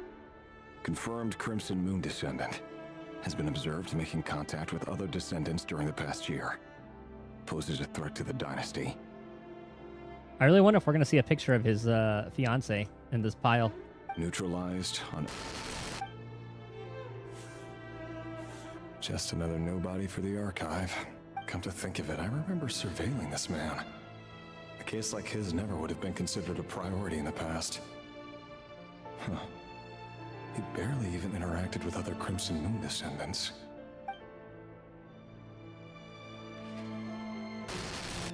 Female, 16. Occupation, none. Orphan and confirmed Crimson Moon descendant. God damn. Has been observed making contact with other descendants during the past year. Poses a threat to the dynasty. Neutralized on... Filed. I have no recollection of this girl. None whatsoever. She doesn't seem to be anyone important, but then again, how many of them really are? Oh, there's that little kid. Female, 13. Occupation, none. Orphan and confirmed Crimson Moon descendant. Has been observed making contact with other descendants during the past year. Poses a threat to the dynasty. Man, remember how we always thought, you know, are we the bad ones because of like all the shit the Conrians did, and they were just kind of they ended up getting fucked by the shades. And then we have the Conrians doing this shit. Neutralized on...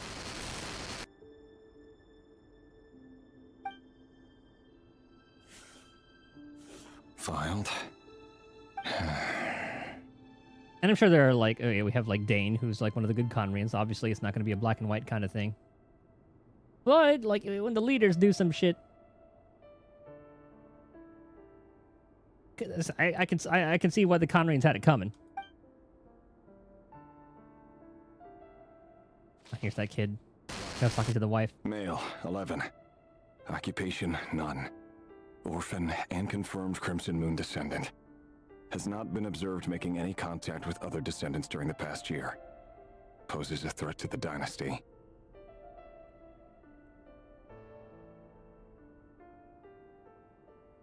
Are they just getting younger every time? It's just like age sorted by age? Yeah, we're not going to see the wife then. Because it went like 50s and then they had the 16-year-old now like 13 and 11. Neutralized and...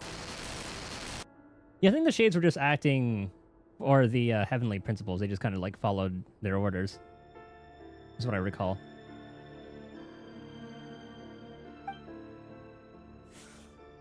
No comment on that one? Oh, so obviously he got killed after talking to the fiance.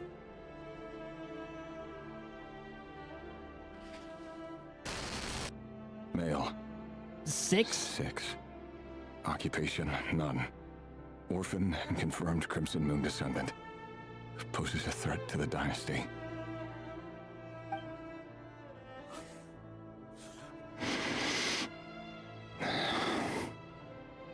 This is your doing. It's funny, isn't it? Oh. Your job is becoming both harder and easier at the same time, depending on how you look at it. Whispers from the abyss. Sooner or later, the Crimson Moon descendants will be completely wiped out. But as their numbers dwindle, they become harder and harder to track down. I hope we get to see Arlecchino's That's not how it is. Fortunately, ancestor. however, most of the able-bodied adults have already been taken care of. The remaining weaklings will be increasingly easy to deal with. No! No.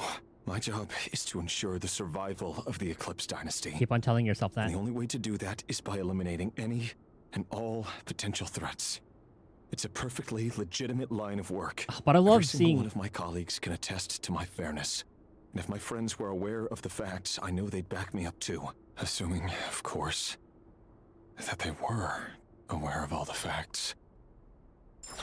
I love seeing all the different sides of like the Conrians and all this, all this stuff though. Just more, the more added context, the better. And that should all be the same stuff.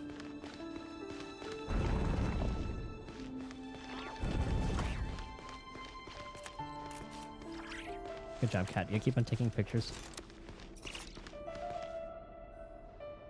Mr. Vedifalnir, it's been quite some time since we last met. They keep on hiding them. Rerir, I trust you're here because you have something important to discuss. Forgive me.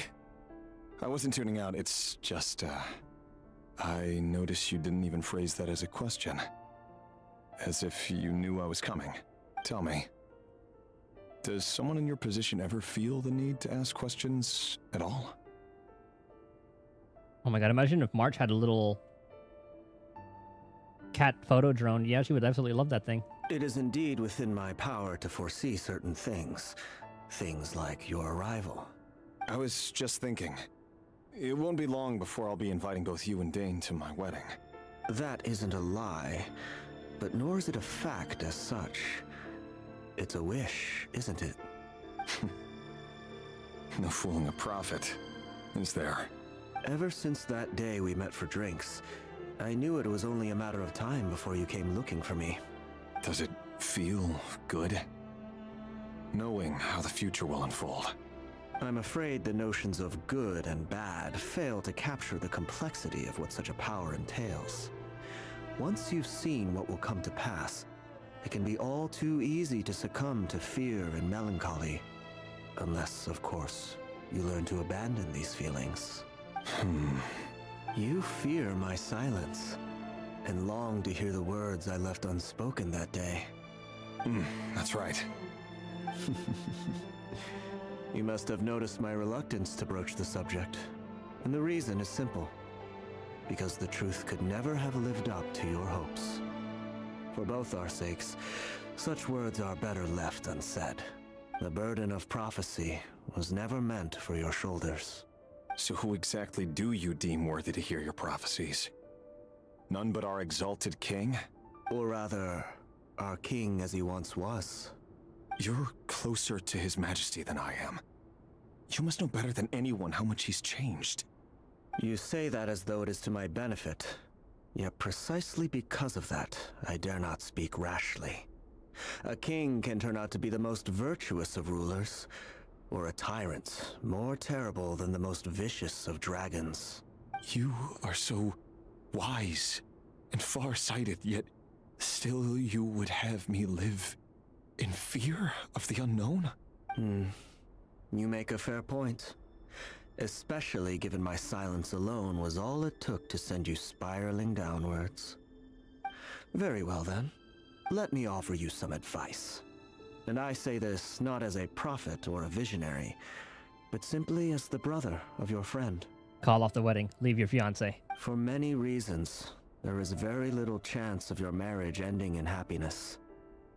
If happiness is what you seek, you should find another fiancé. Close enough.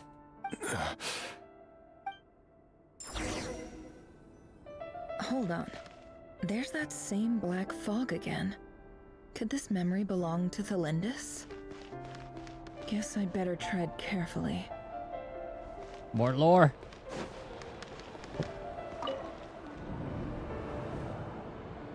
Wait. Hear me out. This time we finally got a clear look at his face and learned his true identity. Okay, it's a continuation of that conversation. This is the same one. His name is Rerir, and he claims to be one of the king's guards. What did you say? A cruel irony, isn't it?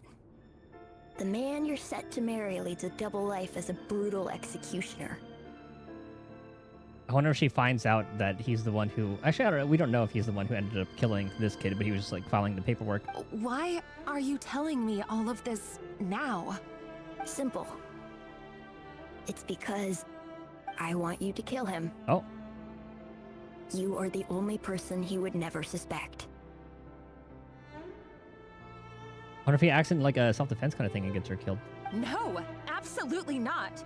I would never dream of doing such a despicable thing.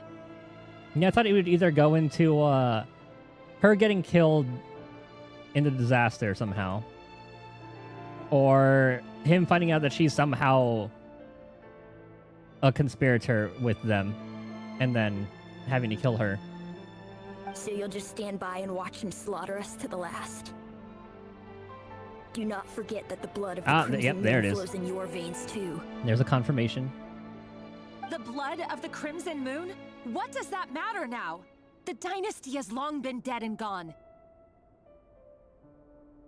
You think that alone is reason enough for me to throw away everything I have? That'll be the true test. I mean, he's already kind of in a pretty shitty place if he's killing like 6-year-olds. Why wouldn't it be? You two were once a child of the Crimson Moon, just like me. Don't tell me you've never felt so much as a flicker of fury for the way we were trampled into the dust. I said a once child. But like she doesn't have like the Arlecchino eyes. And I thought that was like the tell. So maybe it's in her bloodline, but it's not as strong, so her eyes are different. Because maybe he's like pure-blooded. And she's a muggle. Mudblood. And that's why she neither has like the Conrian eyes, or like the, I guess like the different Conrian eyes, nor, because like they are technically still apart. They're still Conrian. They're just a different, like a little faction in Conria.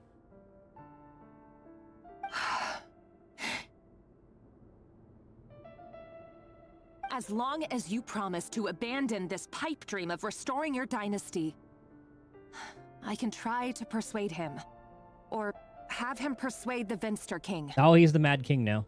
Persuade the Vinster King?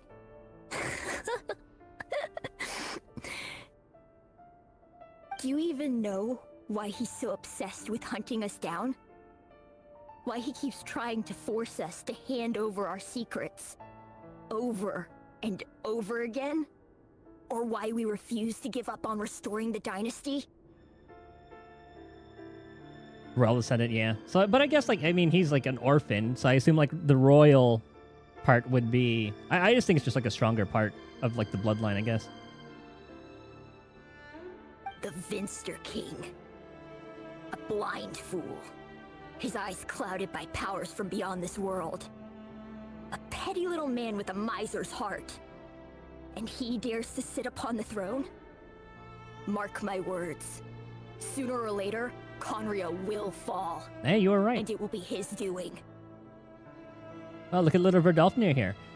Well, yeah, no, obviously, like, they made it so that it's not as obvious. If they gave her the little X eye, she probably wouldn't even... She would have been dead before fucking even meeting Rerir. If you can't bring yourself to do it, so be it. Just you watch. It won't be long before calamity descends upon us all. The Reir of Solnari. That really is quite a secret you've been keeping from me, Rerir. But who am I to talk? Am I really any better? I've kept my own past a secret this whole time, too. And this is also Conry we're talking about. She could very well have just... she could very well have had those eyes, and they had some sort of... not operation, but had some sort of method to change her Love eyes. should be built on honesty. But ours was born from lies. And yet, is it really so wrong to hide things that would only make life harder? If we don't cover up the parts that no one else should see, how can we go on pretending to be normal? Vedifulnir must have known all this. And that's why he made his prophecy. In the end, nothing stays hidden forever. But I won't just sit by and watch this disaster unfold. I'll do everything in my power to protect what I cannot afford to lose. Ooh, we all saw how that turned out, though. No matter who I have to face. Ah, or maybe she gets killed by the king.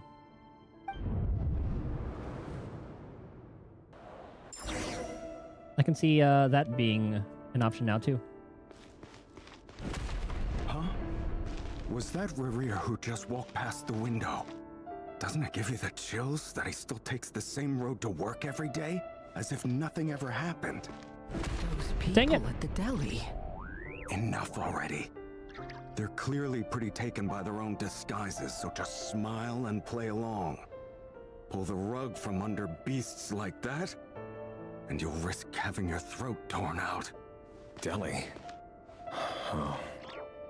They're talking about those people from the opposition. Right.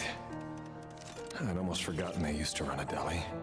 People of no consequence always vanish so easily. And no one even remembers them.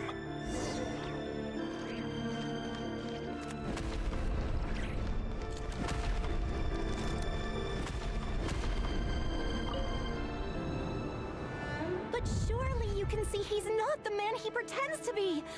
So many have died already, and they say that the king's madness grows with each passing day. We're not going to survive this, are we? But why does it have to be this way? The little girl from the files. Do we really deserve to die just because of the blood that runs through our veins? Felindis, are you even listening? Sorry, Freether. My mind was off wandering. I heard you, though. You're talking about what Rerir said. He's just following the king's orders. He's a secret agent, and it's his job to hunt down rebels and dissidents. By the time you first met him, he'd already taken lives. Maybe he was using you from the very beginning. This one has not the Arlecchino eyes either, so I guess that's just the same kind of situation. No. Rerir has no idea I have anything to do with the Crimson Moon. My family are only distant relatives of the main lineage, and there it is. Besides, my eyes are perfectly ordinary. Truth be told, apart from my teacher, pretty much no one knows I have any connection to any of it. It's been a long time since my family severed ties. Oh, teacher's gonna throw you under the bus. But as Orlog said, who could possibly talk sense into that raving lunatic of a king? No one. Oh yeah, this is where it's gonna lead up to that, isn't it? She has to try. I'll work something out. Trust me, I'm with you all. But for now, You need to keep yourselves hidden. Don't let anyone find you, anyone at all. Don't forget that Rerir is an Eclipse operative. You need to be extra careful when he's around. And when I am too. For now, don't come looking for me. And if anything happens to me, just act like we've never met. If even you can't escape this, what hope do the rest of us have? But after all this time together, surely he wouldn't lay a hand on you. I won't speak in his defense, nor can I give you a clear answer to that question. But I'll do everything I can to put an end to this. Here, hold on to this. If an opportunity to escape presents itself, take it. You'll be glad you took some spare change. You call that change? But what about you? I've got a job, and there's still money coming in. But you can't go anywhere right now. Please think about yourself for once. Poor girl.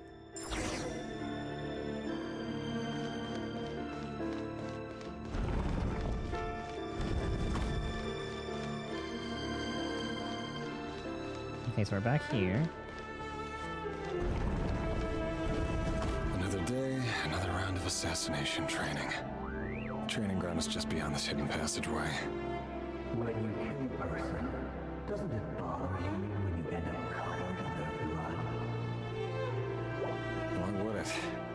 Aren't we all just walking blood bags? But the cleaning, the stains. Everyone was accustomed to hunting down others like prey. You've been a hunter for so long now, you seem to have forgotten that most people don't just go around killing one another. Leave me alone.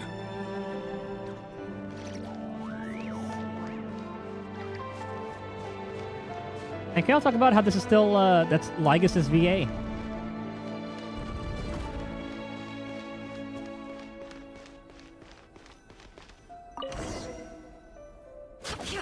sure you have a firm grip on the handle. Then choose your angle well. I want to see her Keep your attack movements animations. light and brisk.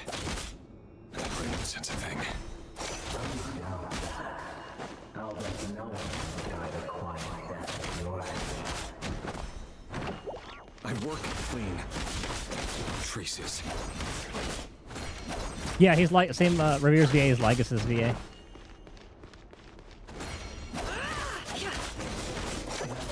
Make it open and above board though. The king happens to need you right now. That won't happen.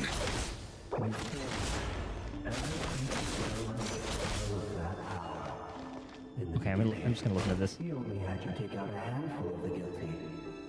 But now, The ones I've dealt with have always been guilty. And I've carried out my work flawlessly. Oh, little cat in the idol. Aw. Ah, she looks so happy with it.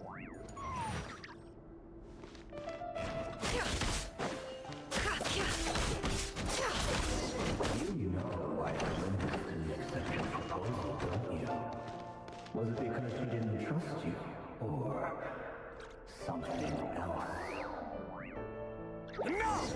Oh, that transition. Oh, I can go to both.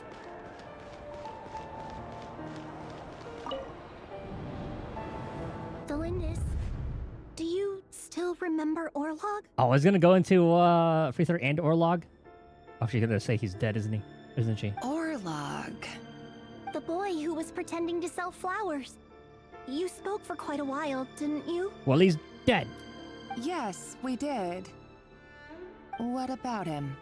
He was arrested 2 days ago. Chances are he's already dead. He was just but a child. I just don't get it! After everything he's done, why do you still stand by him? Or does it mean nothing to you that people keep dying? No, that's not... Just hear me out. I need to go now, Thelindis. They're looking for us. You take care too. Oh, then she's gonna get word that she got killed. If you ever need a place to hide, come find us.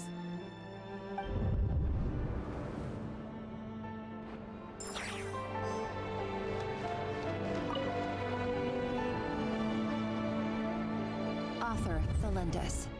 Oh, never mind. Over the course of this week, the research object was subjected to interference for a total of 47 hours for experimental purposes. The results are as follows. All subjects of observation that were sent inside have now... The situation within is proving more problematic than anticipated. So I assume this goes back into the research at the iridescent moon. Because I remember, I think they sent them inside of it. No progress whatsoever. What now? Won't you give me even a glimmer of hope? And they said that if you have all three, it unlocks something. I gotta keep that in the back of my mind. Things are getting worse by the day. I have to find a way or we'll all be in danger. But I... If all this research comes to nothing, what then? Sooner or later, it'll be my neck on the line. But could he really bring himself to kill me? No. Surely he wouldn't have the heart. No, One Piece.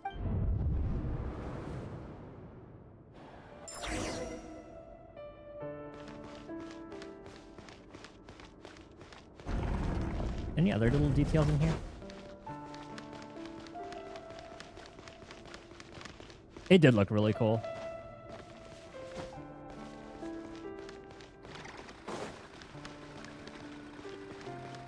Oh, like prior to the abyssal corruption?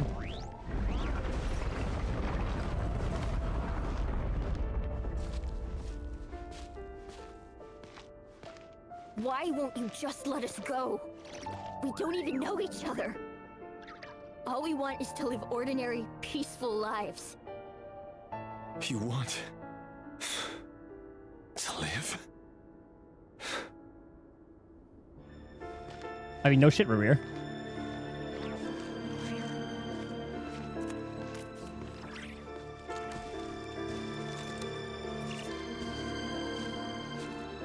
Yes. I just want to go on living. Is that really such an unforgivable crime?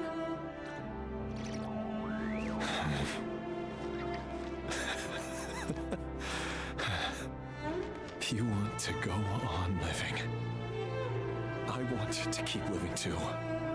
To keep living forever. Oh, you get your... That's why I have no choice but to continue on the path I'm on. You got your wish. If only some savior would suddenly swoop down and change the way the world is. Too bad that's not going to happen.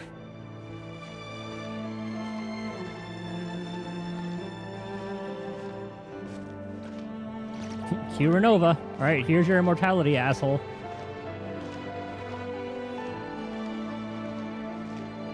Imagine that. If there really were such a person, you and I wouldn't be standing here like this, would we?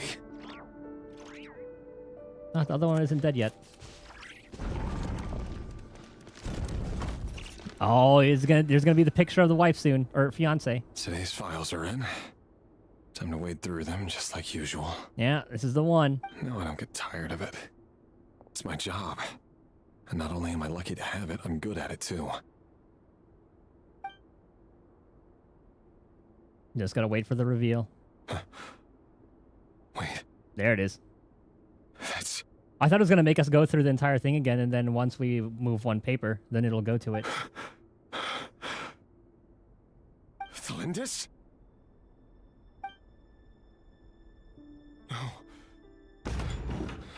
No. No! Why? But you bear no mark of the Crimson Moon. How could you possibly have anything to do with them? It cannot be. Excuse me. A diluted bloodline. Carefully concealed. I see it now. You've been living in the shadows just like me. What a fool I've been. Numbing myself with talk of justice. Even imagining my friends would back me up. But in the end, I mean, it could very well just cross it out, turn it in as false paperwork, and be like, okay, go. Irminsul. Irminsul? Finster King! How far are you going to take this? From the direct bloodline to secondary offshoots? And then what? Today it's the descendants of the Crimson Moon. Who will it be tomorrow? Will you not rest until everyone down here is dead? No. This cannot go on. This is where it ends.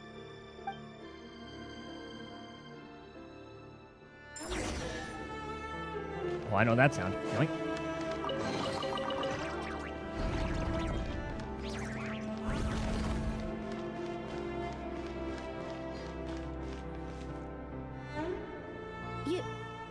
You're really letting me go? I am. As long as you can guarantee that no one will find you. Don't worry, I'll be extra careful. No one will know I was here. Oh, no, that he's gonna kill her. Well, actually, wasn't she on the papers that got crossed out too? No. Well, I guess not. No, because Orlog was still. I'm trying to piece like the timeline. But what about you? Me? If you let me go, you won't be able to complete your mission, will you? Good point. In that case, maybe you should stay. No, please! I just want to see the outside world again. Oh yeah, today is the live stream in like 3 hours-ish. Go on living? Yes. I know you're a man of your word. So please, just let me go. If I let you leave, what will become of me? Just kidding. Go, now. Strange animations. So, I've been looking into that a little bit more. She still beats Tribby. Well, okay, this is just like in the Uncasters teams, which is honestly the only team I'd be using her on. So, it's like within that context. She still beats out Tribby, even at E1, against, I think, single target. Or is it maybe even like up to 2? I forgot exactly what the cutoff point is. But Tribby E1 is also much more general. You can just slot her onto more teams. So I'm probably still going to end up getting Cyrene because I'm going to slot her. It'll free Tribby for other teams, essentially. And then I'll just have like E0, S1, Cyrene on the cast team. And then maybe go for like E1 Tribby, put her on other teams, and then I'll be good there. I need a fucking dot team though, but hopefully maybe we'll have like an Elation that does dot in 4.x. We'll see. But remember, don't let anyone know you were caught. We'll be seeing each other again very soon if you do.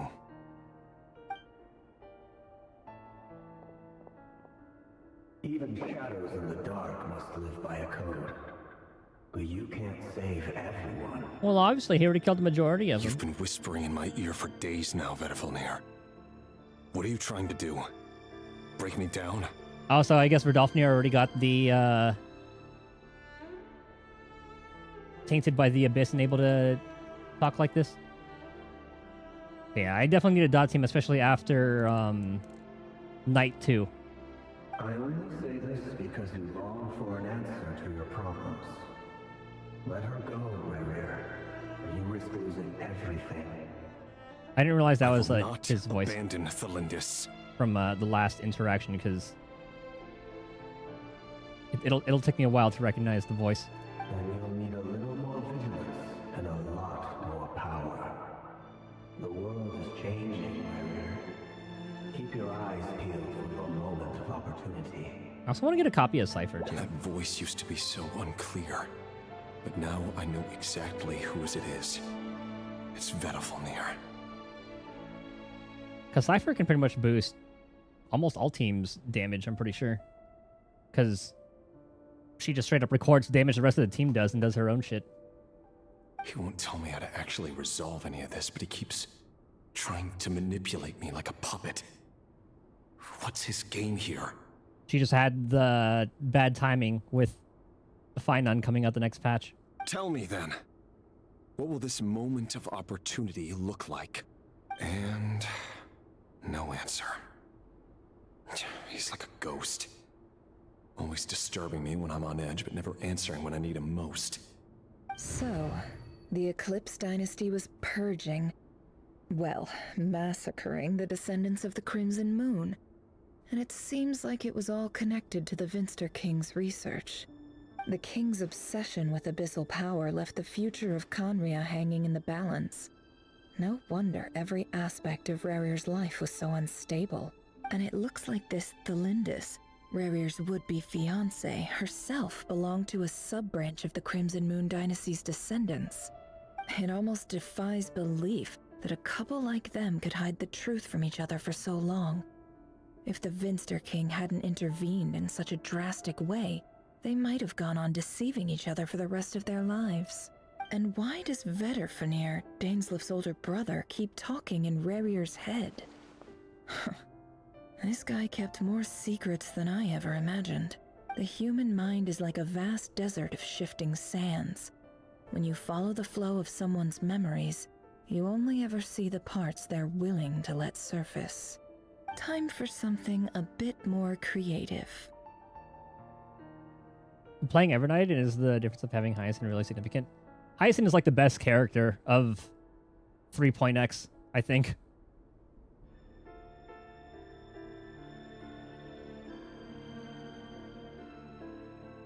We've been inside Rarir's mind this whole time, building up a picture of his psyche. Her and Doot Doot. And then throw S1 in there too. Like an E0 S1 Hyacinth is probably the most significant value that of the 3.x characters. Maybe I would arguably even say like more than like an E1 Tribi. Or they're very, very close, but I think Hyacinth has the advantage with that too. Because that's the same cost too. It's a two, those are insanely high value for the 2 cost.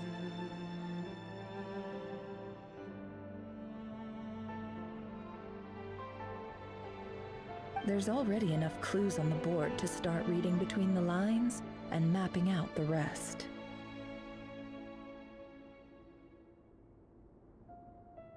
Evernight team feels lackluster. I forgot exactly. I need to look into Evernight's kit a little bit more because I know she's all about like HP manipulation. But literally, like the Evernight team is just the caster's team.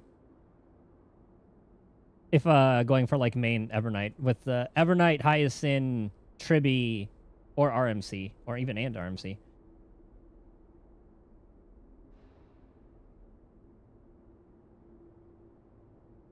Wait, Evernight, Hyacinth, Tribi, RMC, I think would be like is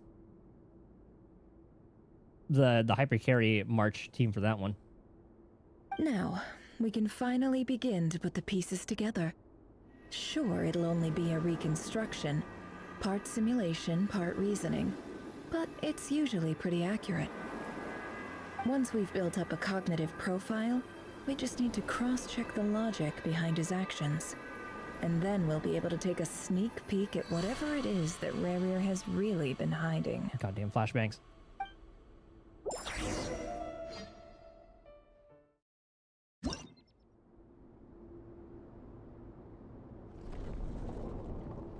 Puzzle? I know this is like one for Delphnir's all about. He has like the chess pieces that moves. Are you there?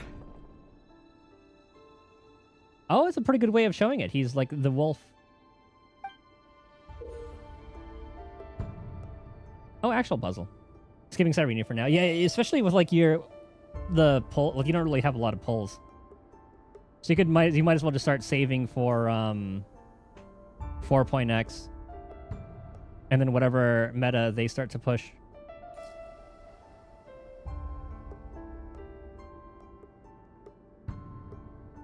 Like, she used pretty much just to be like a luxury pull if you have like the premium cast team and you want a free Tribi for another team. That's pretty much the only justification to pull for Cyrene. If you're like an Aglaia main, Mighty main. Actually, I think she works best with, she's supposed to work well with Mighty and Anaxa, but only second to casters. So I guess if you're their main, but there are still other options that could probably be better. But yeah, like in my case, I have a decent amount of pulls. Maybe let's go for a shot at 50-50. And then free up like a... just to free up Kirby. I'll probably just get Cyrene just to free up Kirby. Because I could probably put her, like Kirby, on an Acheron team. And probably boost that a little bit more. Give Acheron a little bit more... give her a little bit more life. Moving pieces consumes action points. When all your action points are used up, you'll be returned to the previous save point. Okay. Just move to the green spots within 3 moves. When a piece moves to a square with this marking, you'll gain the corresponding number of action points. This square will also become the latest save point.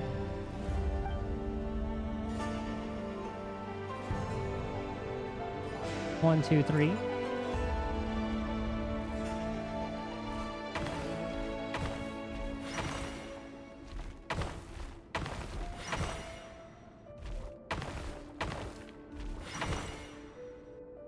Hey, Rerir!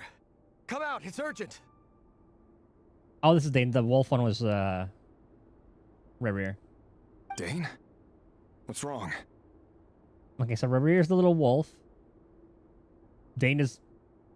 It's just fucking Dane. Quick, come with me. I'll explain everything once we've met up with the others. Okay. I'll come. But the Lindis is still over at the Universitas. I'll need to leave her a note. I also want to see what they cook up for Constance, because... I wonder how... What is she going to bring Break back, at least for a little bit? I'm not sure. Or then, like, or I'll watch Fugue rerun with her. All right then, but make it quick. Or watch that be the time they actually decide to rerun Rappa. But they'll probably rerun Firefly. I've never seen Dane so worked up before. Whatever this is, it must be big trouble. Oh, I thought she's going to be Remembrance because she was releasing in that...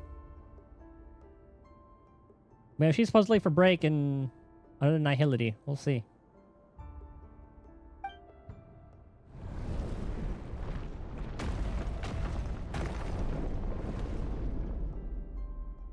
Now just zip us to the end of the line.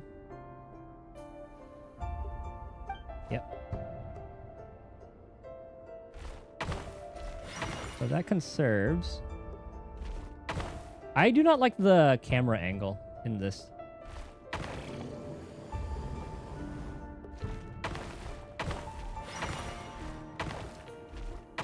Because I want to hit like up and right, but to go right, it's this way. But it's I mean, it gets easy enough to figure out.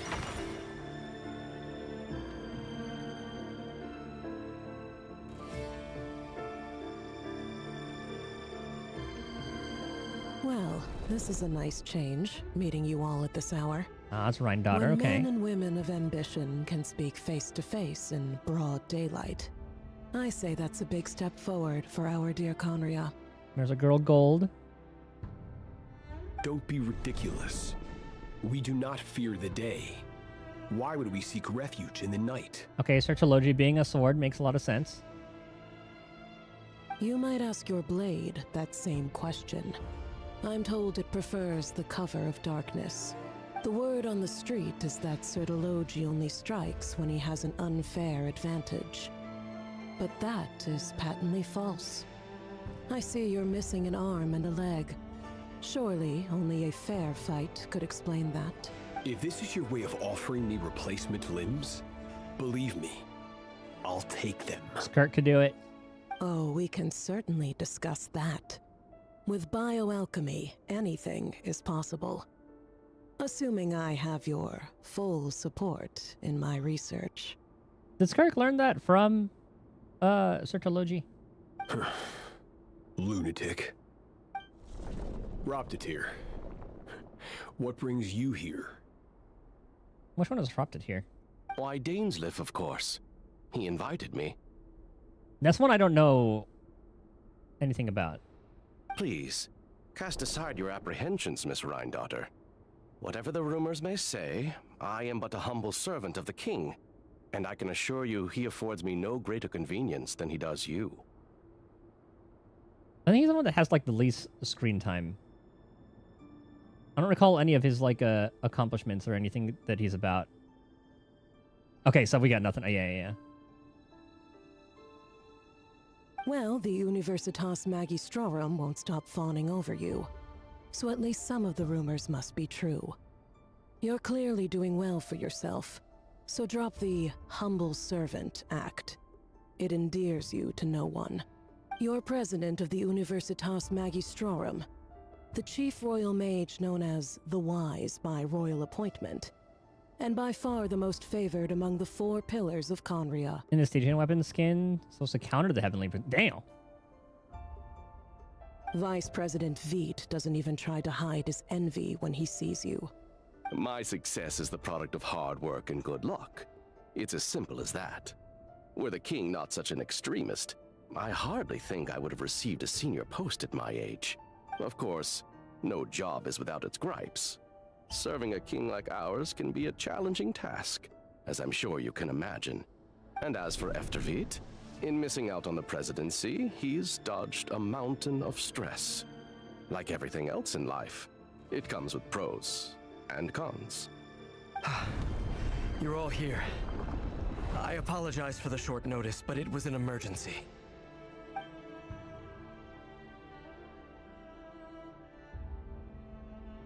You must be Rerir.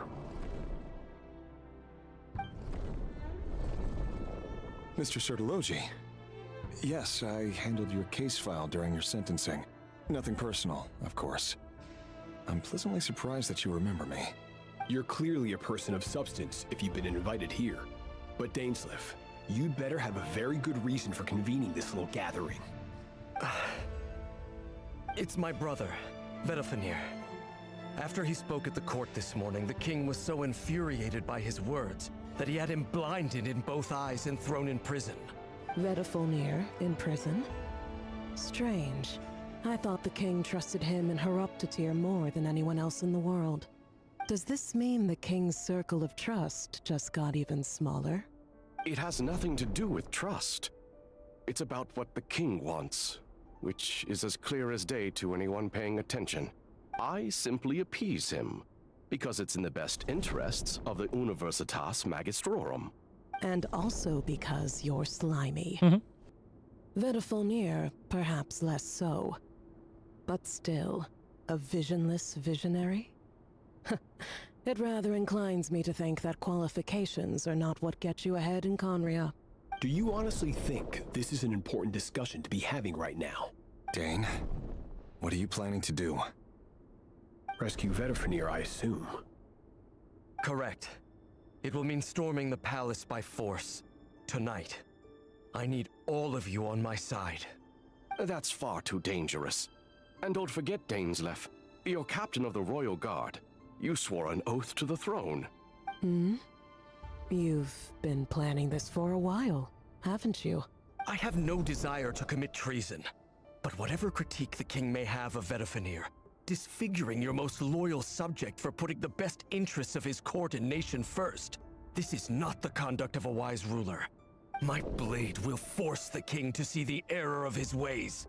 So, Vedalfenir's prophecy enraged the king. I'm sure it wasn't what he wanted to hear, but if he won't take counsel even from the visionary, that is deeply troubling news. The extent of His Majesty's madness is now all too clear.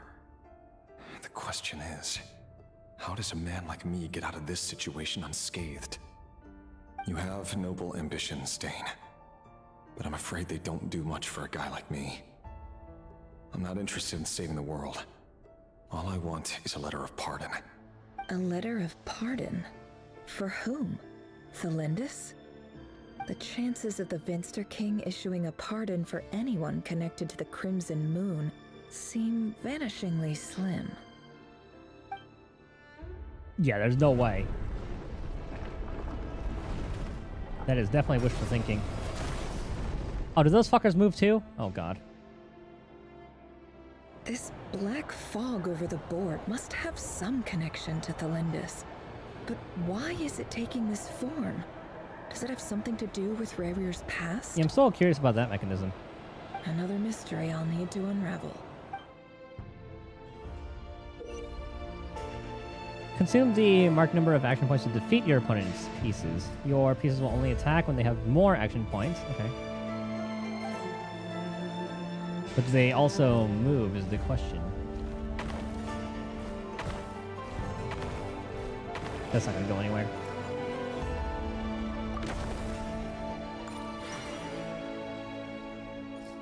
So 4, 3. But does it take it over? So will that go to 2? It does. Well, I guess we can just go there anyway.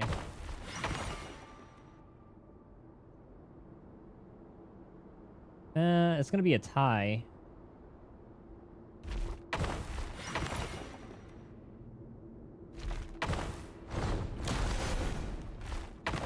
Ooh, but I wanted to go back. Ooh, okay, but it takes it over. All right, that's not gonna work.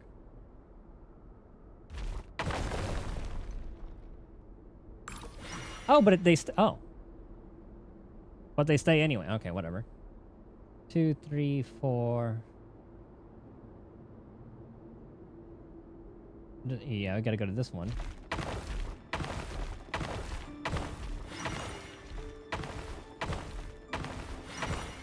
One, 2, 3, 4, 5.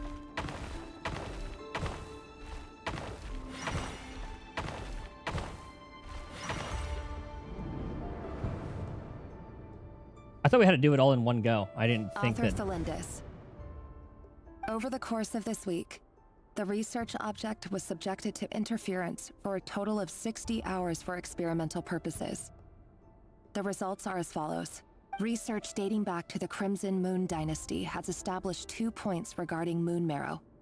Firstly, its origins have something to do with a god's power. Yeah, we know that. Secondly, it serves as a portal to an as-yet indeterminate location. Moon marrow can thus be defined as a spatial gateway. That's what it unlocks. Okay. So it just like unlocks the way to for Columbina to get the other moon. However, or to get to the other there moon. are a number of hurdles to overcome before we can answer the question of where it leads to.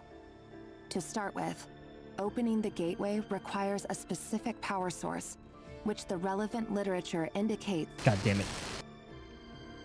And that's probably what's going to be the plot point for future things. That specific power source. An enormous amount of power is then required to keep the gate open.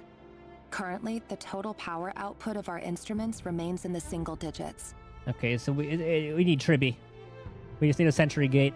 To make matters worse, I am now the only staff member remaining in the Moon Marrow lab. Oh god. The Universitas Magistrorum recently decided to move most of its personnel into abyssal energy research. Of course. Which has stymied all Crimson Moon-related projects. This is not a wise move. I have always maintained that placing all our hopes in a single source of power is risky, especially one as poorly understood as this. As well as making ourselves overly reliant on a single resource, we are neglecting other promising technologies. I apologize if this comes across as disrespectful. But as a Moon Marrow researcher, I desperately want to see the world beyond the gateway. If we really made it there one day, what would we find? And how would we go about taming the unknown? My imagination is endlessly fueled by questions such as these. So this is going to be what's going to happen in like 6.3, I assume. Maybe 6.2 is going to be another build-up to getting this power source or whatever.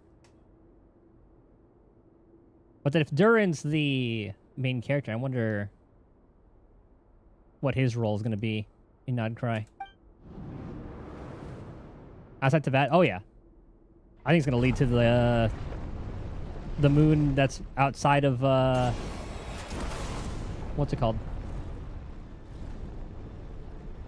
The moon that's hidden. The one that Columbina wants to get to so bad.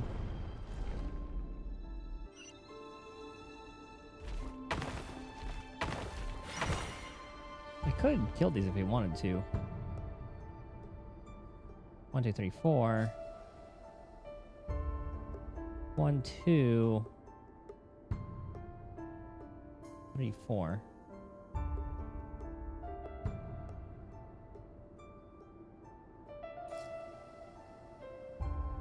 Now is this gonna be 1, 2, 3? Or is it gonna be like 1? Or no, because that's gonna be a move. I think we have to go this route, obviously, because like if they're gonna have these here. I can come back here anyway.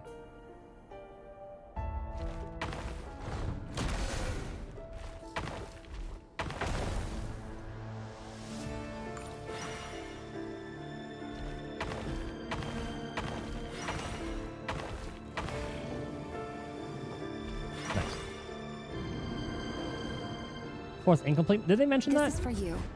I heard you're gonna leave the city with your parents. Delindis, did you hear about what happened? I've heard nothing. Rerir got back very late last Friday, and he was acting a little unusual, but he slept pretty well, so I'm guessing whatever he did was a good deed. I thought that was just like fragments of the moon. Like that's the one like the researcher, like the research facility was on top of. And that was like the eternal, or that was like parts of the eternal moon. You never saw him, and I don't know what he did. And this conversation never happened. You understand? What if he finds out that you pried into his secrets? Don't be silly. I don't know what secrets he does or doesn't have. All I know is he's just a normal guy who happens to run some errands for the king. Are you scared of him? I don't know. The Rerir I know doesn't match the person you all describe. Logically, I should be scared of him. And yet, I don't want to lose him. But enough about that. You should get going, and be careful with the package I gave you. Keep it secret. Keep it safe. What's in it? A piece of the moon. All you need to know is that as long as you keep it safe, then in the future, everyone will be able to see a red moon. I wonder if that's the thing that is on Dory's little protection thing that's on Nefer right now. A red moon? You mean our moon? Because it did have like a little bit of red in it. That's right. Our moon. Promise me you'll look after it. I promise, Delindis. The Crimson Moon bloodline will never die out. Its light, the color of blood, will become like a fire that flows in our veins, no matter how long it takes.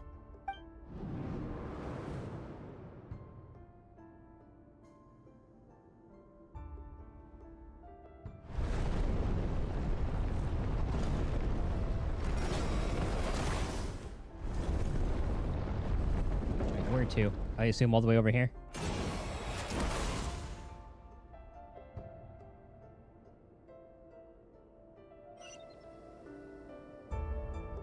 Let's see, 5. Actually, I guess it doesn't even matter. We can just fucking brute force it anyway, because we just come back here. Oh, but it matches it. Shit. I forgot it has to be over. Ah, same thing. Alright, so that's not the way. Okay, so we have to go this way.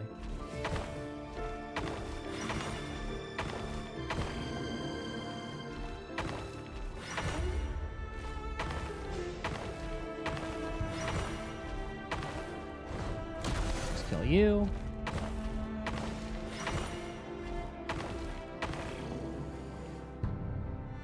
Oh, I was hoping we could go there. Alright, that's not it.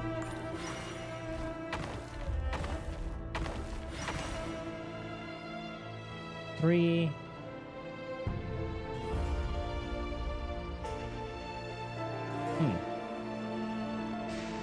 Because we can't go there. That puts us over there. Oh, I think we had to go from where that 4 was.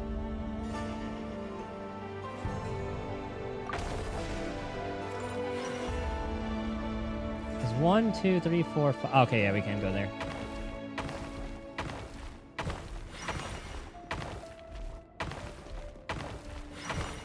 but it's impossible to get past Hurry, these. everyone, and stick to the plan.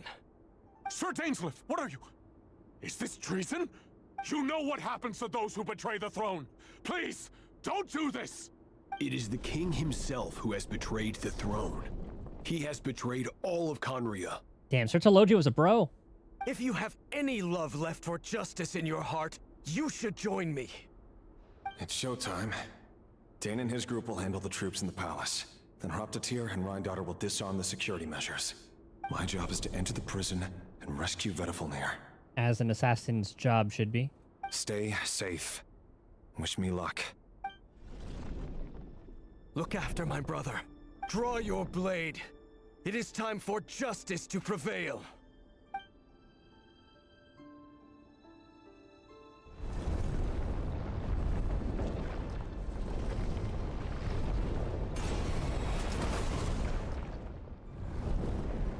Are there raised portions now?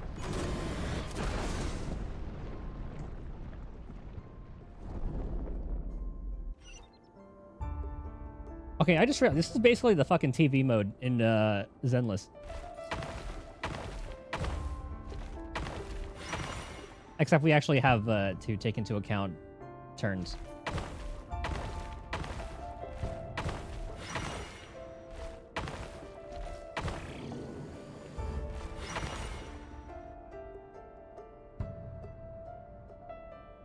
I think this is the way we have to go.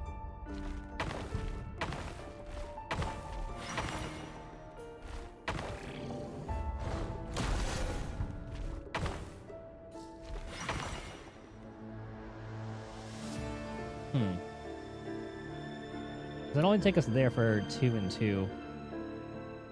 And there for 2. Okay, I think maybe we need to use the 6? Oh, what happens if we take you out? 1, 2, 3, 4. Okay.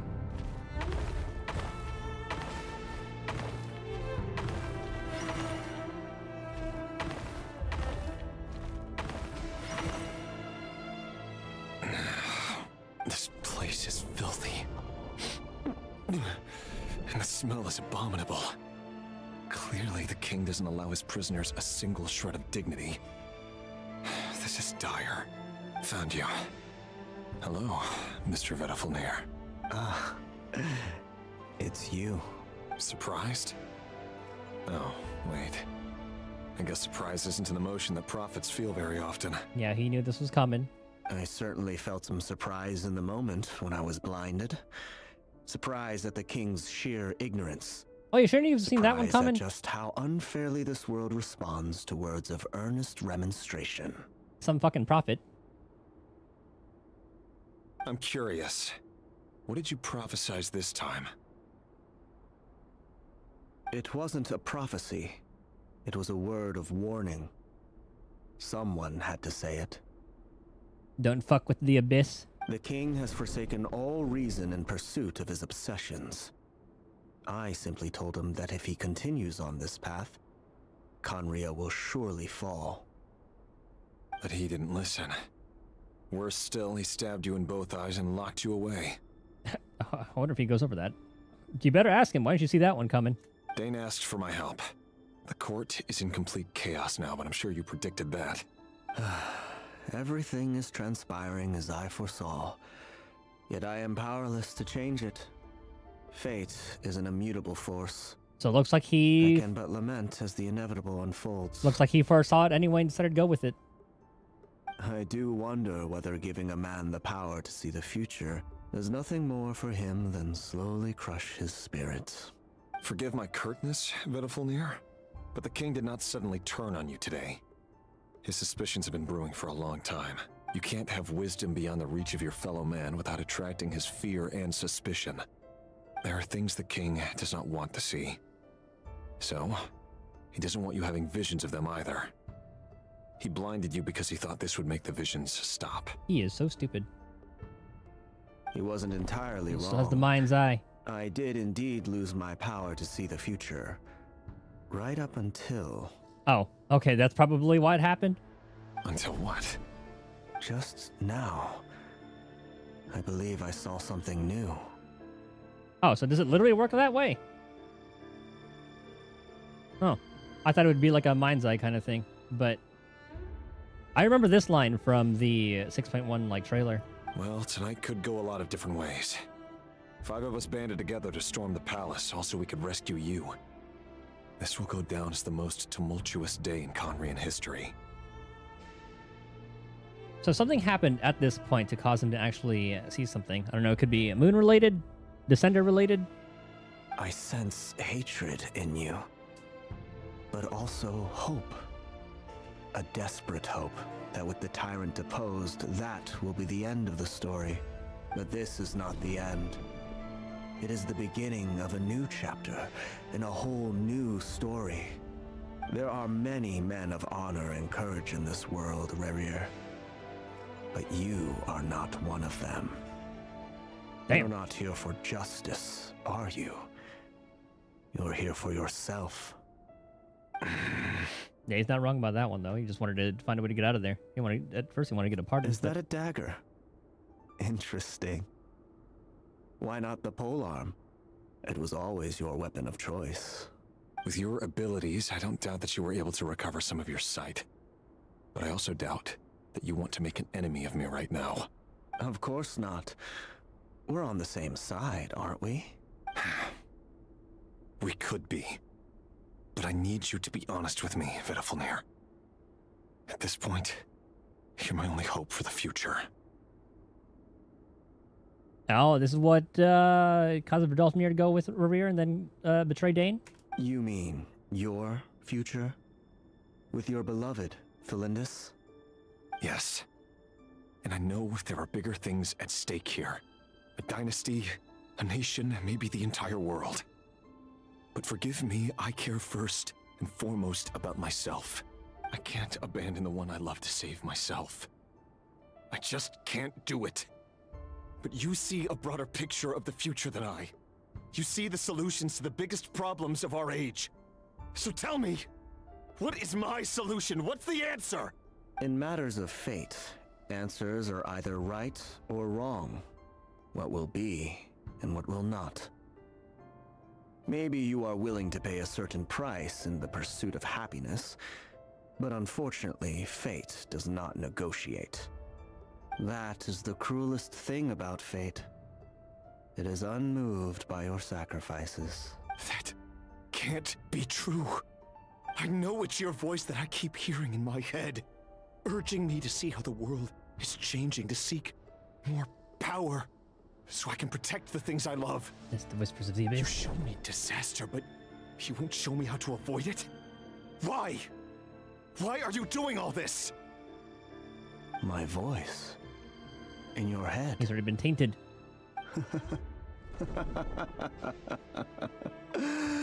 So, you hear it too? The voice that steals your mind, gains your trust, and drives you crazy. Okay, so that actually it was the abyss, but not him using the abyss to speak to him. It turns out that we are not so different, you and I. Vedafilnir just broke into the strangest smile I've ever seen in my life, as if he'd discovered some monumental secret. But then he suddenly switched to looking extremely weary. Very well then. My advice to you is as follows. You must persevere. Whatever trials and tribulations you may face, be steadfast in the belief that they are your path to the future. For as long as you live, your story with Felindis shall not come to an end. That is the only chance you have of fighting back against fate. It is up to you whether you believe my words. Regardless, that is all I will say on the matter. I have no right to intervene any further. I will hold you to your word. Thank you for setting me free. In return, I will tell you one more thing that you cannot afford to ignore. Just then, a strange wave of energy rippled through the city. We had no idea what it could mean. If I were you, I would head to the Universitas Magistrorum. Did she somehow unlock the moon thing? The Universitas. Oh no! I'm sure we'll be seeing each other again very soon, Rerir. Whatever Vedifalnir said, I didn't catch it. I didn't even help him out of the prison. There was no time to lose. What did the Lindis do? Does she open said gateway? Ooh, chest. Oh my god, does that thing have little glow sticks every time I open a chest? I didn't catch that the other times. Monsters? Is this Rheindarter's doing? Universitas Magistrorum. Out of my way!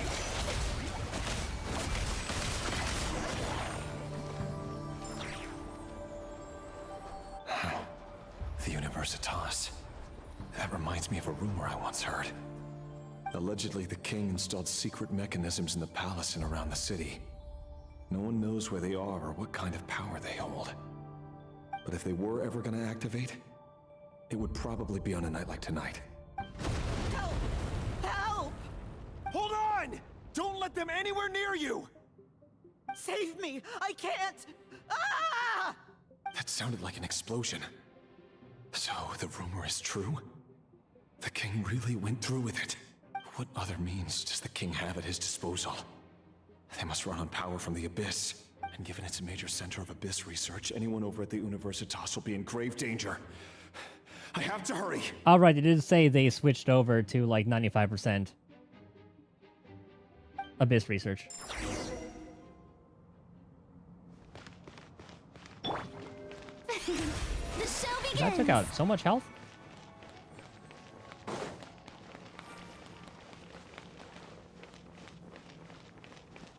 Uh-oh.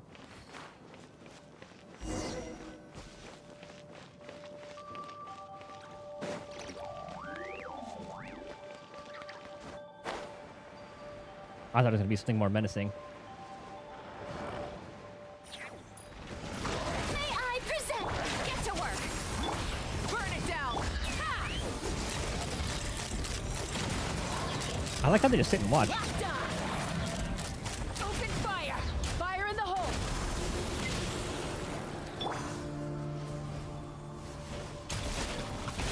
Light of the blazing sun! Oh, I thought we still had to melt on them. Incinerate! Ah!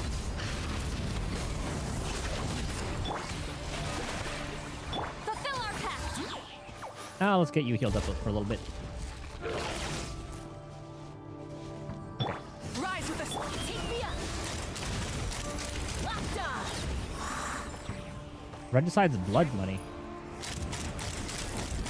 Oh, it's still the same dog. How brilliant! Let my name... You two! Time to end... Burn it down! Wrath from the skies!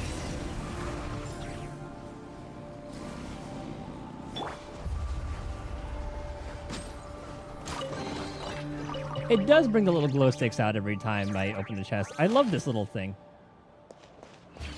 I'm never taking that thing off.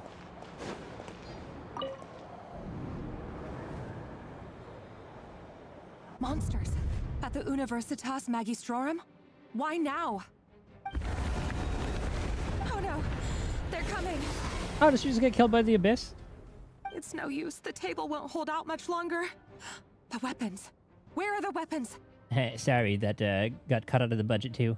Of course. All the lab equipment was upgraded after the inspection last week, but the new weapons haven't been allocated yet. I'm done for. Is anyone there? I need help! Yeah, they're there. Stay back! Please stay back! Please!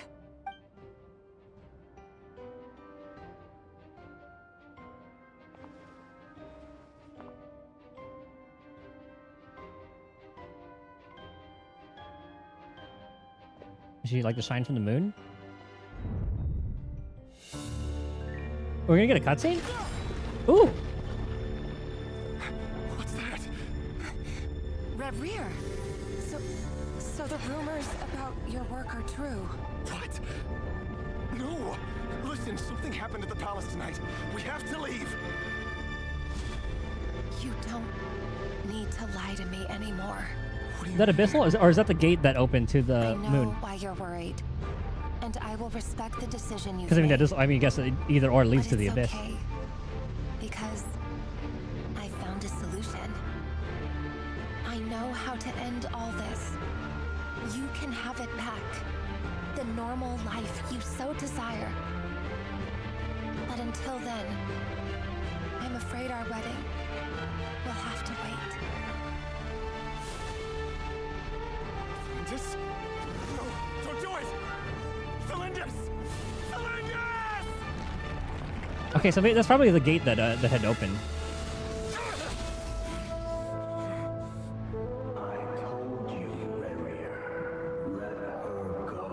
Huh, so he doesn't end up dead.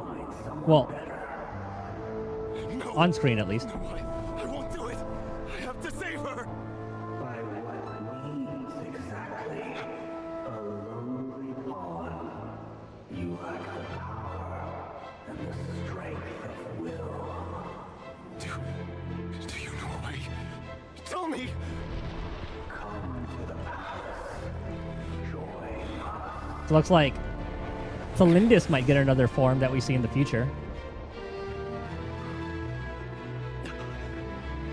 Rare, thank goodness we... Step forth and take your share.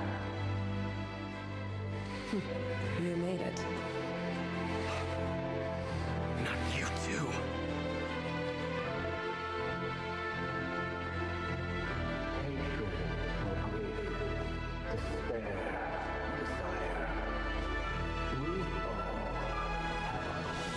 And thus the sinners came to be.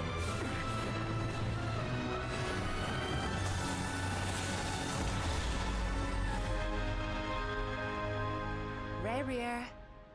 Rare. Celindis? Were you daydreaming?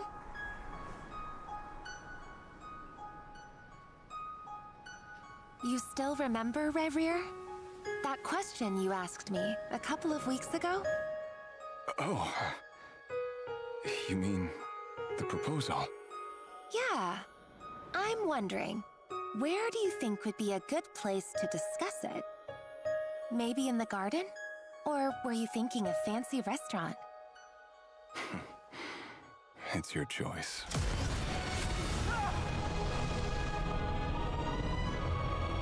I'm still wondering how she was able to implant her memories.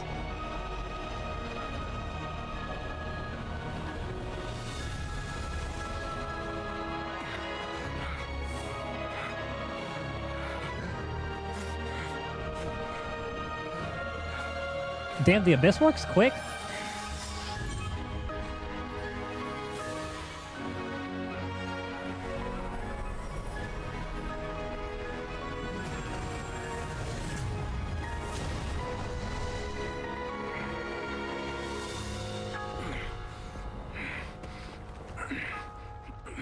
They didn't provide the bandages yet. I will find you. And then... you can give me your answer.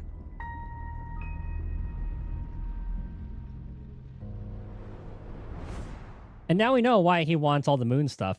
To open the gate and then find there. And find, wife. So that's how the Raker of Solnari was born. You know, we could have done this without you having to kill everybody, but I guess like all his mind is tainted. A monster created by circumstance is a monster all the same. Viewing other people's thoughts for too long can get uncomfortable. Right now, I'm feeling a strong sense of loathing. In a nutshell, the story of Conria is what happens when the truth falls by the wayside. Everyone tells little white lies, and before long, you have a huge pack of lies that destroys everything. You could have just talked to Revere and been like, oh, maybe it's like old Revere, and be like, hey, we're trying to get to the moon too. Just time to get back. You find your wife, we get Columbina's powers back, bada bing, bada boom. His past is filled with sorrow, but the tale of any fallen civilization is one of endless tragedy. Cruel as it may be, that was Conria's fate.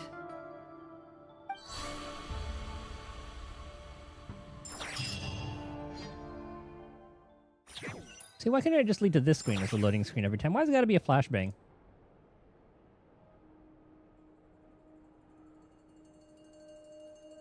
Everyone, I'm back.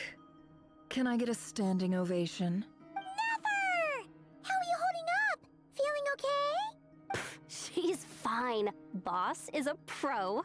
Yes, I'm fine. You will have seen the events Yehoda of is so Rarier's precious. life through my thoughts. It's now clear that he is just a regular nobody, driven by personal tragedy, as he said himself. I mostly agree. There's only so much we can know about him from his memories alone, but they did give us a clear glimpse into his life in Conria. However, I would not consider Rarir to be a nobody. He was deeply involved in the events of that era. Yet, when the catastrophe of a generation strikes, nobody is safe. Sounds to me like you're speaking in riddles again. Is this you urging me not to abandon the people of Nodcry in their hour of need? That's not what I meant. Although I do hope you choose to remain a part of the plan. Without you, the mission ahead will be all but impossible. Then try to remember that I respond better to the carrot than the stick. And I don't appreciate being bossed around. Now, as for you, Missy, you were excellent. You stuck to the rules of the ceremony and kept your mouth shut the entire time. Bravo. Cool. So, can you fill me in on the deets now? Most of what I saw went right over my head. Patience. You'll hear the whole story, don't you worry. But let's meet up with the others first. It will save me narrating it twice. Yehoda? Yes, boss. Let me get that door for ya. That's more like it. For a moment there, I was worried you'd forgotten about the first clause of your employment contract. Forgive my curiosity, but what does the first clause say? I was wondering the same thing. It says I gotta do the annoying stuff Oh. that boss is too lazy to do for herself. Like opening the door, pouring the tea, yada yada. Is that right? If something is in the contract, it's because she willingly agreed to it. Rest assured that the Curatorium abides by the very strictest of labor policies. You don't seriously think I'm cruel enough to treat her like my slave.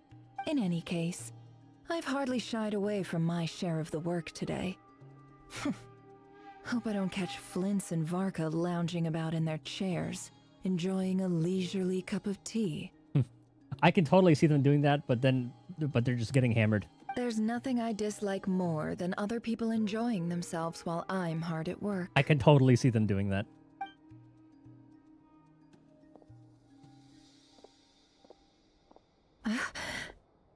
Ooh, what would surprise Nefer? Oh no. Uh-oh. Is being that Mindscape too much gonna fuck with her?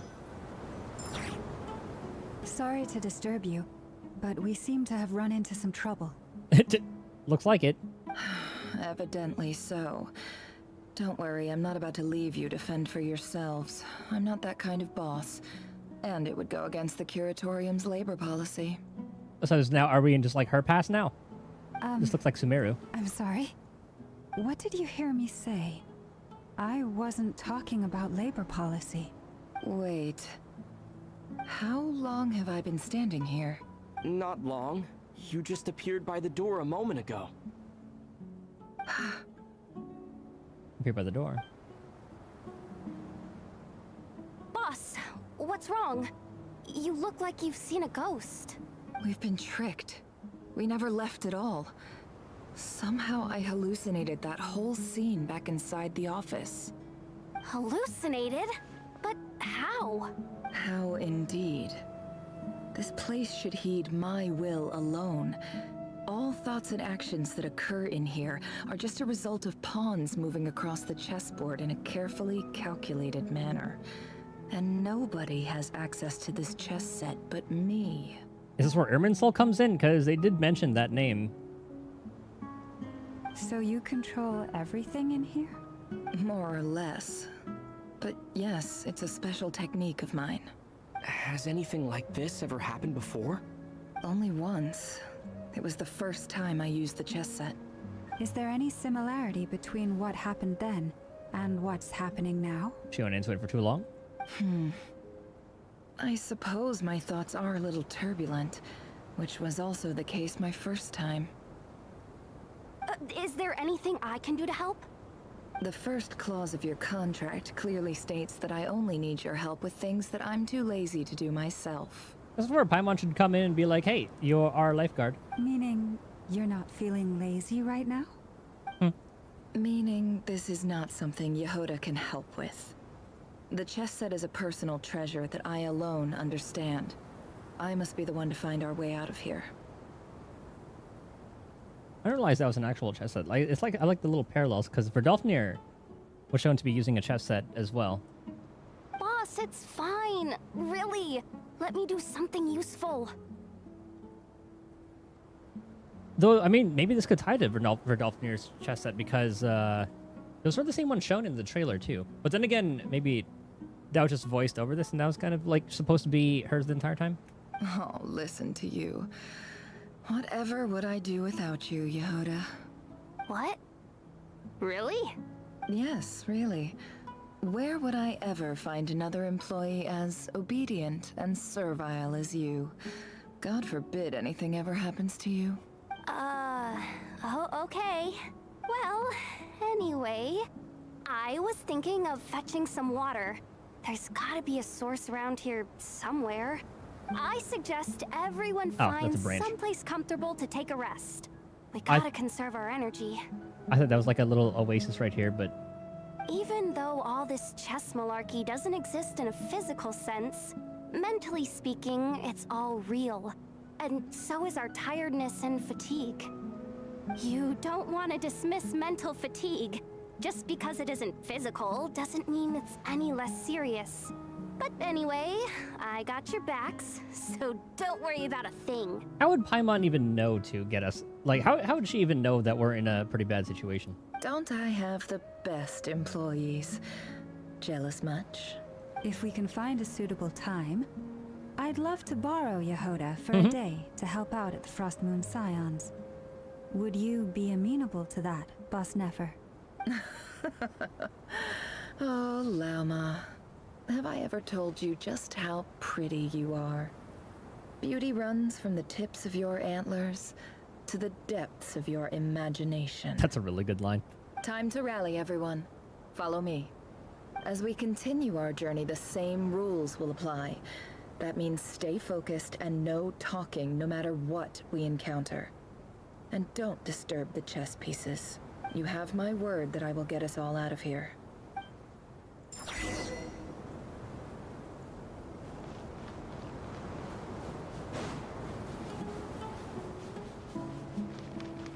I'm wondering if this is like a specially made place or this is actually like the Sumeru map.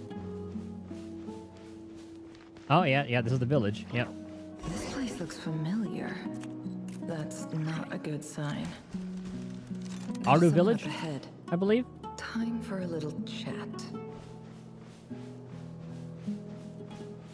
Nefer lore. I wasn't expecting visitors at this hour. Retinue. Wait, is that? Is he actually in Aru Village? I don't remember. I don't remember. Oh, it's him. Are you gonna see little Nefer? There you are. Sinue's been looking for you all day. I think he has some news for you. Yeah, the PV makes it look like that. But I thought we were also going uphill. That's why it looked taller. But it looks like we're little Nefer. We better see a little Nefer model. Oh yeah? What were you doing just now, Uncle Retinue? Hiding away some more loose change? I know I saw some Mora. Nah, they don't usually make special models. What do you mean loose change? Oh, come on, I'm too old for this. Just pretend you saw nothing. No, they did make a NPC Revere. They could very well make a little Nefer.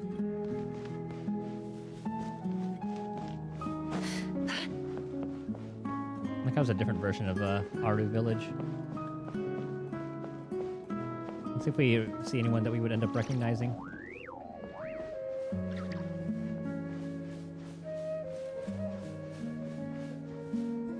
Hey, kid. Mind telling me what Sinuhe's been up to recently? I'm trying to get in his good books and I need a way in. Get in his good books? Why? What do you want with my dad, Uncle Apepi? I've written a new song. I was hoping to showcase it at the next festival, but I'll need his approval. A new song, huh? I'd love to stay and listen, but unfortunately, Uncle Retinue says my dad's looking for me. Well, there's plenty of time and I'm not going anywhere. See that pile of stones? I'll be sitting there warming up my vocal cords. Come find me when you're done. Pile of stones. Got it.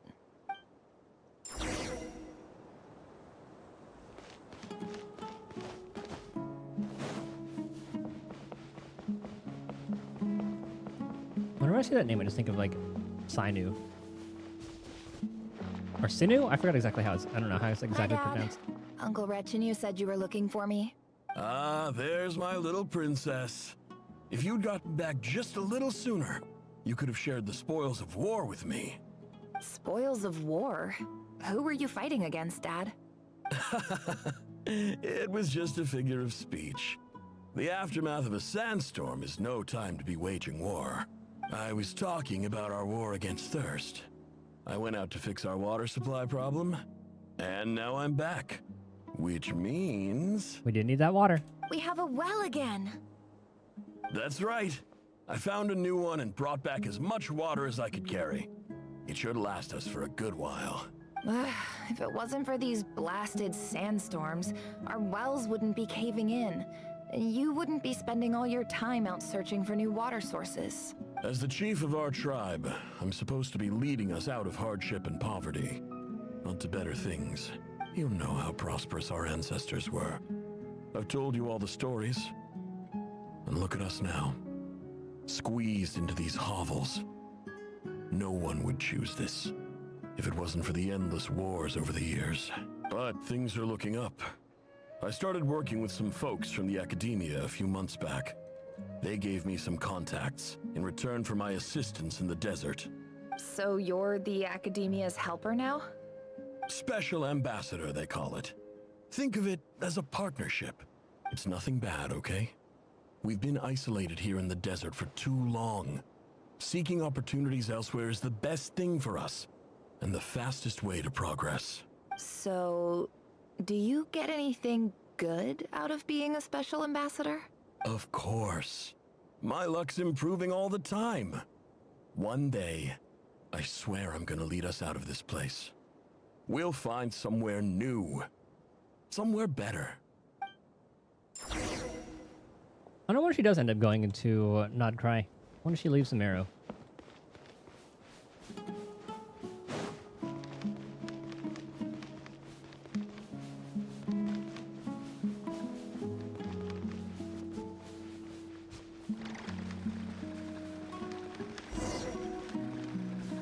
Continue.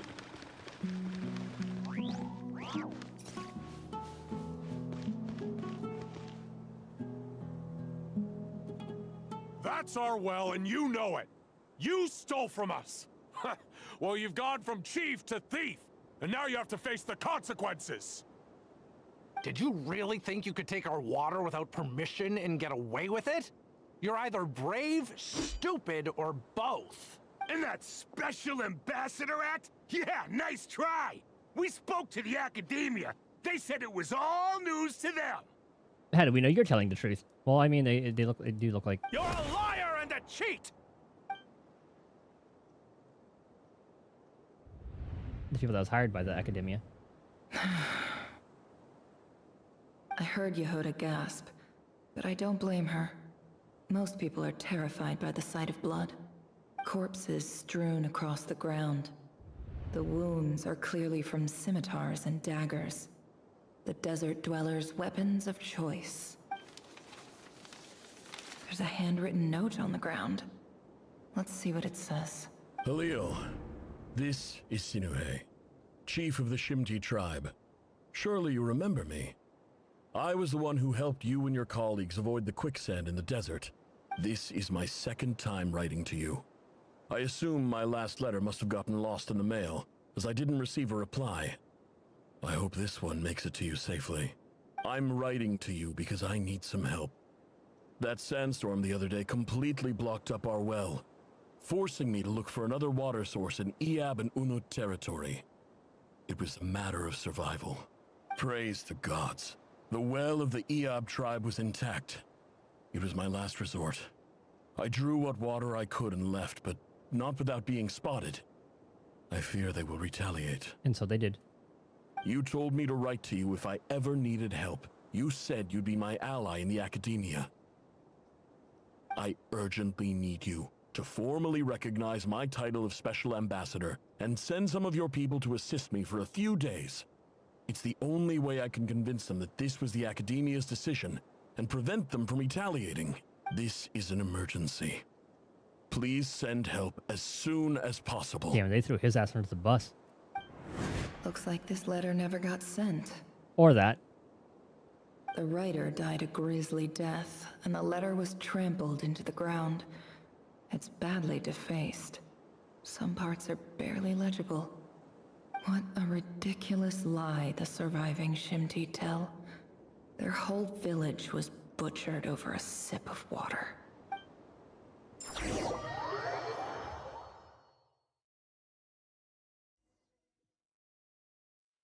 Ah, officer. Welcome. Welcome to our humble village. I thought you would at least have the courtesy to provide some respectable libations. Do we remember him? Did we... This is the finest wine Aru village has to offer. I promise.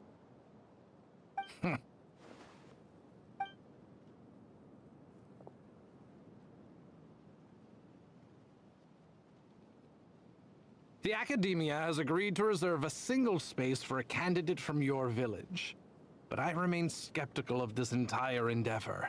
I highly doubt anyone in this desert possesses serious academic potential. As how does Nefer end up there? Please, have faith. If not in us, then in our god. The child we found shows great promise. I beg you, take her away from this place. Give her a chance. Don't let her talent go to waste. I don't recognize her. New arrival? Because I forgot if she mentioned she was in the academia for a bit. She showed up here a few days ago and we took her in. She's a really bright kid. Please help. I'm begging you. So, where are you from? Nowhere special. Just a sand dune. Okay, so they used Aru Village, but this is actually Aru Village that took her in. What about the rest of your family? How many of you are there? Just the one. It's only you? Correct. So, no brothers, no sisters, no mother or father? Any who have slept on a bed of sand, I call my brothers and my sisters. Apart from that, I have no family. All right. Get over here. Sign your name on the form. Is that the first test? Never. You're Never rather mind. fair-skinned for a desert dweller. I'm pretty sure most of the people that... actually, yeah. Some of them were a little bit more tan. Dance of Death, Serpent, and the Scorpion. That's a pretty dope title.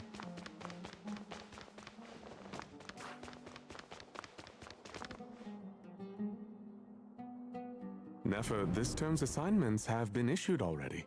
Please read through the materials thoroughly, conduct your own additional research, and then write an essay on the topic. Yes, Professor, I'm aware. I just had a couple more questions I wanted to get your perspective on. Oh?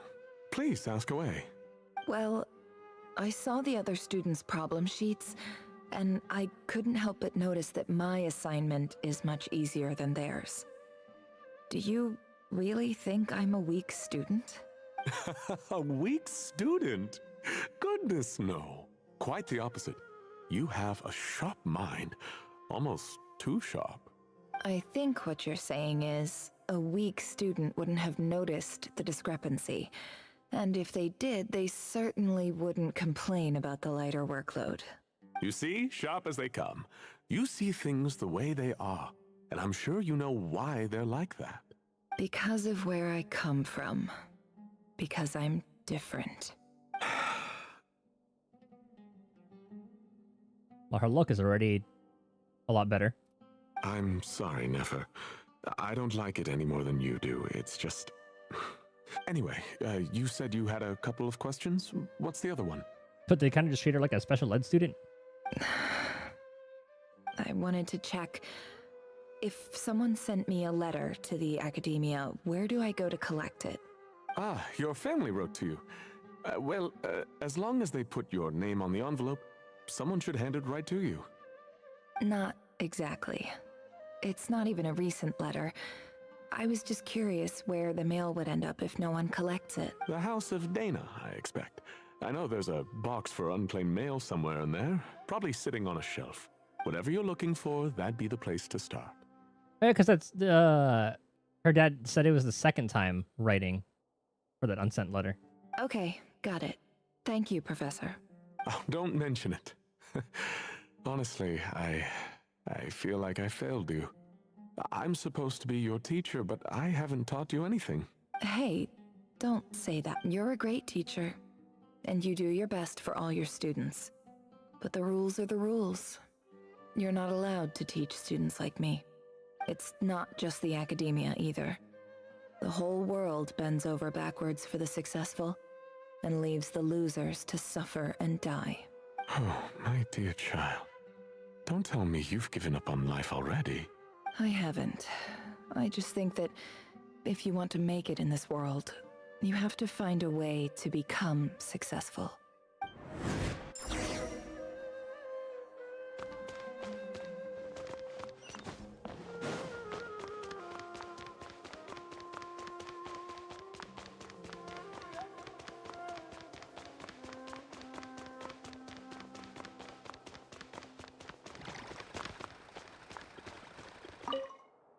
This must be it. A big cardboard box full of unclaimed mail. And probably some letters that ended up here by mistake, too. Because the name started with like Halil, I think is what it was. Let's take a look.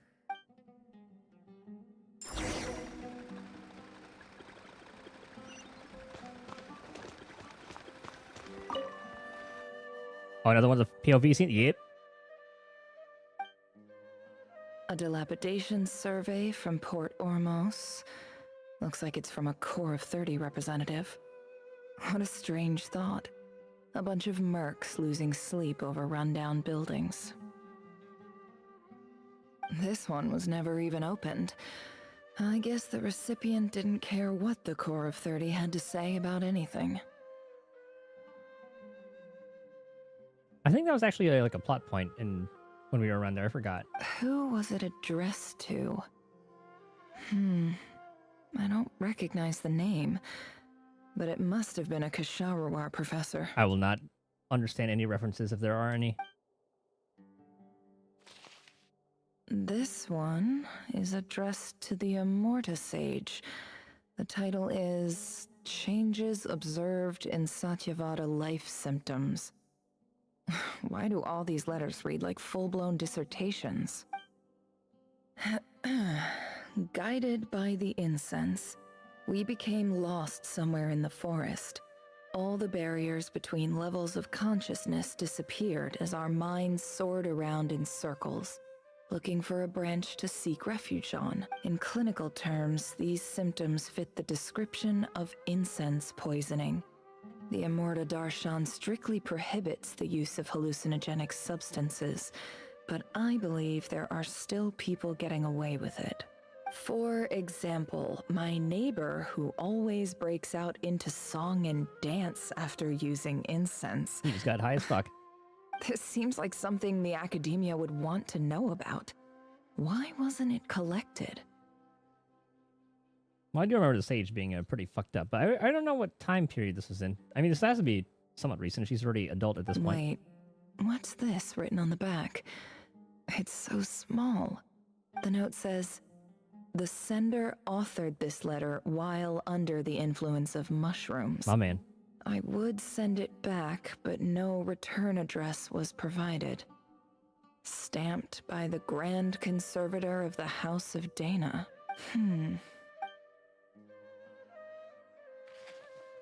This next one is addressed to Grand Sage Azar. Okay, so that's the one he was like the main antagonist, or like one of them at least. A few words of protest regarding recent changes in Sumeru's educational policy. In recent years, the academia has taken on a small number of students from the desert region, as per the policy to this effect.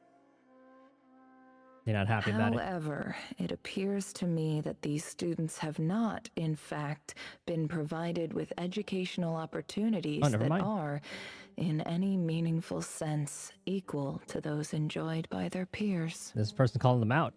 As well as receiving dumbed-down assignments and perfunctory tutoring, they do not even have full access to the Akasha system. And honestly, that actually ended up being a good thing.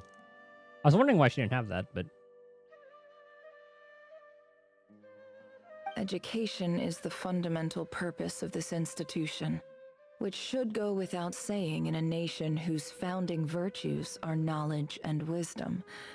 I ask you, is the lip service we pay to the policy of education for desert students truly the standard of pedagogy to which the academia aspires?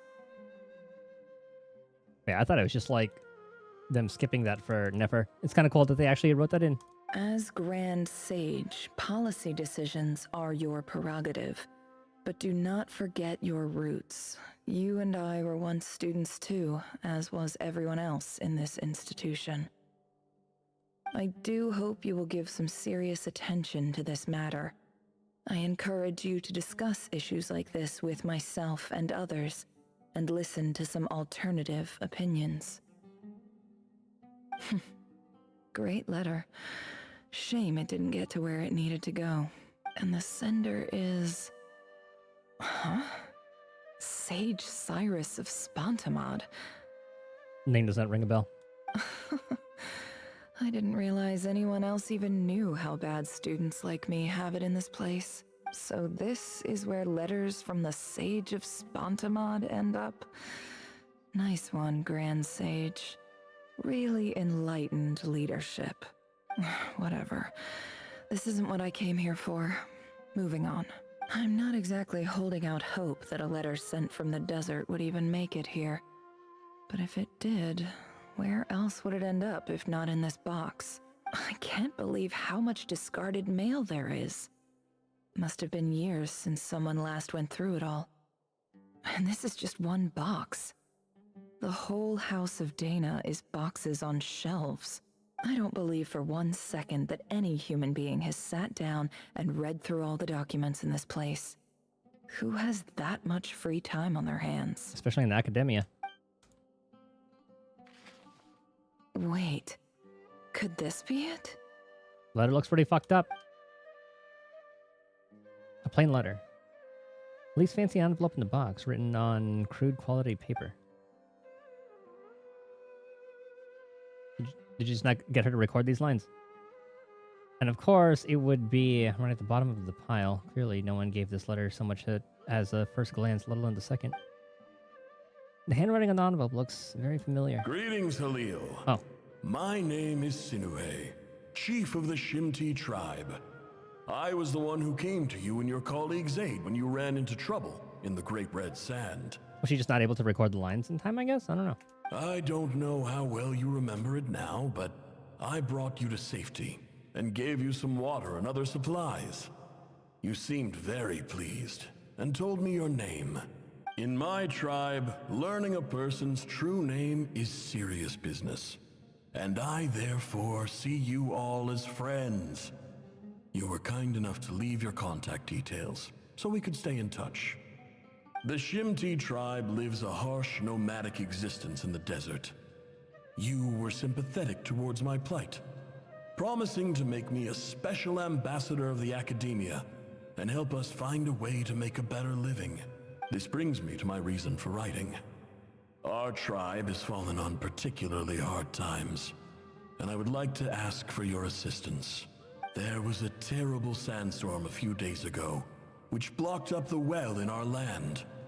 To ensure my people's survival, I had no choice but to venture into Eob and Unut territory in search of an alternate water source. The Eob and Unut are descended from the Thamudians, while we trace our ancestry to Tulatala. We worship the Lord of Flowers and have had relatively good relations with our fellow tribes up until now. I found a well belonging to the Eob tribe. They declined to help us, but I really had no other option. So I took some water to keep me and my tribe alive. My actions are certain to incur their wrath. When we met, you assured me that you would be my ally in the academia. I would like to take you up on that offer, because I really need your help. I wonder if you could send an academia representative to meet with me. That aside, the last time you were here, you mentioned that the academia had started accepting students from the desert. And I told you a little about my daughter, Nefer. We have next to no resources here in the desert, and my power and influence are limited. Would you consider enrolling my daughter at the academia? She is a smart girl. I know she won't disappoint you. From the outset, the academia never took you seriously. Those things they promised were just empty words. I doubt they even remember the name Sinuhe. And you were so emphatic that your luck had finally changed for the better. You swore you'd lead us to a better place one day. You spoke with such conviction, like you were the most powerful chief in the whole desert. You liar. You lied about everything. You promised the world and delivered on none of it. And who fell for it? Just me, by the looks of it. Despite your best efforts. Which makes you a pathetic liar. You weren't even any good at it. I think I'll take over from here. Let me show you how it's done. I'm glad we're getting some Nefer backstory. Katayun. Is one of her other, like her only friend in academia, I assume? Was she another one from the desert? I just came to say goodbye. Thanks for everything you've done for me in my time here. And I wonder if this is when she decides to go to not cry. Nefer? You packed your bags. Where are you going? I'm quitting. Something's come up in my never mind. hometown. Gonna head back and deal with it. Oh, is she gonna take out that other tribe? Huh? But this was a hard-won opportunity for you. You know that better than I do. It was. But it doesn't matter. I have more important things to deal with and they can't wait. Oh, and I didn't want to overfill my bags, so I left some incense on your desk. What's wrong? I thought you liked incense. Although, I did read somewhere in the House of Dana that it has hallucinogenic effects. Don't use it all at once, alright? I wonder if we can run into... Isn't this the stuff you Katayun. brought from your hometown? You're just letting me have it? But you said it's a rare and valuable commodity. Yeah, about that. I lied. It's not rare at all. There's this bunch of ruins near my hometown that are practically overgrown with this plant. It's not worth much. Keep it, it's fine. But Nefer... Alright, that's all from me. You take care. I'm trying to remember the name. Katayun. Don't forget me, okay? I mean, we're more than just classmates, right? We're friends. Yeah, I'll remember you. I lied again. That incense is worth a fortune, and it's a rare find even in those ruins.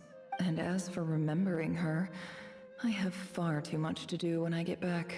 No time to reminisce. Well, I guess we are going back to Sumeru for like the flagship event, I'm pretty sure. So maybe I'll we'll be run into lucky her. if I even make it through this alive. But either way, I expect I'll forget you pretty quickly. Ah, the flashbang. Why do they insist on using a goddamn white screen for that?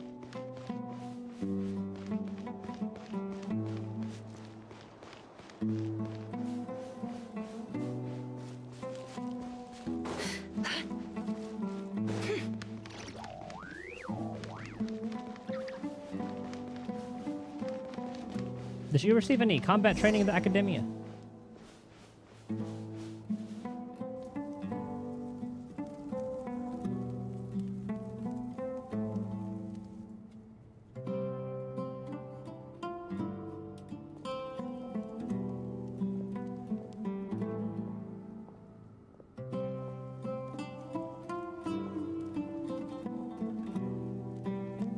It's a pleasure to meet you, Mr. Arif. So, what does the Academia want? Since they've sent their special ambassador, I assume there's a big business deal to be made. If not, I'd be very disappointed. My name is Inigo Montoya. Please, sir, lower your blade. You're lucky I'm the one they sent. Not all special ambassadors share my admiration for the Eab people. The ever-shifting balance of power in the desert reduced the once great civilizations of this region to rubble and sand. But the story of the Eab has a very different trajectory. Others grew weak, but you grew strong, beginning in obscurity and moving to prosperity. You're the only ones who defied the trend. Huh. So, you do know who you're dealing with? This well is the perfect symbol of your strength, is it not? It used to belong to the Unut, but it looks like you have control over it now. You're not wrong. But I'm sure you didn't come all this way just to flatter us. Of course not. I came to bring you some very good news. Some information that recently came to light, which might just be your ticket to freedom. Records uncovered by the Vahumana Darshan show that a certain well currently under Eab control is built on top of some ancient ruins. These ruins are of great archaeological interest to the Academia. I checked the map carefully on my way over here, and I'm confident that this is the well in question. The Academia is offering 50 million mora in return for excavation rights. 50 million? No, wait. If these ruins are as important as you say, 50 million's a little low, don't you think? Don't get greedy, Eab. We know far more than you think. We know that you seized this well by force.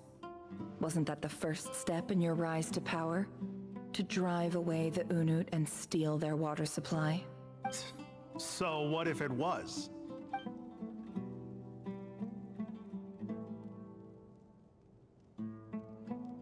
Don't worry.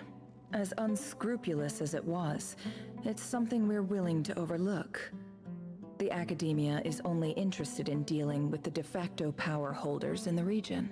I hope I am making myself clear. And I hope your words are the truth.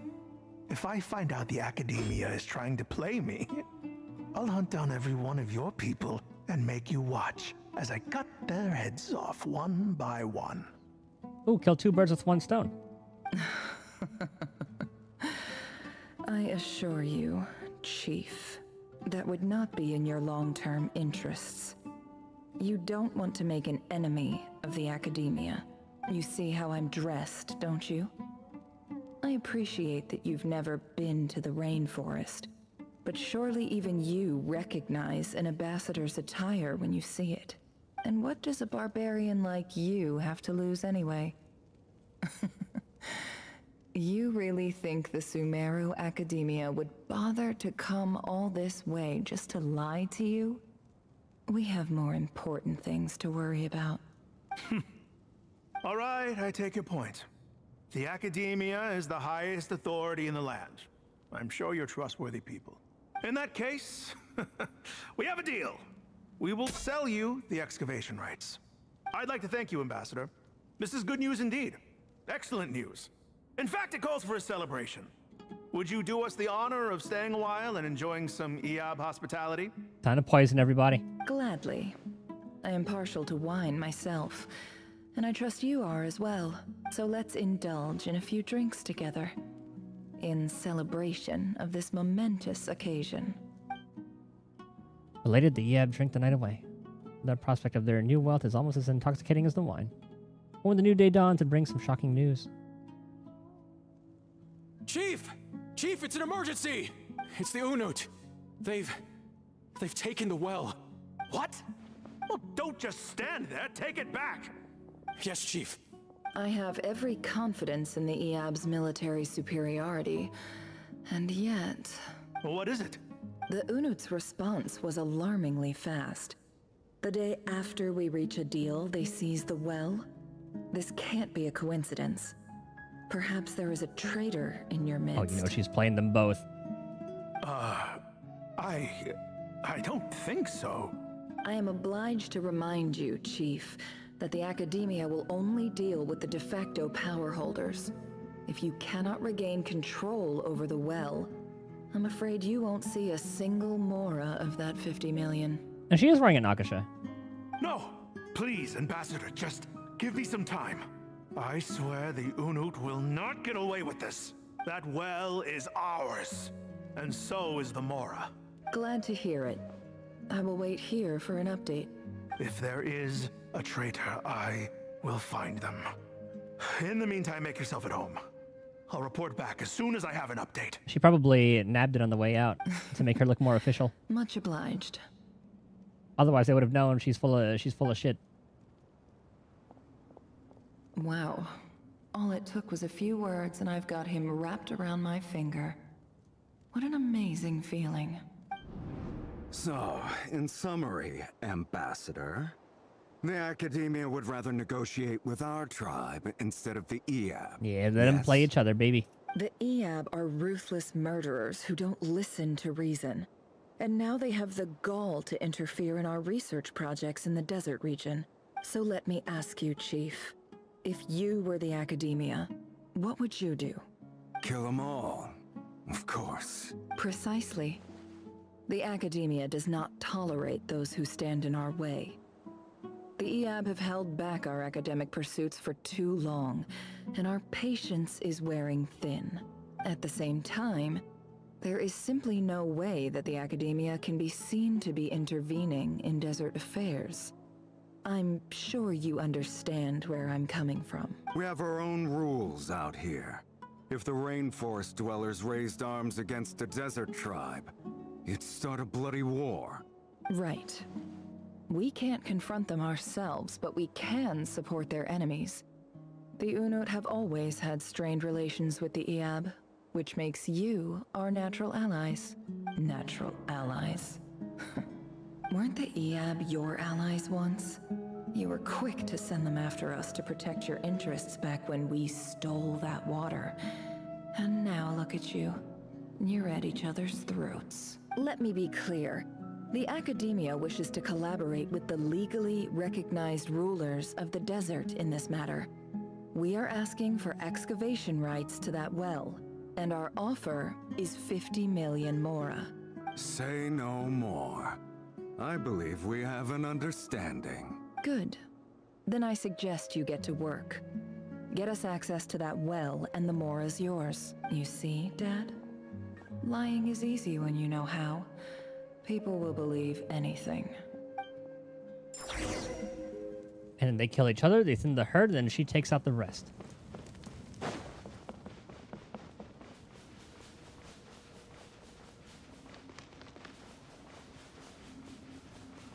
I love the mind games and manipulation that they have her pulling off.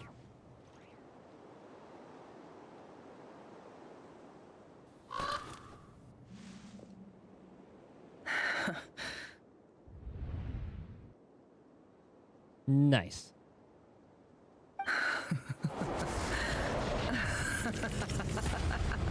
And that's where she tastes true power. Look at yourselves. You may be vile, savage monsters, but your butchered bodies bleed like any others. You're no different. You're nothing special at all. Actually, they're not bleeding at all. The monsters who destroyed my home, they're just ordinary, petty human beings. What a joke.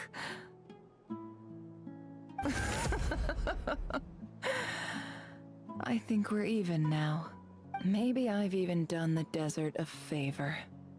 It's a better place without all these people around. Oh, Sinuhe, my gullible fool of a father. Perhaps if you'd been as ruthless as I was today, our tribespeople would still be alive. In this dog-eat-dog world, a chief needs to be tough to survive. But you couldn't do what had to be done. So I did it for you. Nefer, it's okay. All of this is in the past now. Llama, no word, shush. Remember what she said. I believe I remember you promising to remain silent. Yeah, but even so... Yehoda, you too. Yehoda, is there anything you can do to ease the tension? Yeah, comedic relief, you're up. Alright, time for a sharp turn onto a completely different topic. I thought talking would just like fuck with the entire ceremony. So, anyway, that's enough of that. When are we getting out of this place? Feels like we've been walking forever. I'm getting pretty tired. Oh, Alma, you tired? Yes. If we can find somewhere to sit down, I could certainly do with a rest. It's not far now. There should be a temple just up ahead. Is this situation about to reach a conclusion? Yes. Really? A temple? That's where this story ends? I guess that's how things go in the desert. I've been to a similar place with a friend from the desert before. Desert dwellers can never escape their destiny. Or so everyone says. Is our friend a jet? I never wanted to believe it, but looking back now, I'm as desert as they come. Because we've been with a lot of people, like there's Jet, Lilupar, etc. You mentioned a temple. What's waiting for us there? My biggest trade secret of all. Ah. Then I'm guessing it's where you got your power from. The power to peer into other people's minds. I didn't know you were clued up on any other religions. I'm no expert in the history of Sumeru, but since you come from the desert, I would imagine it has something to do with King Deshret. And the 7 pillars who served him, they are major figures in desert belief system too. Sounds impressive. I have some friends with connections to this stuff. Specifically the Hermanubis? Oh, I know who you mean. General Mahamatra Sino. The spirit of Hermanubis dwells within him. Yeah, I know, like Anubis and Sino, but I didn't think that he was actually... Okay. That's Boss Neff for ya. She knows everything. Sino's hardly a figure of obscurity, but I know about Sethos too. Ain't he the 4-star? I think I have him. What about him? Is he a big deal or something? I have not seen any relevance towards him at all. Well, he's not a small deal, let's put it that way. Sure, know your stuff. Please, this is the bare bone basics. Save the flattery. Thanks for your patience, everyone. I'm sure it's been a lot to take in. With any luck, that's our exit just up ahead.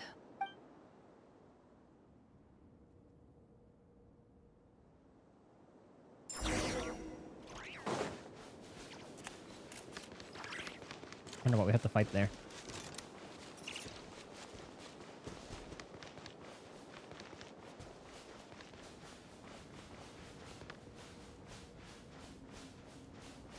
They really do need to add a no stamina out of combat thing.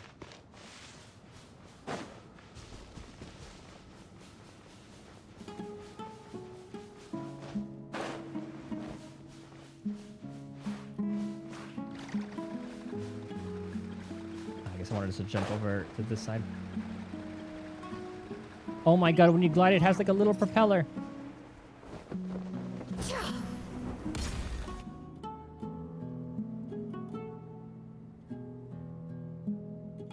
Uh-oh. Uh-oh. Uh-oh. Hmm? I'm totally out of my depth here. I don't have anything to add about any of this stuff. Like, look at that statue, for instance. I want to do the whole name-dropping, this girl knows her stuff thing too, but I've never seen anything like it before. A statue with the head of a bird. Like something out of Deshret's mausoleum. That's Thoth, the Ibis King, one of the 7 pillars of King Deshret. The legends say that he, the Crocodile King, and the Goat King were the 3 retainers of King Deshret. Let's take a look. Oh, cutscene.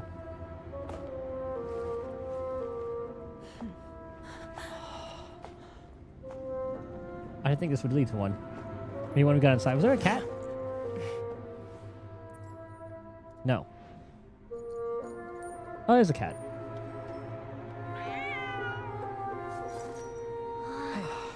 It's just Ashru. So, all is well?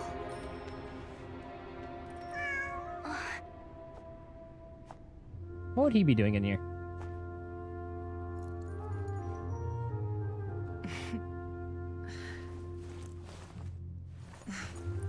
Typically speaking, at this point, the world disintegrates. But Then we find ourselves back in the outside world. Besides, these are my memories. There's nothing to fear. You're sure? Of course. It's almost over.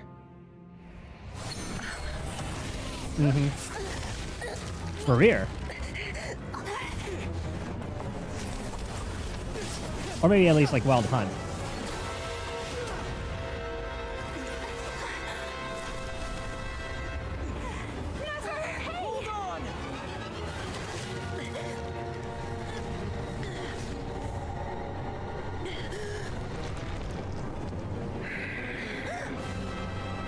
Knowing too much is always a death sentence. Oh, this is probably where the thing on Speak for yourself. the thing where the thing she gets from Dory comes in.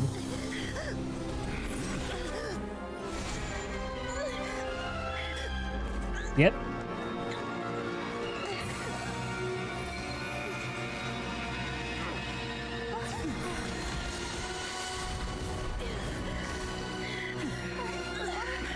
Oh, it's gone now.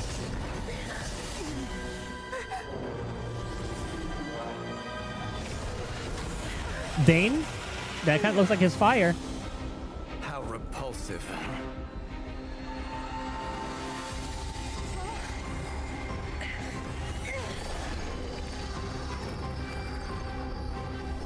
Oh no, that's a moon thing. So is that from Columbina? Yeah.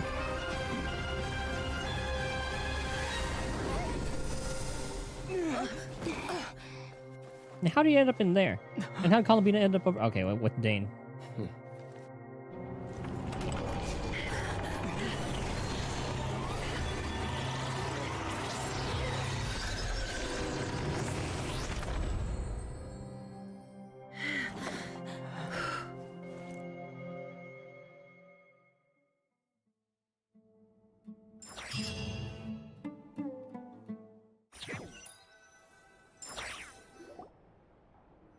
The man can legitimately be everywhere. How the hell? Timed that pretty well, didn't I? Certainly did. Thank you. It's okay. I'm just glad no one was hurt. Paimon noticed you doing something too, Dainsliv. Were you helping get them out? Of course. When I asked Nefer to conduct this investigation, I was not naive to the dangers involved. Oh, right, because like she has like the core of what's his name? So he was able to find it. I had a duty to ensure your safety. I forgot about that entire part because we started in his memories, Marier's, and ended up in what's her name's Nefer's. Good to know your sense of justice is still intact after all these years. I take that to mean that you saw the truth. That comes as a great relief. She tries to maintain her cool. I certainly did. And thanks to your help, I also managed to trap Rerir inside the chess set. Yeah, he can probably get himself out of there. Whoa, really? How'd you manage that? Well, to be honest, I sensed that something was wrong long before we made it to the temple. By using this fragment to probe into Rerir's past, well, the monster formerly known as Rerir, it seems I alerted him. I was tracking him, then he caught on and started tracking me too. Can't say I'm surprised. But how did he track you through your thoughts alone? That shouldn't be possible. Rerir was a secret agent who reported directly to the Vinster King. He is an expert at finding a trail and hunting down his pursuers.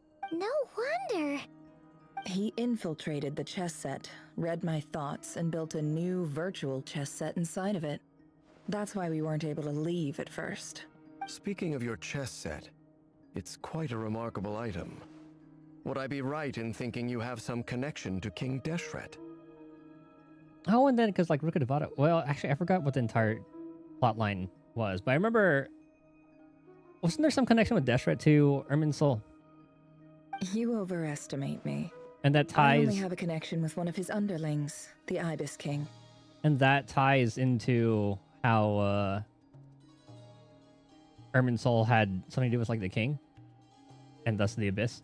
You all saw how this came to be. A long time ago, the Iab massacred my tribe, the Shimti, in our home village. A few years later, I enrolled in the academia, where some new information came to light. The Unut and the Iab fought a bitter battle over the rights to a well, all for the sake of a non-existent 50 million mora. The Iab ultimately won that confrontation, but their victory came at the cost of almost every warrior in the tribe. The final blow to the Iab came at the victory feast, when an Unut assassin beheaded their chief right before my eyes. The remaining Iab fled and have been scattered to the winds ever since. We didn't see that part. Having gotten my revenge, I returned to my hometown, where to my surprise, the nearby temple was still standing. There it was, seemingly immune to the relentless hostility of the desert, while my tribal home lay in ruins. As I stood there gazing at the temple, I noticed a cat just outside. This cat, as it turned out, was home to the spirit of the Ibis King. He led me to a gate deep inside the temple, and there he made a deal with me. This chess set is my gift from the Ibis King. The chessboard within is made to the same specifications as the one in the mausoleum of King Deshret, and represents his power of piercing analysis. And the price? With this chessboard in its container, I gained a certain ability to perceive hidden secrets. Now, you could conclude that the Ibis King simply wanted to give the people of this world the power to seek the truth, but I don't believe that's the full story. Every god plays favorites. Their hearts are as fickle as any human's, full of secrets, perversions, egotistical tendencies. But precious few gods are willing to admit this. It is the same with all powerful forces, including fate itself. Their gaze falls preferentially upon a select few. As you rightly point out, this is an act of favoritism. If you're alluding to the Abyss, then yes, I agree. Gather the others. It's time to share everything I've learned. Before long, the group was gathered in the office. Oh, I thought we were going to go to the other place. Thank you all for being here. As promised, I did some further investigating into the Reicher of Solnari's background. I am pleased to report that the investigation has been most fruitful indeed. The Reicher of Solnari, real name Rerir, was once a Conrian subject who served the Vinster King. I will now share the important details of his story. Please save any questions or comments for the end. I thought she was actually going to do it. As of its past, he gathered intelligence, assassinated descendants of the Crimson Moon Dynasty. Yep. Unwilling to take down his beloved Delindis, who was secretly of Crimson Moon heritage, yep. Supposedly Vidolfnir's voice.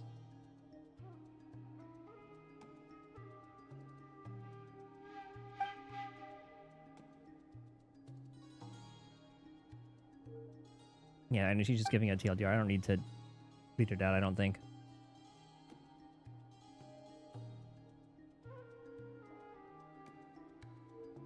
So that piece of the moon, before disappearing to through that portal, was passed down through the ages, finally falling to the hands of the knave.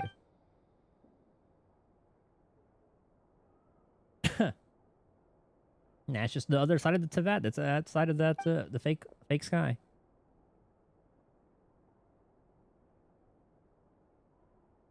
So that's why he's so obsessed with the moon.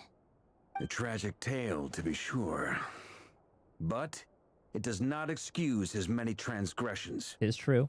No matter how much Rerir suffered in the past, the fact remains that he is what we know today as the Wild Hunt, wreaking havoc upon innocent lives in Nodcry.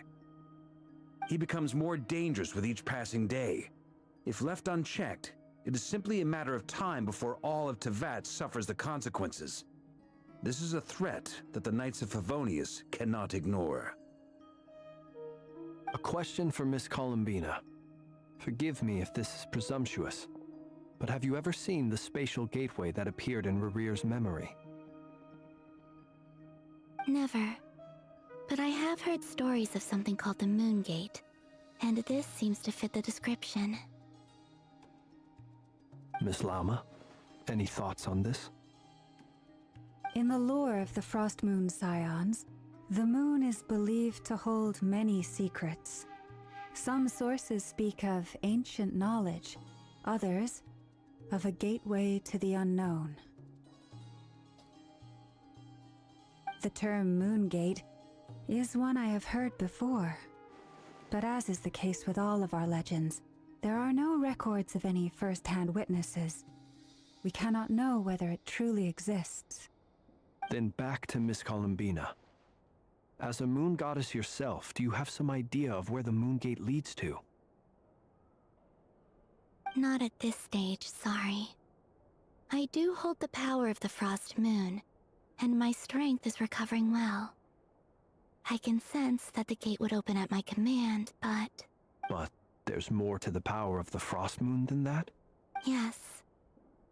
A moon goddess has the right to open the Moon Gate, since it is a path to the moon. But as never mentioned, holding open a spatial gateway takes a huge amount of power. And right now, I need to conserve my energy to fight the Reihir of Solnari. I'm afraid this is one mystery we may have to leave unsolved for now. I agree. Better to save your strength. But if you'll humor me for a moment, I have a bold conjecture of my own regarding the world beyond the gateway. I highly suspect that neither Tholindis nor Rerir made it through unscathed. The evidence pointing to this is the fact that the Reihir of Solnari exists in the form of countless fragments. With the abyssal power he wields, no ordinary foe can touch him, let alone tear him to shreds. And yet, the Wild Hunt proliferates wherever his scattered fragments lie, drawing hordes of monsters to many different locations across the land. I wonder if the case could be the same for Tholindis. Also, the little scene of, what's her name? Yehoda playing with the cat's adorable. And the cut 12 Beto. Wonder if he has any thoughts of this because of Rhine-daughter. So your theory is that Rerir was physically torn to shreds by some powerful force? Hence, why the Wild Hunt is a distributed phenomenon, rather than a unified one? Makes sense to me. Explains why the Wild Hunt is so pervasive, and why he's been trying to piece himself back together. He was whole to begin with, and he wants to be whole again. Without the power of the Abyss on his side, he almost certainly would have perished the moment he was torn apart. But the Abyss, much like a curse, has kept him alive. I could not agree more. The power of the Abyss is most surely a curse. It is a compelling explanation, and one that accords with my present understanding of Abyss creatures. Whether the life form in question is primitive or advanced, If a curse has extended its lifespan unnaturally, it will continue to survive in spite of everything. This raises some interesting questions. I will run some experiments and see if there is any validity to my suspicions. That being said, regardless of whether my research bears fruit, I would like to thank Miss Nefer for conducting such a thorough investigation. Already, it has greatly enriched my understanding of the entity we face. My pleasure, Mr. Albedo. I too hope that the information I have shared today proves useful as we look to formulate the next stage of our plan. Hey! What is it, Dainsleif? You look really upset! It's just... when I think of the man I once knew as Rerir, I struggle to understand why things had to turn out like this. The two of you used to be friends, didn't you? I don't know if these words will bring any comfort, but my heart goes out to you. Mine too. We can never know all the hows and whys of the way things are. The moon and stars are full of untold secrets and lies. And the skies are host to many more mysteries than these alone. Yet, none of that can begin to compare with the complexity of human life. Those are the first comforting words I've heard in a long time. Thank you both. Well, I think this is a good place to end today's meeting. I'm sure Nefer needs some time to recover. She's been through an awful lot today. That's very thoughtful of you, Loma. Of course. Sounds good to me. Take some time to rest and digest before we reconvene to nail down a plan. And that will be in 6 weeks. Hey, is this a bad time? Hope I didn't kill the conversation. Come on in. No need. Come on, let's talk outside.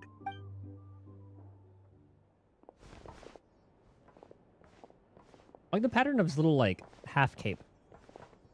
Anyway, I want that as like a wing. Nefer went back to the curatorium to get some rest. But before she left, she shared some things with me that I thought you should be aware of. Do tell. Firstly, although she managed to trap the Raker of Solnari inside her chess set, there's no guarantee that the power of the Ibis King is any match for one of the 5 sinners. Their powers are beyond our comprehension. Yeah, is that just sitting in the curatorium? I feel like, should we move that somewhere? What's up, Kyoya? It's only a matter of time before he finds a way to break out. We have to come up with a plan and take care of him before that happens. I don't think I skipped anything. No need, come on, talk outside. Went to the curatorium, get some rest before she last shared some things. Managed to trap the... No, yeah, we read that one, and then that's a new one. By the time we break out, we have to come up with a plan. Take care of him before that happens. Honestly, my mom figured that might be the case. So, how long have we got? Well, I asked her that same question. She talked for a long time, but for the most part, it seemed like she was trying to convince me how precious her chess set is. What a long and storied history it has. It felt like some kind of sales pitch, you know? The kind where you end up handing over Mora against your will? Anyway, after all that, she finally answered the question. 2 days, at most. Everything takes 2 days in this game. It's like every time you have to rest. Like even when I started this, it's like, oh, just wait 2 days before you talk to everybody. 2 days? Holy moly! Can we even recruit enough help in that time? I don't think it would have changed anything. Yeah, bad time. Hope I didn't get called to conversation. It's fine. Come on in.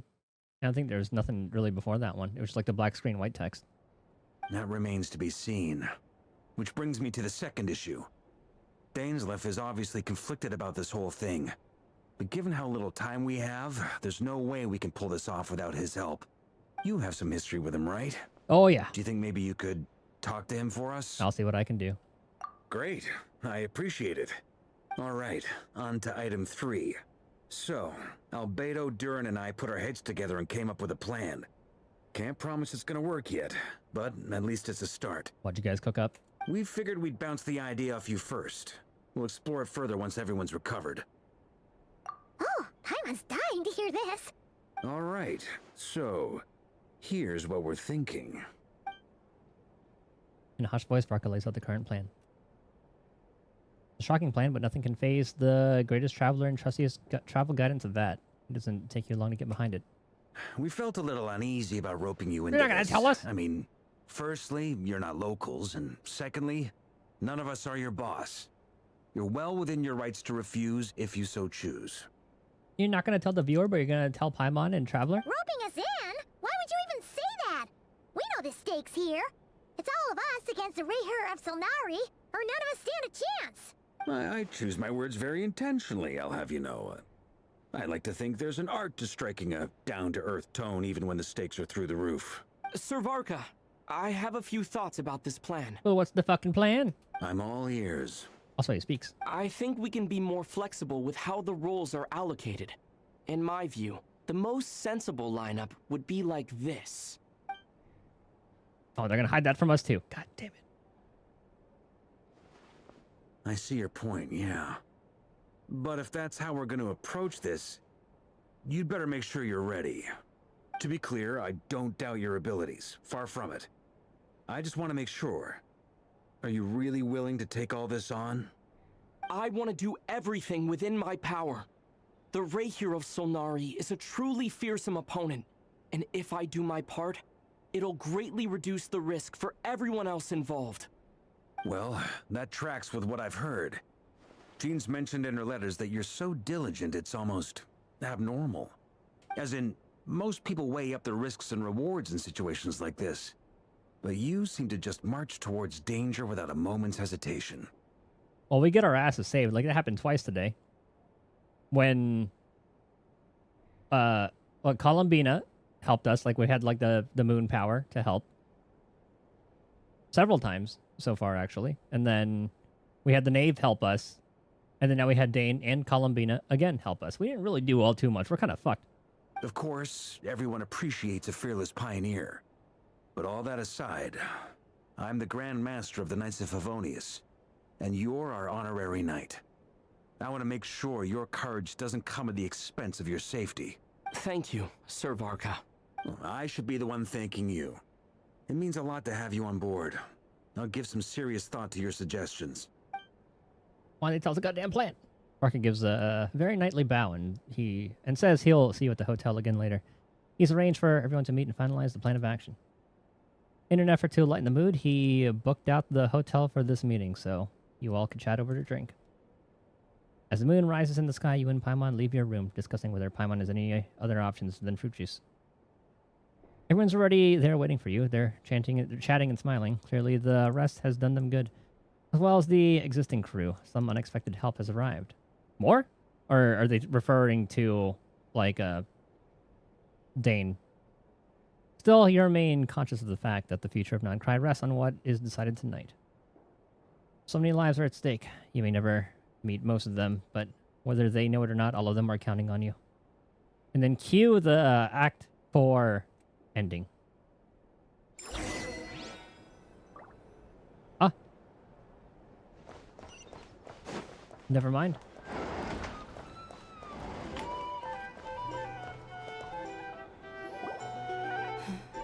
This is a thorough plan, but I do have one last question before we take action. How can we be sure that our enemy won't leave the designated area? We're the bait. Great question.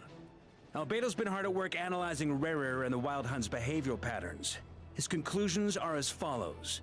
Firstly, from the earliest known confrontation until now, Rayrer has never displayed any ability to manipulate the dimension of space. So it's unlikely he has any power in that domain. Okay, Asmodee still has that unlocked. Secondly, he seems to have a particularly strong vendetta against our group. If we put him in a fight-or-flight situation, he'll choose to fight every time. Thirdly, finally, and most importantly, he is consumed by hatred, both for the moon and for his enemies. Turns out, we tick both of those boxes. We have a reincarnated moon in our ranks, and a spy who accessed his private memories without permission. He'll be baying for blood, not looking to escape. As someone who's had their fair share of interactions with the Wild Hunt, those all seem like valid observations to me. Understood. Then I will defer to the verdict of the group. Well, everyone, that's the plan in full detail. Albedo and Durin are carrying out their part as we speak. The plan is just to hold him. Be like, all right, he hates us. Plan approved. Scheduling. Okay, any firepower you need, I got you covered. Let's light this baby up. The Frost Moon Scions are behind you as well. No, obviously that's not the whole plan. They're gonna hold him for a particular reason, but then Albedo and Durin will do like whatever the fuck they're gonna do, some alchemical bullshit. And the rest of you? No objections? Oh, Dory's there too. All right. Then it's settled. This is the plan we're going with. Next up, an old tradition of mine. Anyone who wants to back out, now's your chance. Wait, we can still back out of this? Everyone says things they regret, right? I don't want anyone feeling trapped because their mouth said yes before their brain had time to think things through. A very people-first approach. I hear that's common practice in the Knights of Favonius. Heh. Who'd you hear it from? D-Luke? Shh. We don't use people's real names at work. This contact will be known only as Owl, please and thank you. Okay, so those are her ties to Mondstadt, eh? This plan can only work if everyone does their part. Flint's and I will absolutely support it. We shall indeed. You'll be glad you accepted our help. Also, you are the last person I expected to see here, Miss Dory. That's what I'm saying. Unless she's just trying to get her payment from Nefer. It's not often I get called Dory in a work context. My peers usually call me Lord Sangamape. So, the longer your name, the higher your net worth. Is that the idea here? In that case, Mr. Flint's here must be worth a fortune. That's right, I know your full name. It's... The walls are thin here. I'd appreciate you keeping that a secret. Okay. He does have a really fucking long name. I'm actually only here as a favor for someone else. Do you have any idea how much it would cost to hire me otherwise? Oh, Alice. Okay. I forgot she's like the tie to Alice. Oh, does this mean someone out there actually has the power to boss Dory around? It most certainly does not. We have a long-standing and mutually beneficial business partnership. She's actually the mom of a friend of yours. Yeah, there's the... I forgot there was like a mention of her earlier on too. Said mom supplied me with a great little trinket, but now that lady's ruined everything. If I don't start building a little goodwill now, my whole business in Notcry is gonna go down the drain. Okay. So what exactly is so special about this pendant? It's a lucky charm that a great mage made for me. We have a business relationship, and she was worried that something bad might happen to me. So, she wanted me to have something that can store power to protect myself with. Damn, so Alice just straight up made that? I thought it was like something special, like something to do with like the... That was like the fragment of a moon that somehow ended up there, but we all know that ended up being the moon marrow. I finally got it all fully charged up with Kuvaki, and then Nefer went and used it all up at once! Never lost so big in my life! You're right. It was all my fault. I didn't mean to drain all the Kuvaki in the pendant, but I'll make it up to you. Alice and making explosives. You will? Well, in that case, how about you give me your chess set? And we call it even. Okay, yeah, Rarier's trapped in there. I don't think you want that one. Also, no. I knew you'd say that. Well, it's Oh, I yours like how she if added you that. want it. In fact, take it now, and I'll even throw in a free Raker of Solnari. Deal? You're putting me in a difficult position here. It's a very useful thing to have around, but I have a funny feeling it won't be around much longer. I guess we'll see in a couple of days.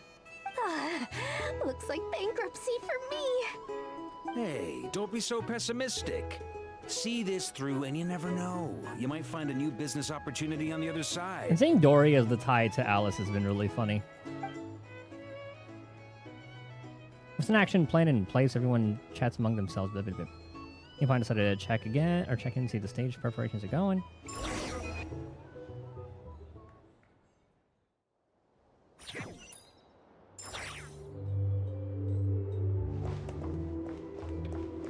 everybody in quickly.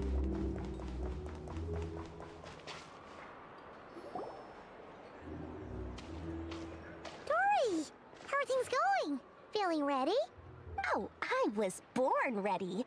We only have 2 days. You think Lord Sangama Bay would let an opportunity like this slip by? Don't forget, when something's in high demand, the people with the goods on hand get to charge the highest price of all. Even higher than the sellers taking advance orders. Ta-da! See? It's right here! The catalyst? Ah, it's so pretty! Did you make it? I had no idea you were so skilled with your hands. No, I have a supplier. We go way back, so he made me a very attractive offer. Aha! No wonder you were talking about lucky charms at the meeting. You've been getting Kave to make them for you. That's not the full story. It actually started a while back as a project between me and the Dendro Archon. Oh, little Nahida mention. Mage Alice once warned me that this world won't stay safe forever.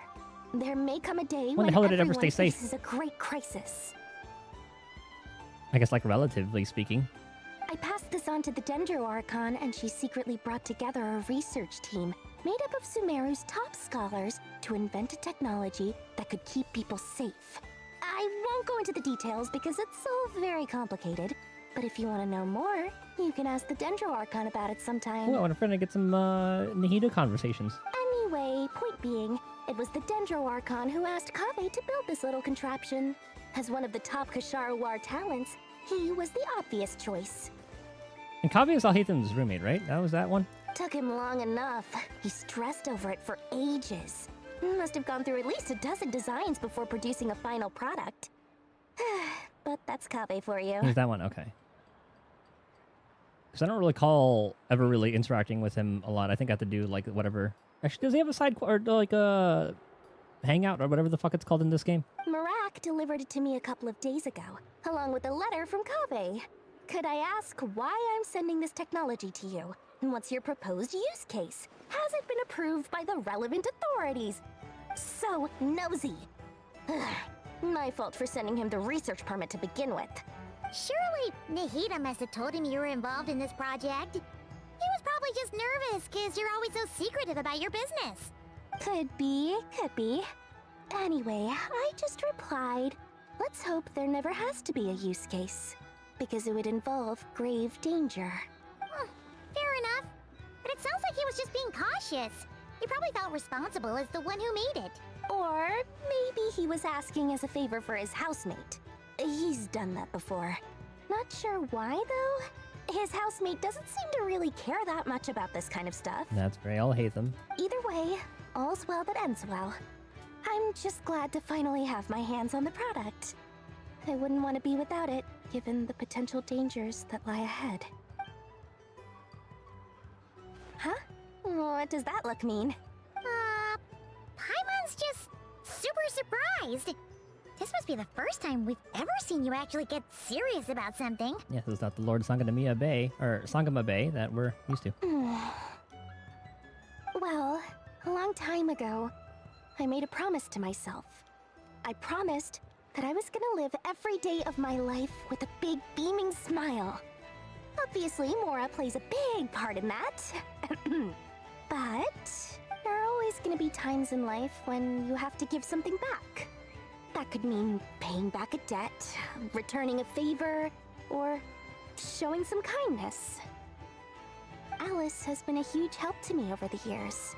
She was the first investor I ever had. And I want my investors to know that Lord Sangama Bay is the best in the business. Yeah, I have the Star Rail stream in another tab. It says starting at like 7:25, which is now. But luckily it's like a premiere, so I can just like pause it, then we can watch it. I'm gonna, like, after we're done with this, I'm gonna stop stream, use the bathroom, get some food, and then I'll probably stream it on Discord. We can talk about it there. Yeah, I just started now, actually. 5 minutes. And more than that, no one knows what the future will bring. Whatever happens, I want to make sure the Dendro Archon and all of Sumeru is prepared to face whatever comes. So back to the pendant. You never intended to ask for it back, did you? Oh, that? I was just making sure Nefer and I are square. Don't be thinking it was some sort of benevolent act. I'm no saint, so don't treat me like something I'm not. My priority is doing the business that I want to do. So long as my conscience lets me, but it usually does. That's the Lord Sangama Bay business model. Alright, if you say so. I do say so, and that's the whole point. I'm a businesswoman. Don't go trying to figure out what kind of person I am. You'll exhaust yourself. Much easier for everyone involved if you just take my word for it. Oh, and could you two help me get this stuff where it needs to be? Thanks so much. You're my favorite assistants. And there it is. Oh, a little bit more. Okay, hold on. Before I do this, I'm gonna use the bathroom real quick. Hear me.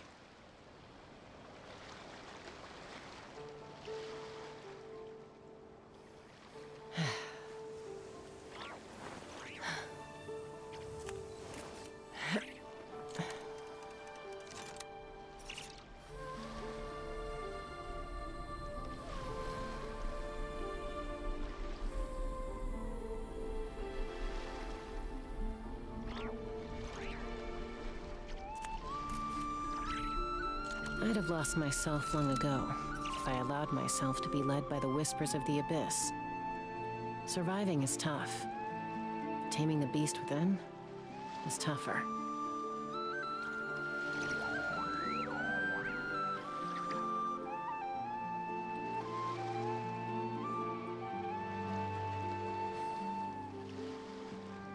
Yeah. What the bros cook up?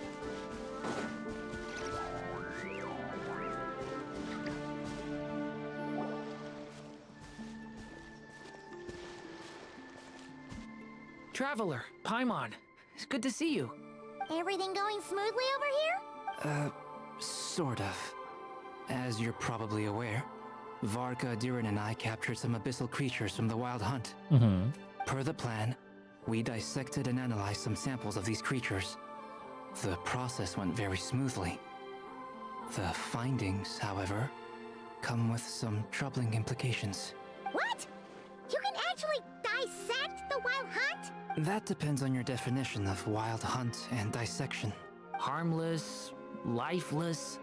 These words are accurate descriptions. The Wild Hunt is an interesting phenomenon. In and of itself, it doesn't seem to possess anything akin to a human personality. But taken as a collective, the medium through which the Wild Hunt is summoned does appear to have a soul. Master griped a lot about the wise Horoptatyr, and seemed somewhat fascinated with the Faust Certology. But she barely mentioned Rerir at all. He said it's Rhindaughter. Okay, so that's Rhindaughter, Rocketeer, Foul. Nothing about Rear. Are you missing one? Ah, Verdolfnir. I don't think that was because of his lower social standing, though. Anyway, it's a pity. I should like to hear her thoughts on the nature of the life form he has become today. It's a strange mix. The furious energy of an abyssal being channeled through a fractured physical existence. A consequence of being torn apart by an unknown power. Perhaps the only explanation for his survival in this state is that he sacrificed a degree of individuality in exchange for a continued existence. Oh, sorry. Once I get talking about interesting research, I have a tendency to go on indefinitely. I would love to hear this. Back to our research findings. Essentially, they confirm my hypothesis. Rerir's corpse is completely contaminated by the abyss, and the effects are irreversible. Guess we gotta kill him. You could think of this as Rerir in mutated form. But in my view, even that would be inaccurate. In reality, his whole being has been consumed by the abyss. In other words, he is now nothing more than a manifestation of abyssal power. That just has, like, the memories and stuff. Unfortunately, at present, we have no means of completely eradicating abyssal power. This is true. Hence, we cannot fundamentally destroy the Reihir of Solnari either. Oh, that's terrible news! So, that's it? We can't defeat him? Not even if we get the power of the Three Moons? Contain, open it up, shoot him out into space. Miss Columbina's situation is a difficult one. She can never achieve wholeness when the world does not accept her presence. It's as if her creator banished her to a place she could never be accepted. It means she spends most of her energy just on her own survival. Given the circumstances, it's only natural to despair. But we must see this plan through to the end. Time to kick off the backup plan. Oh, Paimon almost forgot! This is for you. Dory asked us to bring it. Ah, how wonderful. Well, thank you for making the trip. Durin and I will be heading off shortly. I'm sorry I won't be there to protect you in person this time. Please be careful. We will. All right then. Stay safe.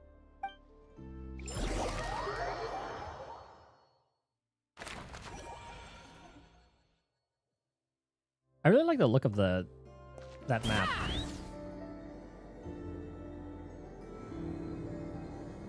Alright, got the scions gathered.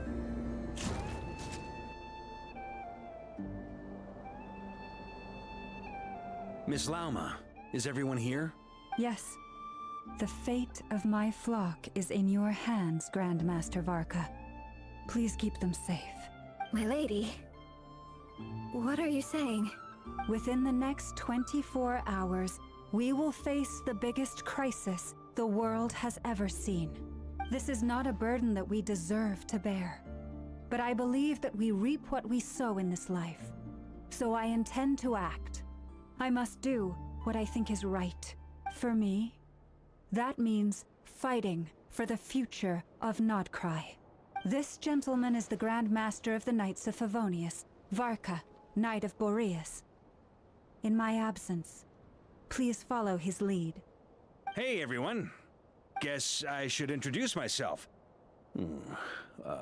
Well, to start with, I know my way around a battlefield. Biggest strengths are honesty and hard workingness. Anyway, point is, I don't intend to let Lauma down. I'm gonna do everything in my power to keep every last one of you safe and sound. You know how casual he is. He's strong as fuck.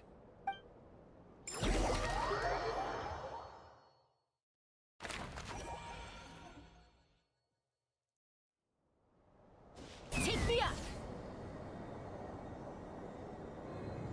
Okay, never can climb over. Okay, never mind. Right? I don't know. Is Kit so bad? Something on your mind? Miss Columbina, was it? I believe that's how the others addressed you. That's right. Names are funny things. Have you always been called Dainsleff? Twilight Sword. Yes. I Bellkeeper. take it your own name has a more complicated history. I have a different relationship with names than other people. To be honest, I'm not even sure that Columbina is my name. At least, not in the same way that Dainsleff is yours. But it's what everyone calls me, and I go along with it. A lot of my life has been that way. I get so used to things that I forget to question why they are so. I never used to think much about where names come from, or what they mean to people. Maybe something's wrong with me. You're different from other people. I sensed it the first time we met. You're more perceptive than most. I'm sure your long life and rich range of experience explains that. Do you ever find yourself missing Conria, Mr. Dainsleff? Or at least maybe his idea of Conria or what it once was. Difficult to answer. I have dreamed of the past many, many times. Sometimes I'm fighting tooth and nail. Other times I'm lying on the ground, defeated. I don't recall any happy moments from that time. It has been too long. Is that because hatred survives longer than love and affection? That would not be for me to say. I make no excuses for the grudges I bear. But whatever the reason, I remember little that was beautiful or sentimental. Thank you for your help with the Rerir situation. Without your efforts, I never could have learned the hidden truth of his story. You're welcome. I know he's your friend. Friend? He betrayed me. And I never really understood what he was going through in life. Some friendship, that is. Okay. So, do you plan to fight him with us? You see, you're torn. Now you know what really happened. You see the things he's done in a new light. I need some time. Of course. I completely understand. Anyone else in your position would feel conflicted too. Actually, I went through something similar myself recently. Something happened that changed my perspective on a situation. A situation I took for granted at the time, but now I feel very grateful for it. Is something that we helped with? Or is something like with Arlecchino? You mean the Harbingers who still support you, even though you've left the Fatui? Yes. I always thought they were only helping me because Harbingers are forced to work together. But then I abandoned them. A warrant was even put out for my arrest. And even now, they still support me. Which means I was wrong about them all along. Man, Arlecchino and Sandrone are the real ones. Clearly, they view you as a friend. I feel a little guilty now. I regret not seeing her help for what it was, and not treasuring it. I think I was talking about like I see the guilt that you're feeling now, because I feel it too. Hopefully, talking about it will do us both some good. I do think that Sandrone helped her escape. Have you noticed that the Traveler and Paimon are over there? Oh yeah, true, Senora. She was a friend I too. think they've been listening. Huh. Shall we say hello? Sure. Because she did mention Senora in there. Well, she was talking about like all the people leaving. I think Capitano was kind of close as well. I mean, Capitano's a bro. I can see that. Hello. Ah! They caught us! Sorry, we were just concerned about you. I apologize for making you worry. Dane feels so different. Usually he's like the edgy one. But he seems so mellow. No doubt you wish to know where I stand on the plan to take down the Recher of Solnari. I'm afraid I need a little time, but I will seriously consider joining you. You will? Oh, thank you so much! Everyone will be so grateful to hear that! They needn't be. This was something that I was going to have to face up to eventually. That doesn't matter to them. They're grateful to you regardless. You can't control their gratitude, so just accept it. And then, have a think about whether you're willing to join us.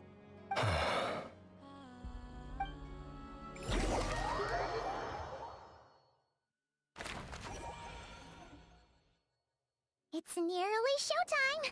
Let's go rendezvous with the others. You know the place.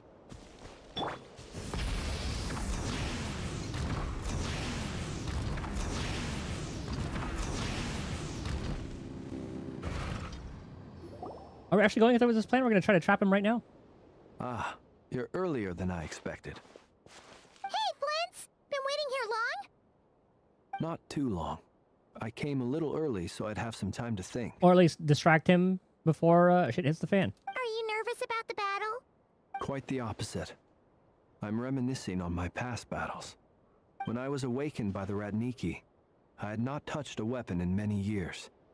I felt like the battlefield was not where I belonged. But after waging war against the Wild Hunt for so long, I came to realize something. A life of absolute peace is simply not a possibility for me. My restless flame indicates that somewhere inside of me, there is a deep yearning to root out the evil in this world. Oh, that doesn't sound like such a bad thing. I agree. Well, in the past, when I was a Fae whose primary concern was hibernation, it was hardly ideal. But it certainly serves me well here in the present. And I am delighted to be able to join forces with you in this endeavor. Looks like I'm not the first to arrive. Ah, Miss Lauma. Did you sleep okay last night? I struggled to settle down at first, because of the nerves. But don't worry. I got enough sleep in the end. I'll be just fine. Thanks for everything. Please. I'm just doing my part.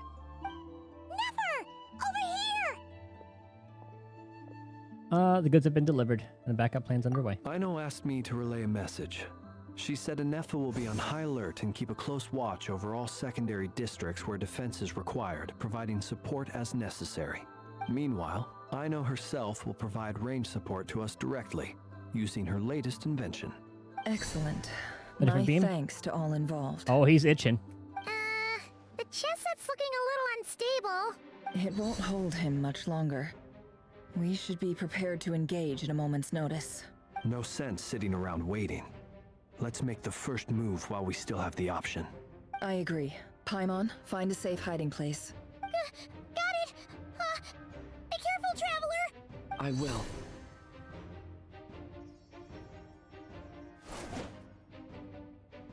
Everyone, take your positions as soon as the battle starts.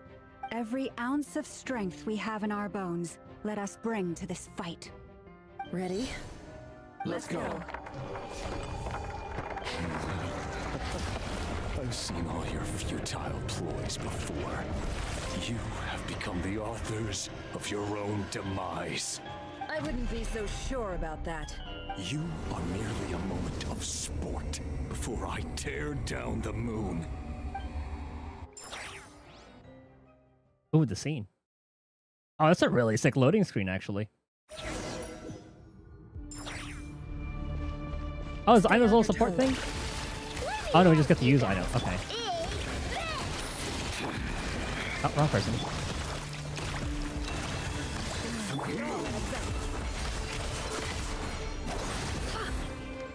Where is it?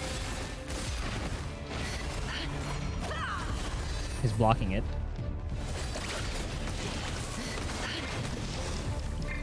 No more lies. Moonlight. Futile. Oh, those like the new floors look really cool. Branch into song. Ow.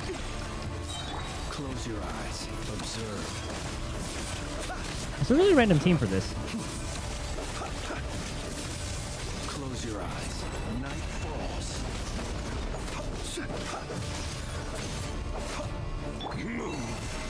By the frost moon of old. The moon. Pathetic.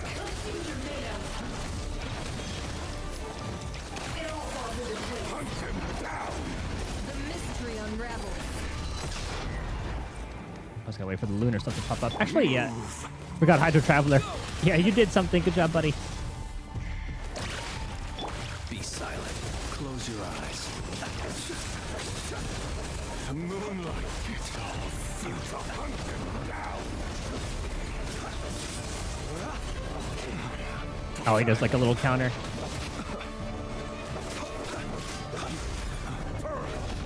It began with the moon, and so shall it end.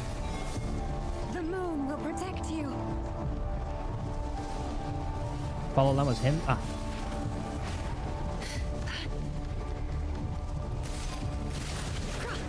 Little bastard.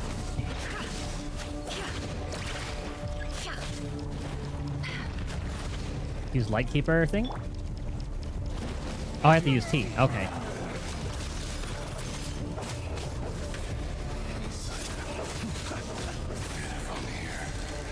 When will it be as you foretold? Oh, they're dying. Out of sorts. Spirits not welcome here.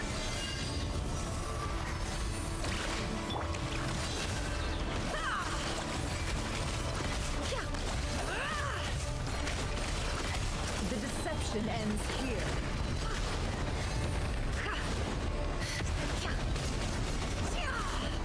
The moonlight betrays you. It's all futile. Uh-oh. Branch into song. Stay your hand. It all adds up. Pathetic.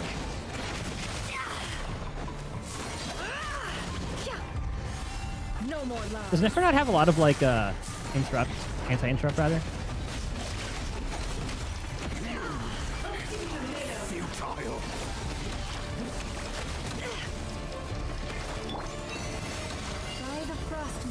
And also we're getting healing, so I'm wondering if that's like a... If we have C1, what's her name?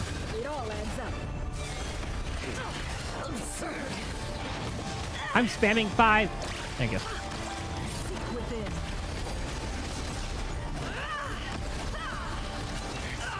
Futile.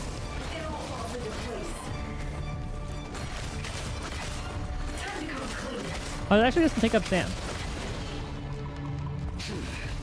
Your little game of heroics is over. Who wants to go first? Dang it, River. QTE. Get out of my sight! Oh, his weapon's kind of fucking cool. No, we've been separated. Uh-oh. You okay? Never. Where are the others? Stuck outside the barrier. I guess he really doesn't like us. I told you before. Knowing too much is always a death sentence. Your Hydra application sucks. Be careful what you wish for. What's that part of the moon? What that? Oh, it's healing. Can you hear me?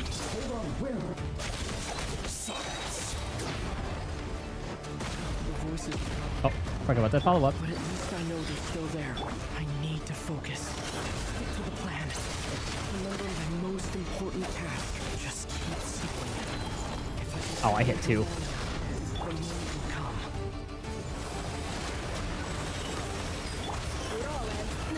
Shameless.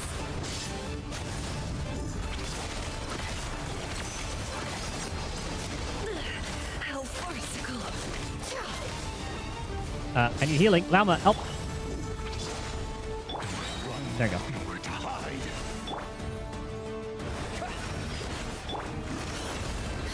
The mystery unravels. It all falls into place.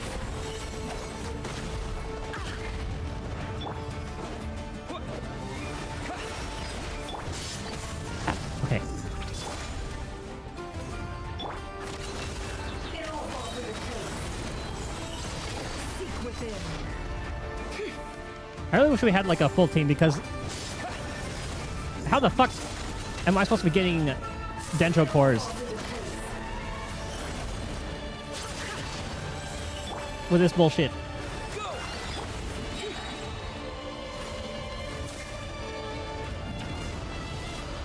Oh, AoE phase, okay. Absorb Kuvaki 3 times.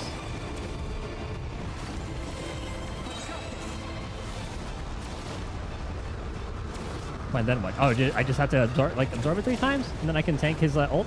I take it.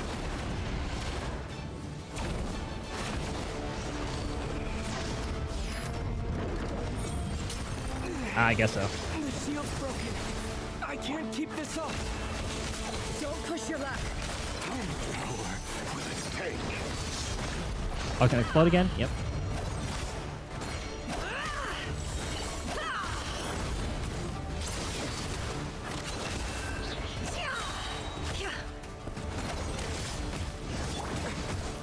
Destroyed. Oh, I whiffed. Your death is within my grasp. Gotta wait a mile or the fucking minute for the application.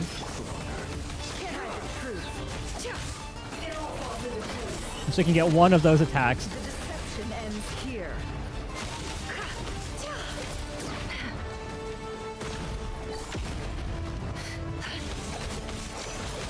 Yeah, fuck it. We'll just normally attack, I guess.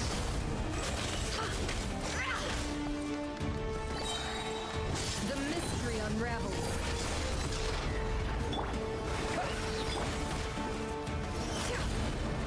No more luck. Absurd.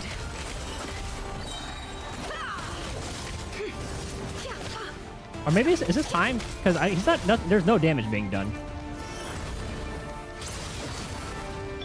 Run, nowhere to hide. How much power will it take? Well, that one is.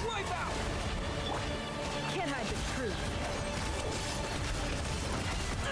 Oh, that's the only Hydra application I can use, and it's just like a little ball that runs away.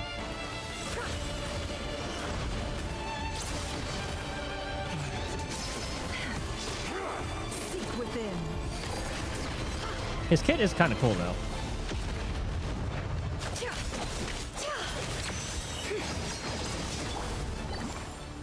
Or do I have to like keep on picking up Kuvaki or something? I don't understand. Oh, here we go again.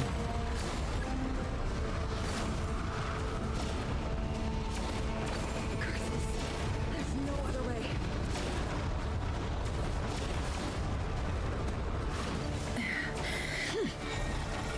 I was gonna say, there's no other Kuvaki.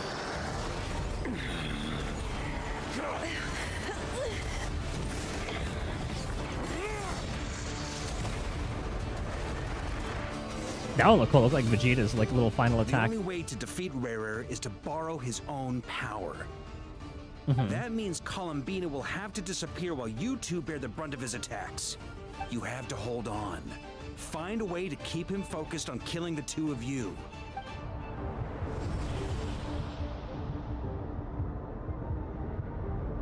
Nefer, your eyes are bleeding.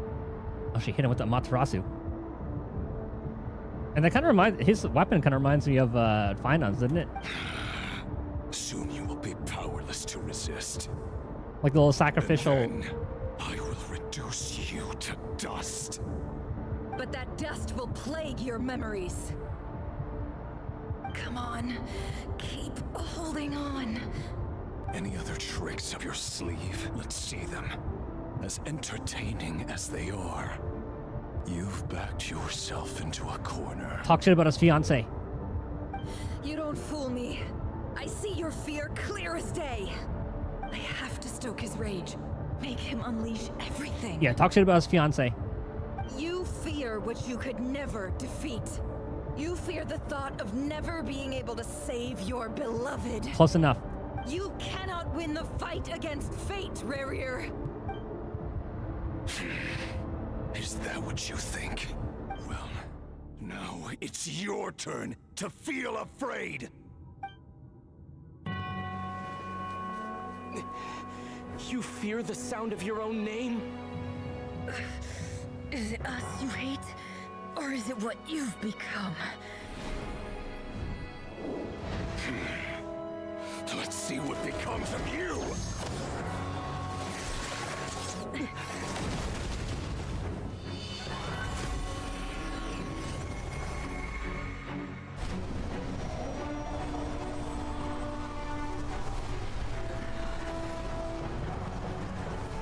Power acquired.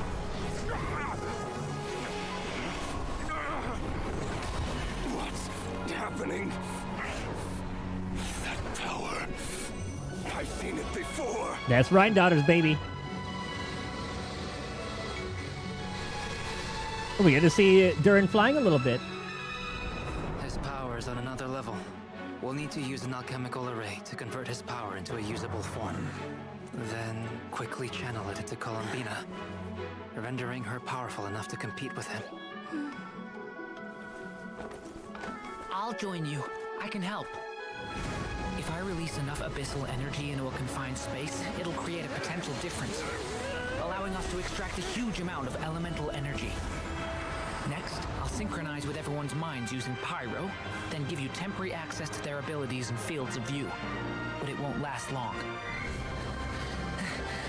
Can you see? I don't know if fucking Durin could do that. Well enough.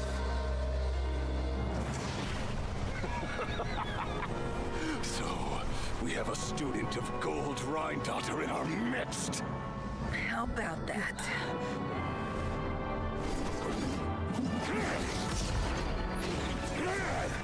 And then Q Columbina. Oh, never mind. Okay, now Q Columbina.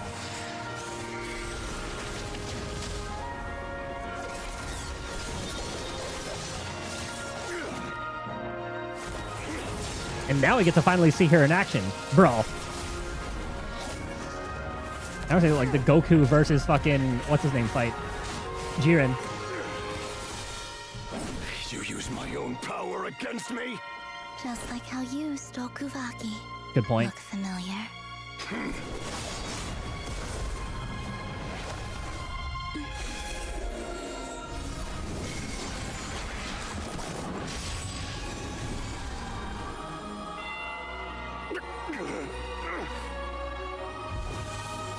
And her power's so pretty. Oh shit. Oh, is that the portal?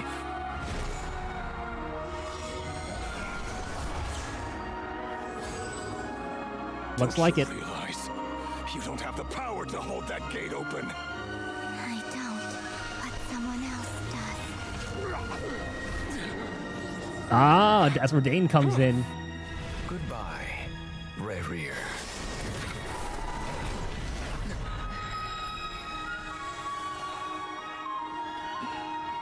That was a sick entrance for that. One.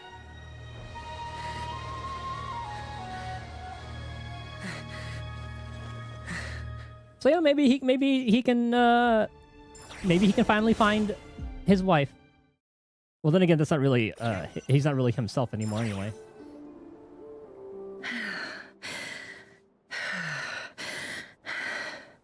Nefer, how are your eyes? They're fine. Apart from the blindness, of course. Nah, we can help with that. It's not too late. Let me handle it.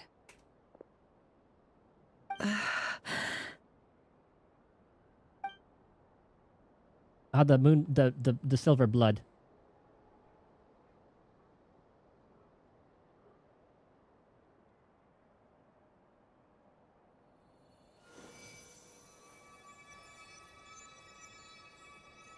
Miss Nefer, it's not like you to lose your composure.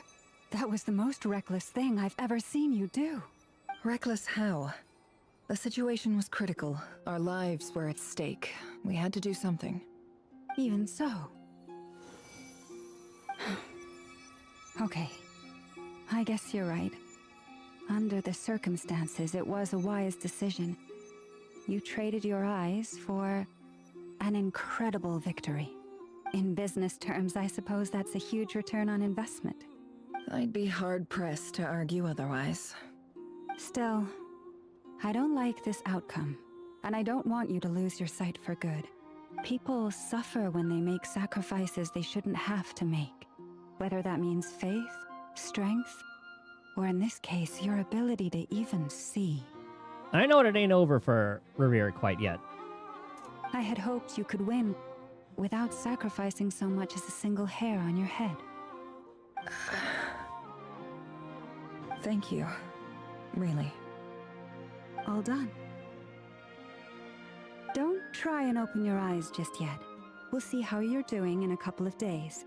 Until then, please follow your recovery plan to the letter. And Columbina is just there. It's like, yeah, it's easy. Just never open your eyes. I'll send full details through Yehoda.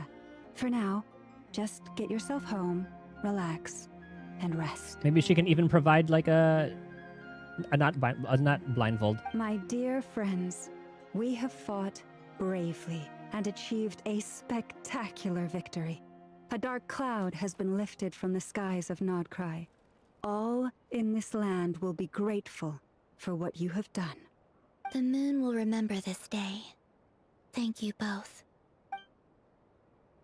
Yehoda shows up and helps Nefer get home, and you, of course, have Paimon to escort you back. The sight of Nefer navigating the road with her eyes closed is a new one for you. She proceeds cautiously, but as her silhouette disappears into the distance, you notice she seems almost smug.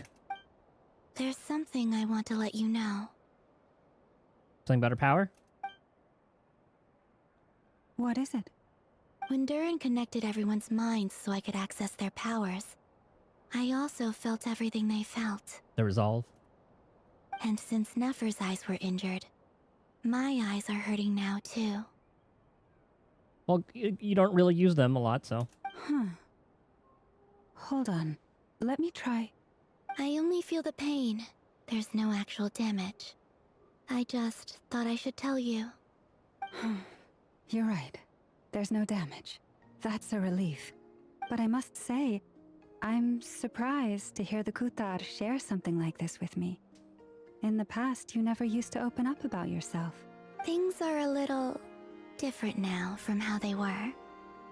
I'm learning to share how I truly feel with my friends. Friends? You have no idea how glad I am to hear that. Can't help but break into a smile at the word friends as a warm and fuzzy feeling fills your chest. Her burst animation, she opens her eyes. Or is that like big ass AoE that she used to hold Rerear? One by one, your fellow teammates report in to inform you that everything is under control. At Lao's insistence, you lie down. You fought on the front line against Rerear. Now you need rest.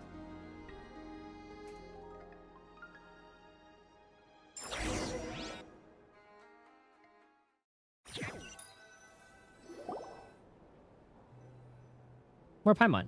I hear her floating around. She's Yay! probably... You're awake! There she is. How are you feeling? Any aches and pains? Did you sleep well? I'm doing all right, Paimon. No need to worry about me. Phew! Well, that's good. Paimon's been sitting on the edge of the bed worrying about you for ages. You slept a whole day and night. Poor Paimon had to eat all by her lonesome. Glad to hear you didn't starve. How was the food? Well, it wasn't the same without you there to share it. Honestly, Paimon just can't relax when you're not your usual self. She couldn't enjoy the food and settle down to sleep. Well, I'm back to normal now. Oh yeah, and Albedo swung by earlier. He said to tell you to head to the tavern when you woke up. Varker and the others are organizing a victory feast and they want to celebrate with you. He also dropped off some medical supplies, but you seem fit as a fiddle, so guess you won't be needing those. If you're feeling up to it, let's head over now. Wouldn't want to keep them waiting.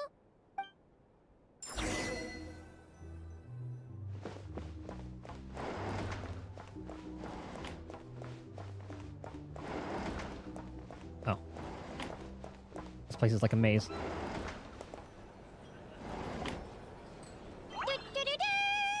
We're here! Oh, Traveler and Paimon!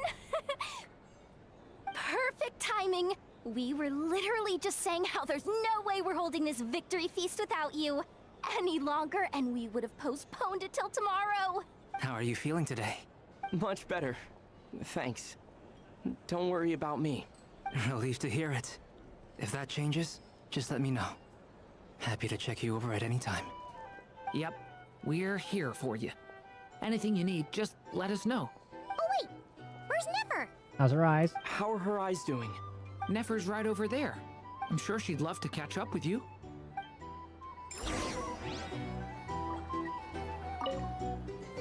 Oh, is it gonna be the same thing? Oh, it is. Uh-oh. We're here!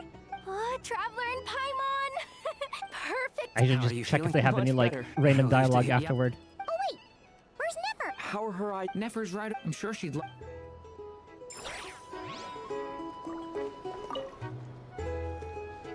Hello, you. Recovered from the battle? Mostly.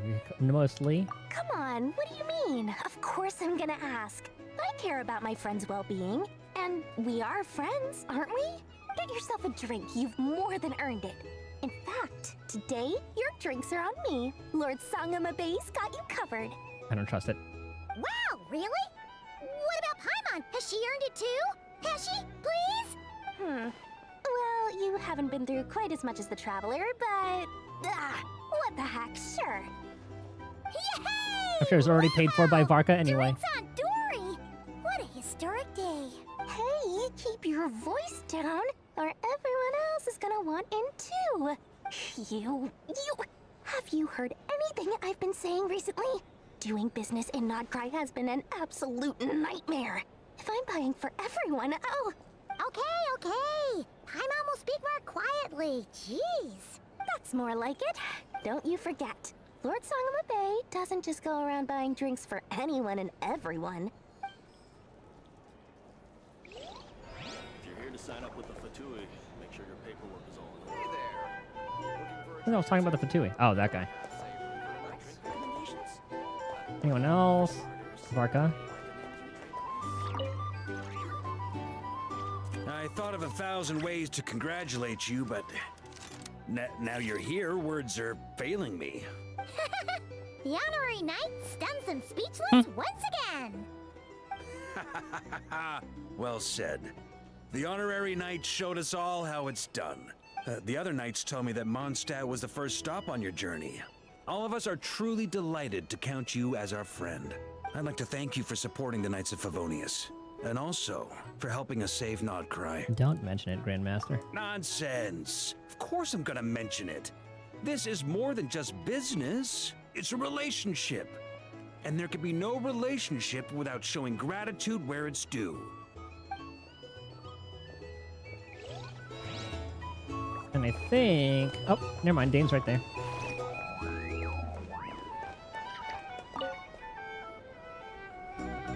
I see you've recovered.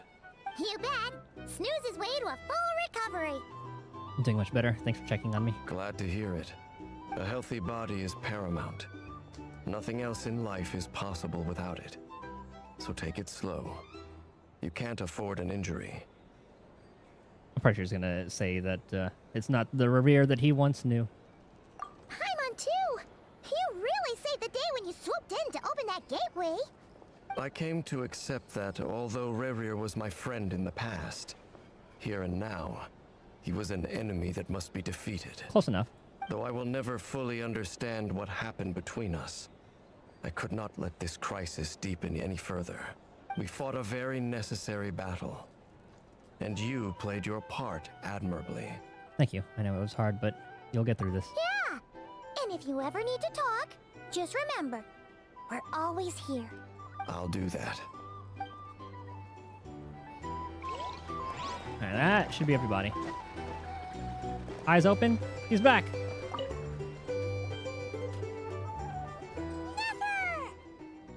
Traveler, Paimon, are you recovering well? Didn't mess with our eyeliner at all throughout that entire thing, too. Much better, thanks to a good rest here. Looking well, too. Turns out that moon chanter has some real talent after all. My eyes were mostly recovered after just a couple days' rest. I can actually open them again now. Yeah, but you gotta be careful. Lauma says not to strain your eyes while they're still healing. Yes, thank you. I'm well aware. Yehoda, could I borrow you for a moment? I could do with an extra pair of hands. Private conversation. Oh, sure. Coming. I didn't even see Lauma here, and she would stick out like a sore thumb. Did you hear that? I gotta go help Lauma for a second. You guys chat among She's yourselves. so happy about it. I would be too. I'll grab us some drinks on the way back. Paimon, you still like them sweet? You bet. Make it extra sweet, because Paimon's earned it. Sure thing.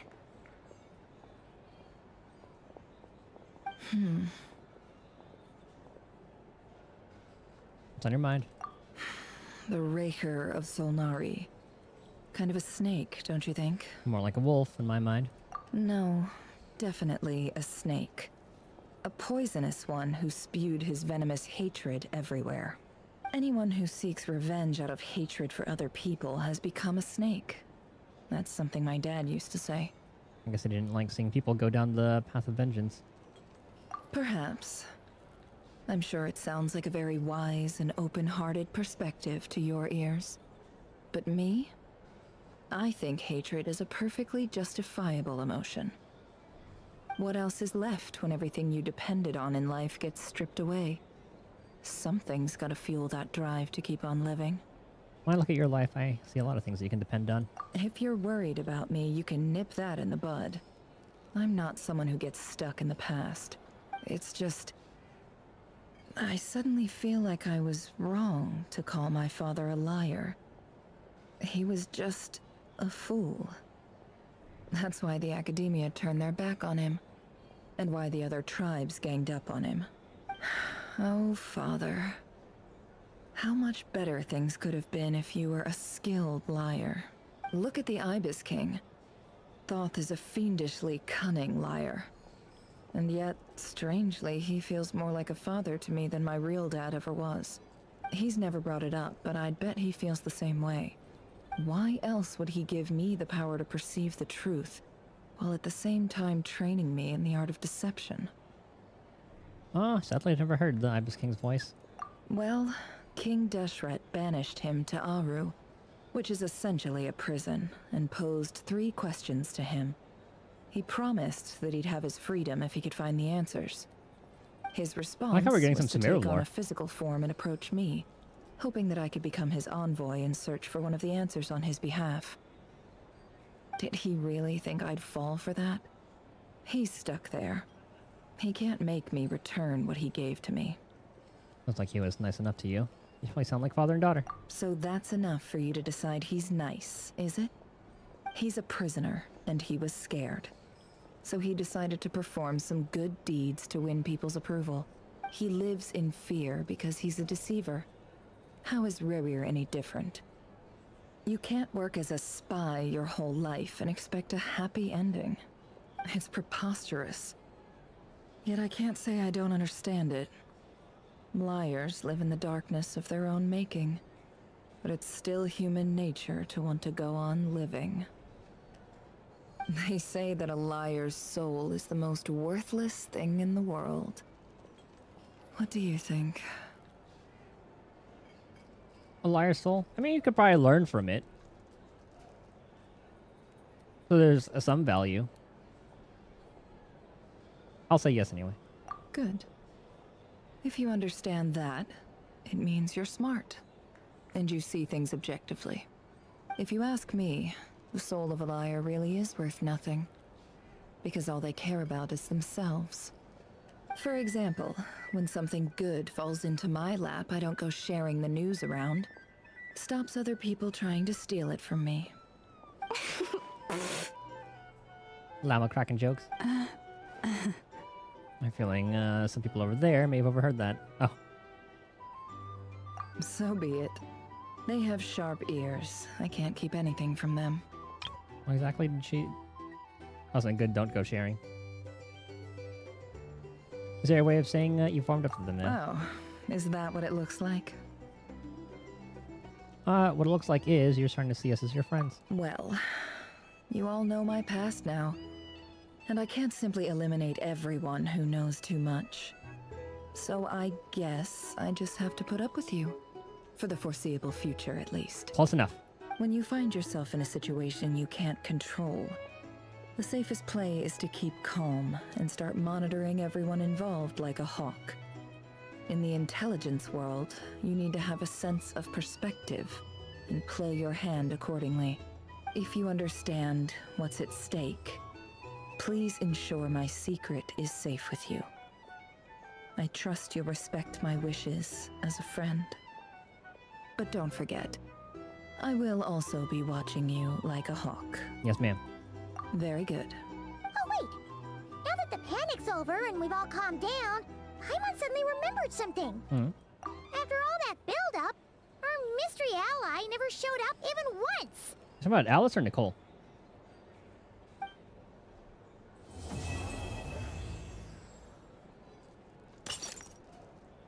Sound coming from indoors. We're indoors. Huh? Am I imagining things? Because they're talking about like the ally. Actually, no, Alice was already mentioned. So I guess they're talking about Nicole, the one who's helping with like the books and that shield. What would she have heard?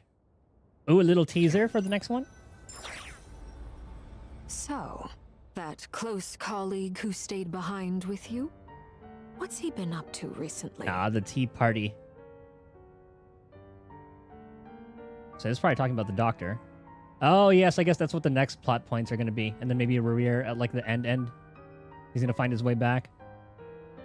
Don't know, don't care. I get more normal human interaction from hanging out with Bosco 2 than him. That sounds like the doctor. Although, now you mention it, he hasn't bothered me in a while. I wonder if... If he's disappeared without a trace, it's the biggest gift he ever gave to the world. But I somehow doubt that's what's going on. He won't lie low forever. So we'd better stay on guard. Yeah, so it's going to be the doctor arc.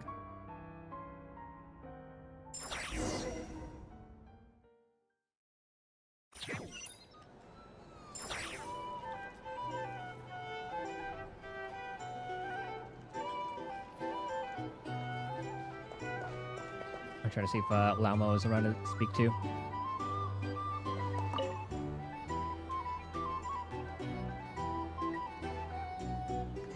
Ah, Lord Sangama Bay. How lovely to see you. I must thank you for the device you provided. It was an enormous help.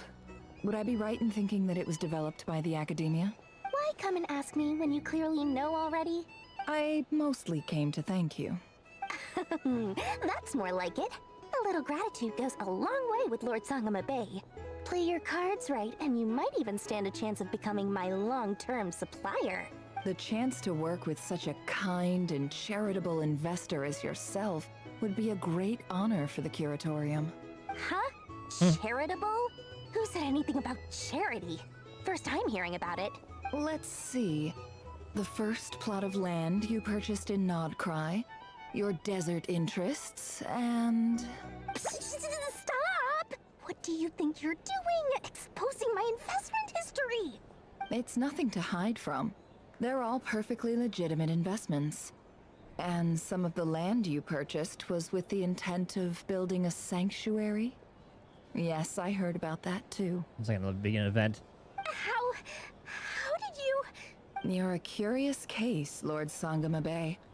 You don't like people finding out about your good deeds, do you? But I'm afraid no matter how hard you try to keep things under wraps, where there's a will, there's a way. You did it for Sumeru, didn't you? It was empty land that was gonna go to waste otherwise. I figured if I built something there, it might at least get some use in an emergency. Disasters are capricious things. They strike without any warning. I've lost family to a disaster before, and I don't want to lose any friends or business partners if I can help it. My elder sister used to dream of finding a sanctuary. Somewhere with plenty of food, water, and medicine. Where everyone could live happy lives. When I think of sanctuary, I mean, I think of like an animal sanctuary, kind of just like a big-ass park. It was something I looked into, but after discussing things with the Dendro Archon, I decided on a more effective strategy. The tech people handled the tech, and Moneybags provided the Mora. It just made the most sense. It's a pity that so few people know the truth about you. Everyone says that you view everything in terms of Mora, and all you care about is growing your own wealth. I mean, that's still partly true. So, what's the problem with that? Everyone wants to be rich. It's human nature. So yes, I love Mora, and it's nothing to be ashamed of. But surely you have dreams of your own beyond just making Mora. You don't get it, do you? My dream is to invest in other people's dreams. And, you know, make a nice little slice for myself along the way.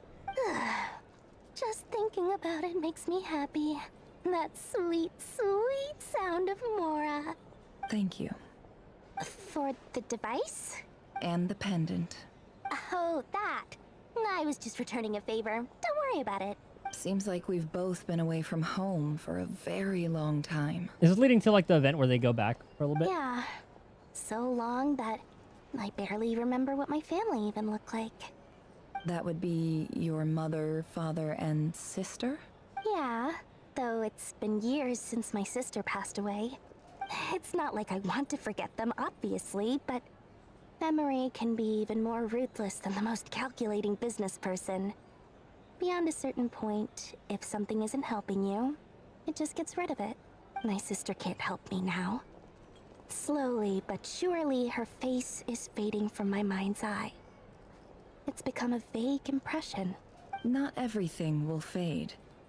When loved ones pass away, the beautiful memories are the ones that last the longest. Yeah, that's true. If you ask me, that's the one silver lining in all of it. Well, that, plus, I'm sure that life is much better now than it was back then.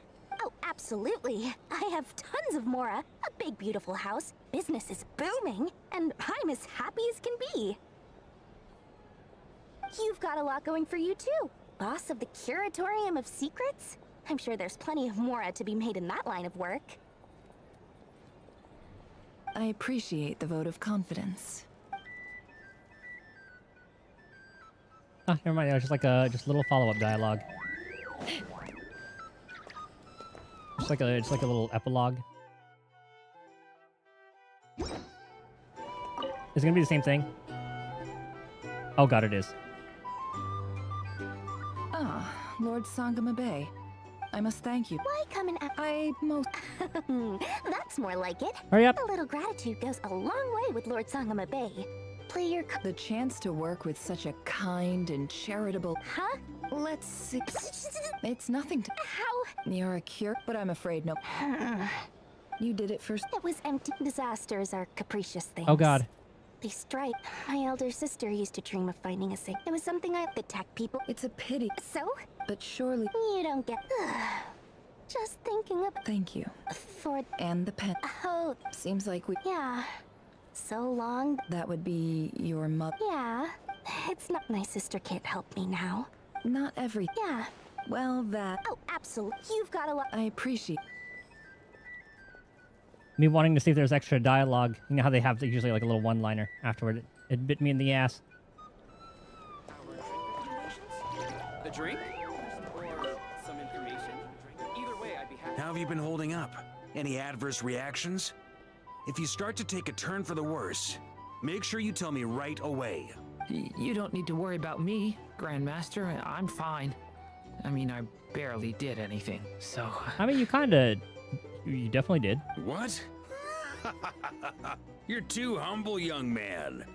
You played an indispensable role in the battle for Notcry. We can't thank you enough for your support. Sometimes, when people praise you, it's because you deserve it. The best thing is to accept it calmly and with grace. It's important to learn how to respond to words of admiration. Let's do a quick demonstration. Albedo, that was an incredible feat of alchemy. The pressure was on, but you worked flawlessly at lightning speed to get the job done. Thank you. I can't take all the credit, though. Durin played a big part in forming the alchemical array. See? Did you catch that? A masterclass in how to take a compliment. Okay, yeah. I did work pretty hard to help prepare for the battle. No point denying that. Hey, you guys! Seriously, great work, everyone. You all outdid yourselves. Hey, look who's bounced back. Looking good, Traveler. Seems like you've recovered. You won't need to take any more medication. Can I get you a drink? Huh? You know how to order at a bar now? You've sure learned a lot recently. I wonder who taught you that. Handling a drinks order is ridiculously simple compared to alchemy. Don't worry, I'll blend into society yet. Paimon believes it. You're clearly a fast learner, just like your brother. To be totally honest, though, Paimon didn't quite follow all the details when you first explained the plan to us. Don't worry, that's completely understandable. Unless you're a student of alchemy, it's hard to grasp the principle and how the process works. To put it in the simplest terms, we saw how our enemy stole the power of Kuvaki. And that gave us the idea of stealing his power to turn it against him. When facing an enemy you have no hope of defeating, it's best not to engage them in battle. So, instead of looking for a way to overpower him, we decided to help Columbina get strong enough to at least stand up to him in a fight. For this to work, we had to analyze his modes of attack, confirm who his main target was, and make sure that he wouldn't go beyond the range of the alchemical array. For added security, we prepared a total of 4 arrays. But to mitigate the impact of the battle, we identified one location in particular as the ideal spot, which is where the confrontation took place. The alchemical array absorbed his abyssal power. Then Durin processed it to render it usable by Columbina. That power enabled her to do what would otherwise have been nigh on impossible. What surprised me was that Dainsleif actually agreed to join us. Given his history with Rerir, he had every right to sit this one out. But we're extremely grateful for the decision he made. Confronting a former friend in battle. It can't have been easy. It must have been a painful choice to make. But I'm sure that making a decision was far better for him than staying in limbo. Absolutely. He was torn between 2 paths, but in the end, he made his choice and stuck to it resolutely. He doesn't strike me as the sort of person who'd stay trapped in limbo for long. Anyway, however you cut it, everyone gave a stellar performance. And now, it's time to kick back and celebrate.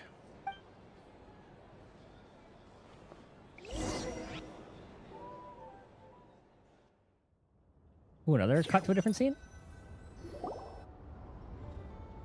Ah, That's now the only she's there. reason you're here. Yes. I've thought a lot about it. And I've realized that you, me, and Valentino should be friends. I think this is very important. So I felt I had to come and tell you. Well, this is a new one. I'm so moved. I can't even hold my teacup. If that's all, you can leave now. She accepts. Do you not want to be friends with me? Oh. Or is it that you prefer being co-workers? What is this, Columbina? Are you deliberately testing my patience threshold? Right now, my politeness module is active. But if you say another word, I swear I'll shut it down. If your politeness module was active, wouldn't you say the word please at some point? Polonia, please see Lady Columbina to the door. Will you still invite me to your next tea party? What? Yes, I think you will. Bye-bye, dear Sandrone. She's like, you're friends whether you like it or not. What are we doing here? Catching up with a friend? Last time, the Wild Hunt escorted you out. Would you rather I handled it myself this time? What the fuck are we doing here? We just wanted to, see how you were doing now that it's all over. Why? Out of concern for my safety? I hope you didn't seriously think that the Ray here of Solnari would be able to lay so much as a finger upon me, given how prepared I was. Oh, you. Oh yeah, I guess she did give us, like, the out from there last time. Mostly because you kind of helped us out, so we just wanted to check you were okay. Looks like all your robots are fixed, huh? That's why I booked some teacups on the table. Afternoon tea, so we are interrupting after all. Oh, don't you worry about that. Tea time is already a write-off. The visitor before you managed to kill my appetite. If you're in the mood for tea, go ahead and help yourself. Otherwise, it's going to waste. My coasters are still missing in action, though. Use this notebook instead. Whoa! Pretty hefty notebook. Look at all those calculations. You can ignore those. They're just dumb scribblings. I doodle and write in my free time. Sometimes I remember the distant dreamlike past. Sometimes I imagine the far-flung future. And other times, I grit my teeth and note down all the crazy nonsense going on in the present. Some people do the crosswords in the newspaper. This is my equivalent of that. I can just imagine, just like day one, Revere is a dick. Trying to predict the future is like daydreaming. And writing about the present just makes me furious. The past is my favorite. If nothing else, it's already set in stone, so I don't have to rack my brains trying to figure it all out. Huh. Although, having said that, the only vaguely interesting memory in my past is probably that guy they call Lord Artificer. Alan Guillotine? I do not recall that name. Or Elaine Guillotine? Is that a Fontanian thing? Who else? Pretty much all the mecha in Fontaine are his personal handiwork. Did we learn that in Fontaine, or is that literally like a world quest? Wait, are you saying you know him? Like, personally? As a friend? World quest. Okay, I haven't done any of those then. I mean, I guess we were friendly enough. You've actually met him. We lived hundreds of years ago. Yep. In fact, I'm probably the only normal person left who knew him at all. We used to chat occasionally back when he was still around. Before he passed away, he asked me to destroy all his manuscripts. I honored his request, but I did read through everything first before destroying them. I mean, I couldn't let the genius of Lord Artificer Alain Guillotin disappear like that. Would have been such a waste. So, that's where the formulas in your notebook are from? I just told you. Those are my equivalent of crossword puzzles. They're just dumb formulas that I solve for fun when I'm bored. Alain's work was like epic poetry. The formulas in my notebook are just silly little riddles in comparison. Not that there's anything bad about them. I mean, at least, solving those riddles isn't going to hurt anyone. Except me, 'cause I lose a few brain cells in the process. Anyway, while we're on the topic, I might as well tell you about what happened to him and his friends. Alain Guillotin had two close buddies, Renee and Jacob. They spent their childhood years together in the Narzissenkreuz Institute. Well, I remember seeing people mention this one. Is that the place with all the cubes? Is that world quest? Because I know one, like, leads to that. Oh yeah, this one does look like her. They were all quite competitive, so there was some rivalry between them. But it was a friendly rivalry. But beneath the friendship and the rivalry ran something deeper. A sense of nostalgia for the past. I've been seeing people talk about this one. It's a really good one. Unfortunately, childhood would end. The prophecy would come true. The apocalypse would arrive. And the future would never be. The next time I do Genshin stuff, I'll probably do Arlecchino's World Quest and then Fontanian World Quests. A mad dream. Because I still need that to do would normally exploration only there. capture the minds of lunatics. Begin to take root in their hearts. A dream of saving the world. And if Renee and Alain had been people of lesser wits, that dream would probably have ended up as something for them to joke about in their older years. But alas, they were some of the sharpest minds around. They nurtured that dream with the full power of their intellect, and it grew into something that ate away at their souls. The first of them to fall under its spell was Renee. Against Alain's wishes, he persisted in experimenting on a mutual friend of theirs to try and save their life. Alain did not approve and parted ways with Renee. It's complicated. Alain wanted to believe that Renee only did what he did for the sake of their friendship. But when he told me about what happened, I could tell he still had some suspicions about Renee's motives. I'm sure we'll learn about this when I do the World Quest too. Perhaps the seed that would grow into a nightmare had already sprouted in Renee's mind. Even then. The next time they met, Renee's soul had been completely engulfed by the dream of salvation. His futile attempt to change the tide of fate only resulted in a wave that swallowed up the world, even before the apocalypse came.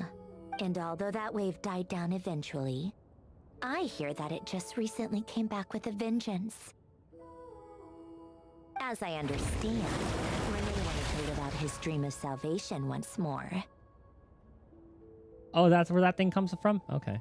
But I'm told that the attempted resurgence finally died out for good. At long last, Renee awoke from his deluded dream. Though of course by then it was far too late. What do you think of Renee? Do you admire his transcendent genius? His view that any price was worth paying to achieve the lofty goal of saving the world? Or do you despise him?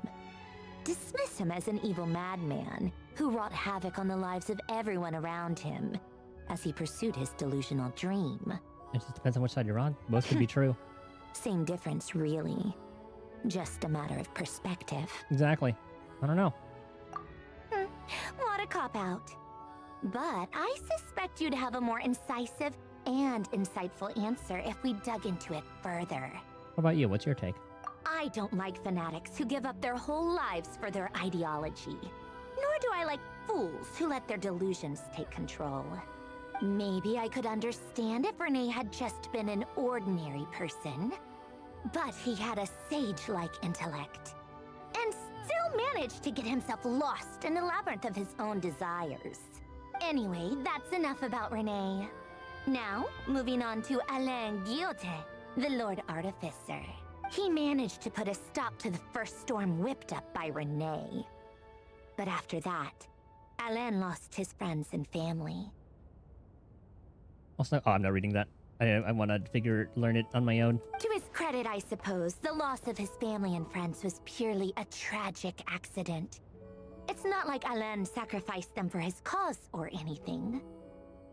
After that, the only thing supporting his work was the same dream that had dragged his closest friend down to the abyss.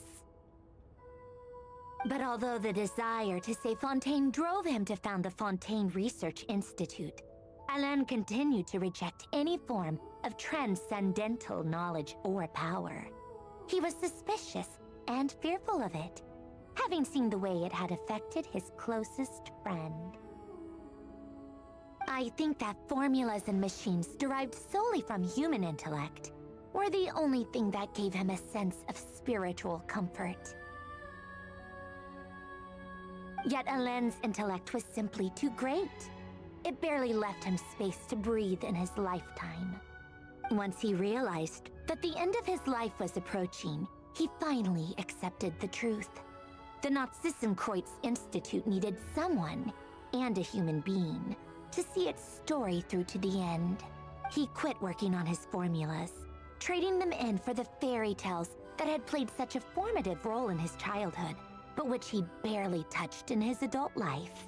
He told me that the director of the Narzissenkreuz Institute used to read those fairy tales to the children as bedtime stories. Apparently, they worked wonders at sending kids off to sleep. I think that all he wanted at that time in his life was to be able to sleep deeply without being plagued by depression. By that point, nothing else really mattered. Oh, this is the world quest that I started because I was trying to collect some things, and then a dumbass little seal or something was like getting chased or something along those lines, and it led us there. At the very end, he laid down to rest in the ruins of the former Narzissenkreuz Institute orphanage, while the Fontaine Research Institute he had founded continued tirelessly with its work. Many years after that, tensions over competing dreams would once again cause a rift, this time between members of the Fontaine Research Institute.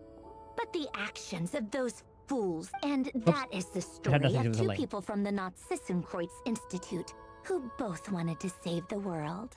One went all in on his fantasy of salvation without ever looking back, and ended up calmly sinking to the bottom of the deepest sea.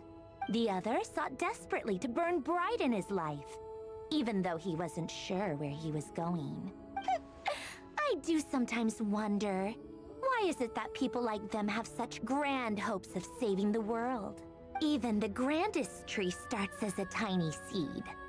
So perhaps, for each of them, their mission to save the world began with a very simple desire: to save themselves.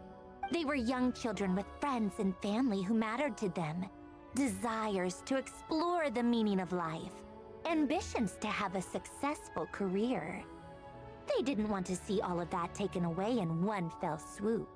Or maybe they just wanted to find something to anchor themselves within the chaos, to stop them getting quietly swept away by the storms of life.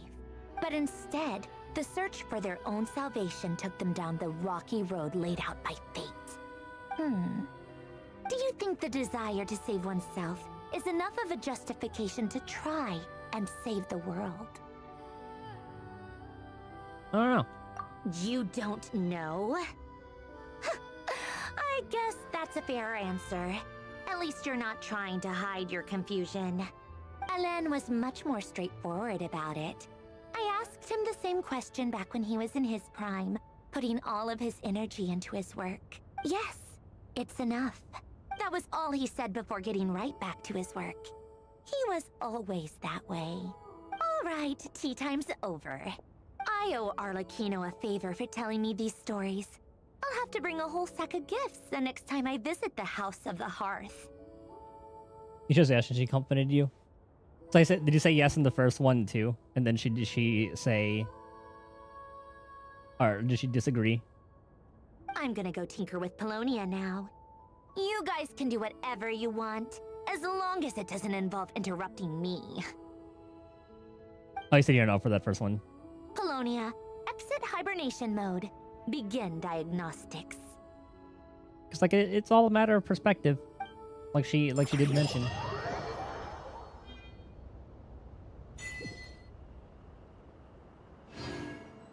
And that is that.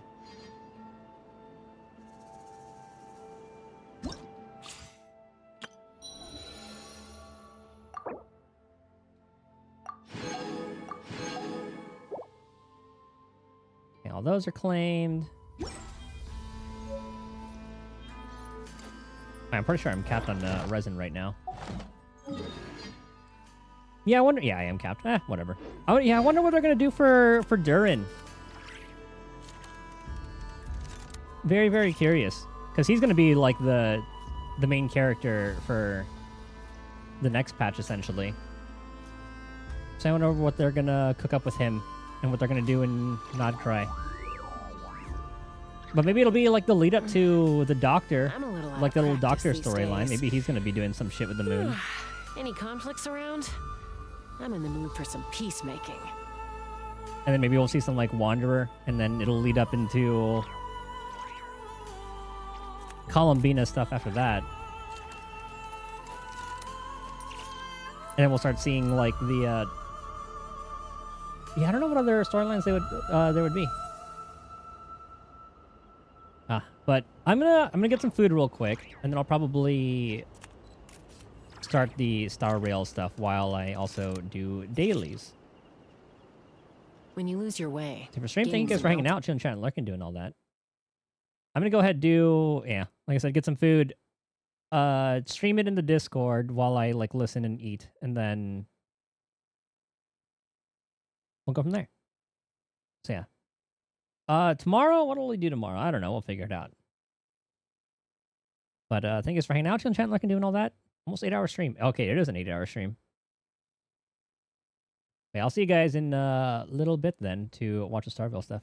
Later.